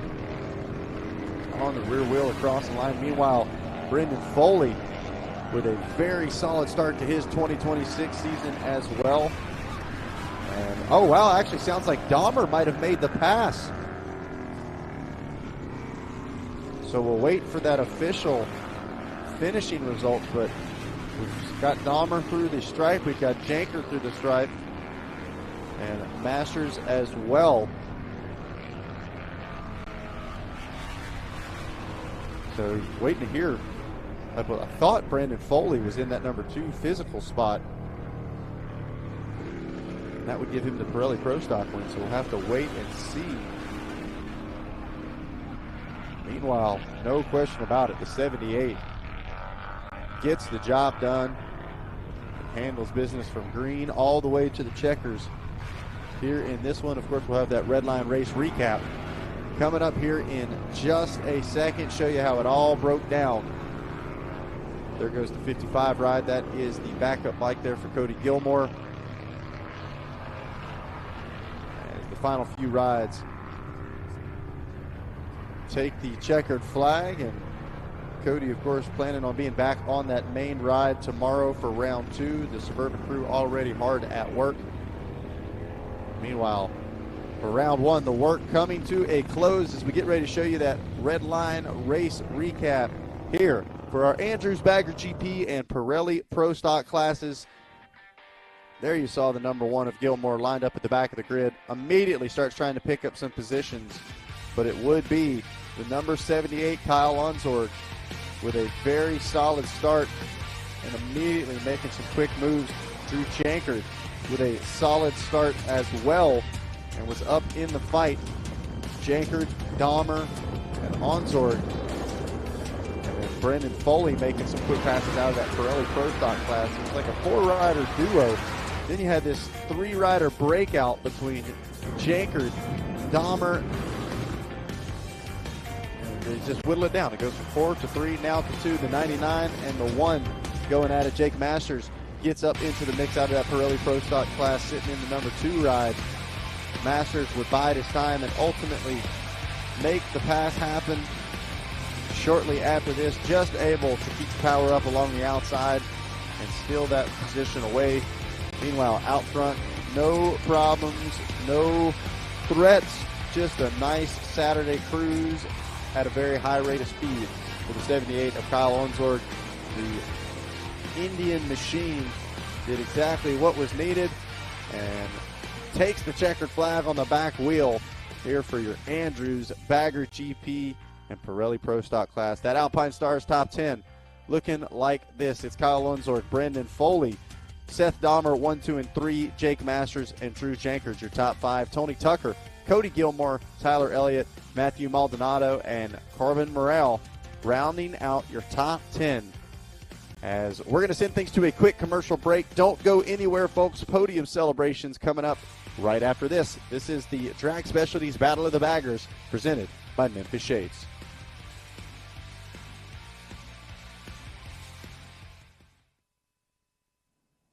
We're Advan Black, industry leader in color-matched performance bagger parts. For over a decade, we've been building premium parts and accessories for baggers.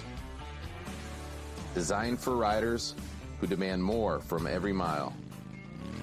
Advan Black. You choose the destination, we handle the rest. Drive anywhere on the Dueler AT Ascent tire. With rugged sawtooth edges designed for on- and off-road adaptability.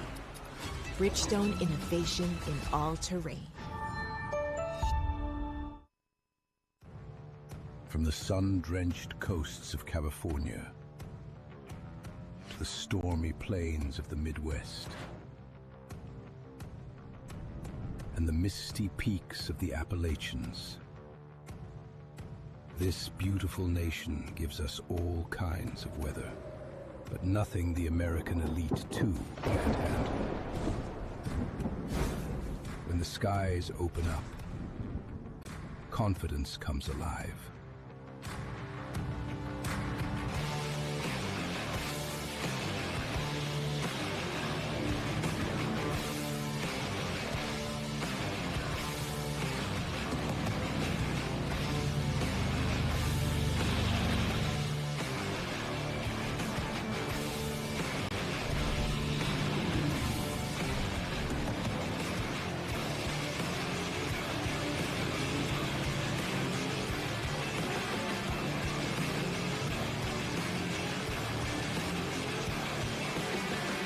This is a true long-haul tire, engineered precisely for unpredictable elements along the way, providing exceptional grip and stability when it matters most.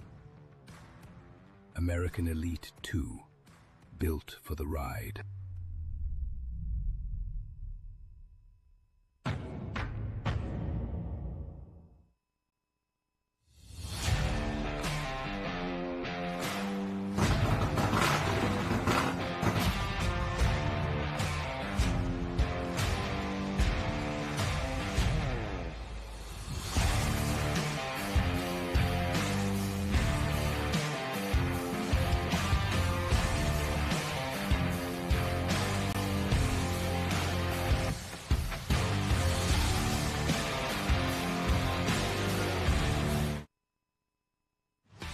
This broadcast of the Bagger Racing League is brought to you by Advan Black, Redline Oil, and Dunlop. Well, hello, ladies and gentlemen, and welcome back here to the Drag Specialties Battle of the Baggers. Round number 1 officially coming to a close as we just threw the checkered flag on our final race of the afternoon, our Andrews Bagger GP and Pirelli Pro Stock classes, and our very own Rob Ida stands by down at the podium. Hey, guys, we're down here on the podium with our Bagger GP, the Andrews Bagger GP class. And now, sitting third in points as we're one race in, Drew Jankard, all day long, you've been on the podium. Yeah, it's been a really good day for us. We struggled a little bit in that race, but we salvaged some points, got third, put it on the box, so we're happy with that, and we'll take it from here and try to do better next time. Well, tomorrow's going to be the next time, but right now you're going to pick up an award from MotoGP 250 champion and World Superbike champion, Mr. John Kaczynski.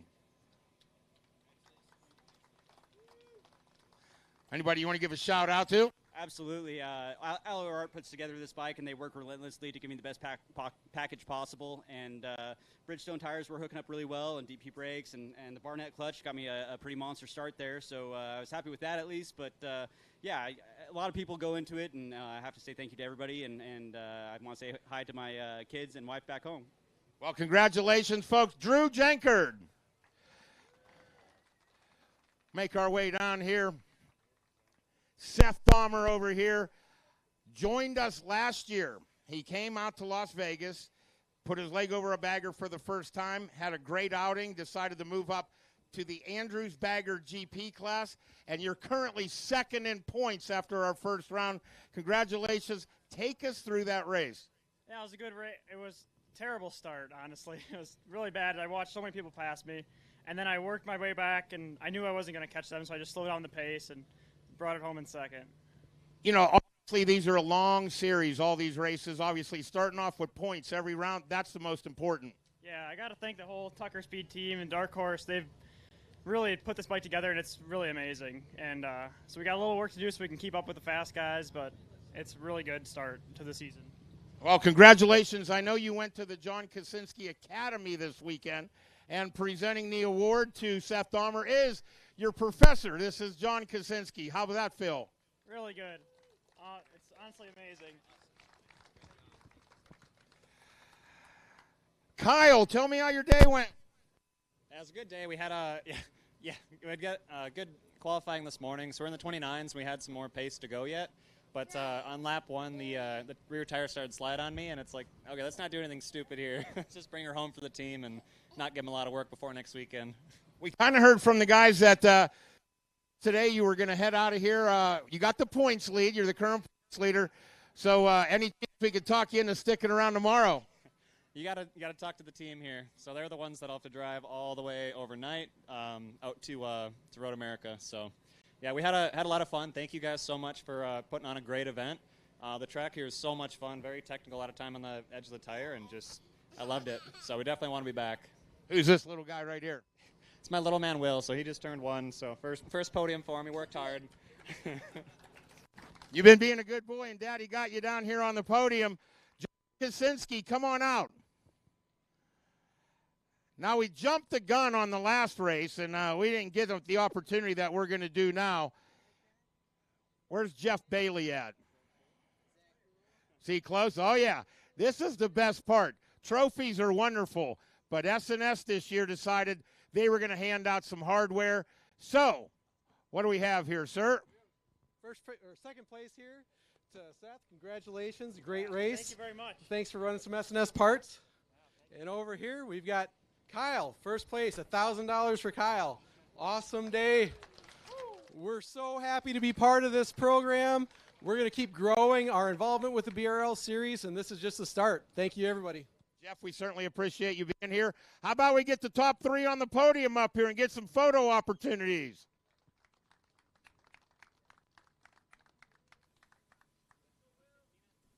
All right, how about it, folks? Once again, a huge congratulations to our friends at the Andrew Bagger GP Podium. And speaking of which, we were able to catch up with the title sponsor of that class over at Andrews. Let's hear what they had to say.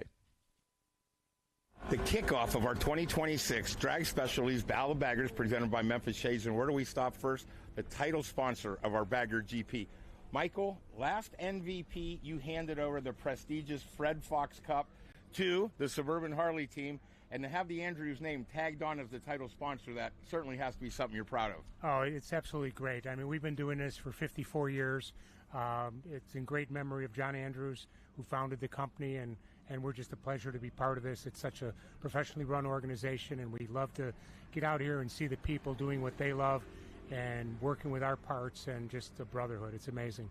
You know, you talk about the parts, and a lot of these companies rely on types of testing. Some used to do out in the Mojave Desert and ride around for thousands of miles. You said, listen, we're going to take our products to the racetrack. We're going to show not only what they do performance-wise, but the durability.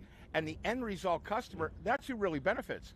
Absolutely. I mean, for many years, customers just assumed we had lifetime warranties because our stuff never wore out. But, you know, we don't have lifetime warranties. But we do stand behind our product, and, you know, we do everything to make sure the customer's satisfied and just make it a great experience all the way around.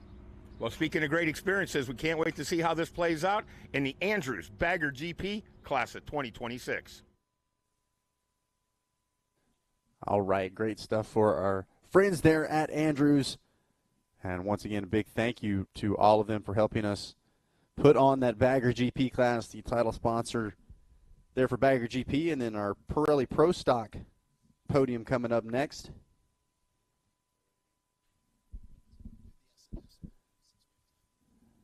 And once again, a huge thank you to all of the incredible sponsors, including our friends over at S&S.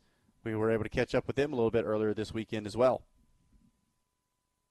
132 cubic inches. That's right, 132 cubic inches. Absolutely. Jeff Bailey from S&S said, listen, we're going to build a motor that is going to perform, going to be durable, and going to be something that we could put our name on S&S and be awful proud of. Yeah, the 132 is something that we were working on. It's coming, but we're out here to support these guys with all these products. But yeah, when the 132 hits, I think it'll be a package that people can just bolt in and go race with. You know, that's the easiest thing out here. This class is becoming so much bolt-on, you know, the forks, the subframes, the swing arms, a lot of the aftermarket components. But the heart of the beast, that's where you guys, for, well, how long has the S&S name been around? It's got to be close to 100 years. About, what are we at, about 68 years right now? So yeah, S&S has been around forever, proven performance, going racing. Racing's in our heritage. George Smith and everybody after him, you know, whether it's the Bonneville Salt Flats, road racing, flat track racing, drag racing, we want to be a part of it, and that's why we're here today. One of the things that I don't think enough race organizations can speak to is we are so excited to have the contingency program. If you use their products, you're going to reward the racer. Yeah, that's right. We want to help those guys who are out there racing. They're out here busting their butts, making it happen. So we want to be able to figure out a way to put money in their hands, and a really strong contingency program is what we've set up. Well, the S&S name, you know, if it's stamped on there, it's going to be quality, and it's going to be something you could be awful proud of. Great stuff from our friends over at S&S Cycles. Big thank you for their involvement in the 2026 season as we get ready to send things back down to the podium, as I believe Rob Bidas standing by with our Pirelli Pro Stock podium. Well, we're down here on the podium with Tony Tucker, not only the owner and operator of Tucker Speed, not only the owner and operator of the 2-Bit Show, not only the guy that put together not one but 2 bikes that finished on the podium in our premier classes, but in your spare time you managed to fine-tune your craft. You are the legitimate threat to go home with this championship. I hope so. These 2 boys to my left are pretty fast, but, you know, we got some work ahead of us. We got some changes coming to the bike. We're going to get even faster, and we're going to fight for a championship this year. You know, that's the best part of it. These guys come out, we out, they hang out and stuff, but all of a sudden the helmet comes on, the visor goes down, and things get real serious. Got real serious, you know, out there on the track. I got a bad start. I almost ran into Seth. He was right in front of me, and we got kind of slowed up, but put my head down, tried to kind of pick off some positions real quick, and then just settle into the race and bring it home. Well, you certainly brought it home. I know that a list of people besides you and your crew, who you want to give a big shout out to? First and foremost, just my crew and everybody. Tucker Speed, obviously, Dark Horse Motor Company, Law Tigers, SMT, HPI, Spectro Oil, The Brew, Pirelli. I'm sure I'm forgetting somebody, S&S Cycle, for, you know, getting us the horsepower to the ground and everybody. So, yeah, huge shout. I'm sure I'm forgetting somebody. Thanks, everybody, though. Tony Tucker, third place. Paula Fox has your award right here. Tony Tucker from Tucker Speed. Making our way over to to our international side of the field. This is from Australia, the defending champ in the Pirelli Pro Stock, Jake Masters. All right, Jake, come clean. What's going on? Big day today. It took a lot of effort and energy to get here the last 4 weeks. I broke my femur 4 weeks ago. Had to put a rod in it. But I couldn't miss out on racing. I love this too much. I love this sport. It's so much fun. So it's been a tough day. It's been a tough 2 days. I haven't done many laps, but the race was really fun. I felt good out there. Had some good battles with Aluyat and Tucker Speed. It was fun. I love being out there. I'm in a lot of pain, but nothing better than racing and getting out here. I'd like to thank Joe at Suburban for putting all the bikes together, Bridgestone for keeping our tyres good, Sly Fox, All Balls, Legend Suspension, S&S. Big thank you to everyone. I'm excited for tomorrow. Need to get a little bit of a better start, and yeah, I've got not much to say. I'm exhausted. Well, congratulations out there. Paula Fox has your second award right here. All right. So this guy came to the BRL a year ago with zero road racing experience. Joe Hupp from Suburban said, well, let's put him out there in the Super Street class. Dominated. Then how about go to the Pro Stock class? Okay, how am I going to do in my opening race? Dominated. What's going on?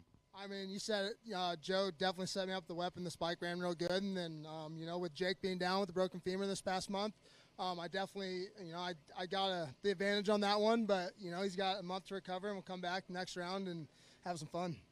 Talk about having fun. I know that you got a lot of people that helped you get here. How about giving them a shout out?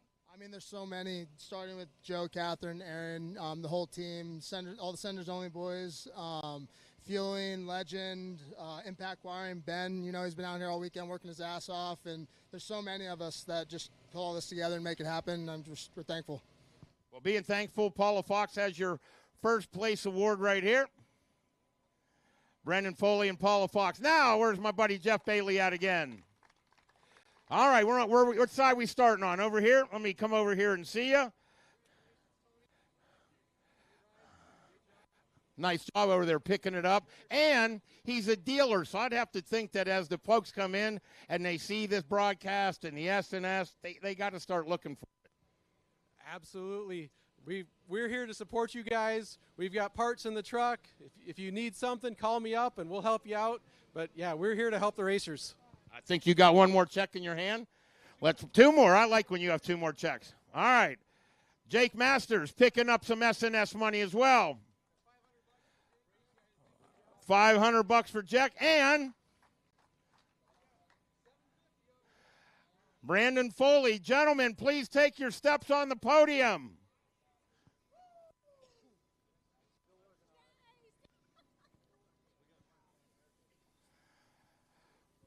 Top three in the Pro Stock division. How about a big round of applause? Well, that's it from down here on the podium. Let's send it back to the race studio. All right, how about that? What a way to close out round number one, and what a way to kick off the 2026 Drag Specialties Battle of the Baggers presented by Memphis Shades season. I've been fired up all 2026 so far.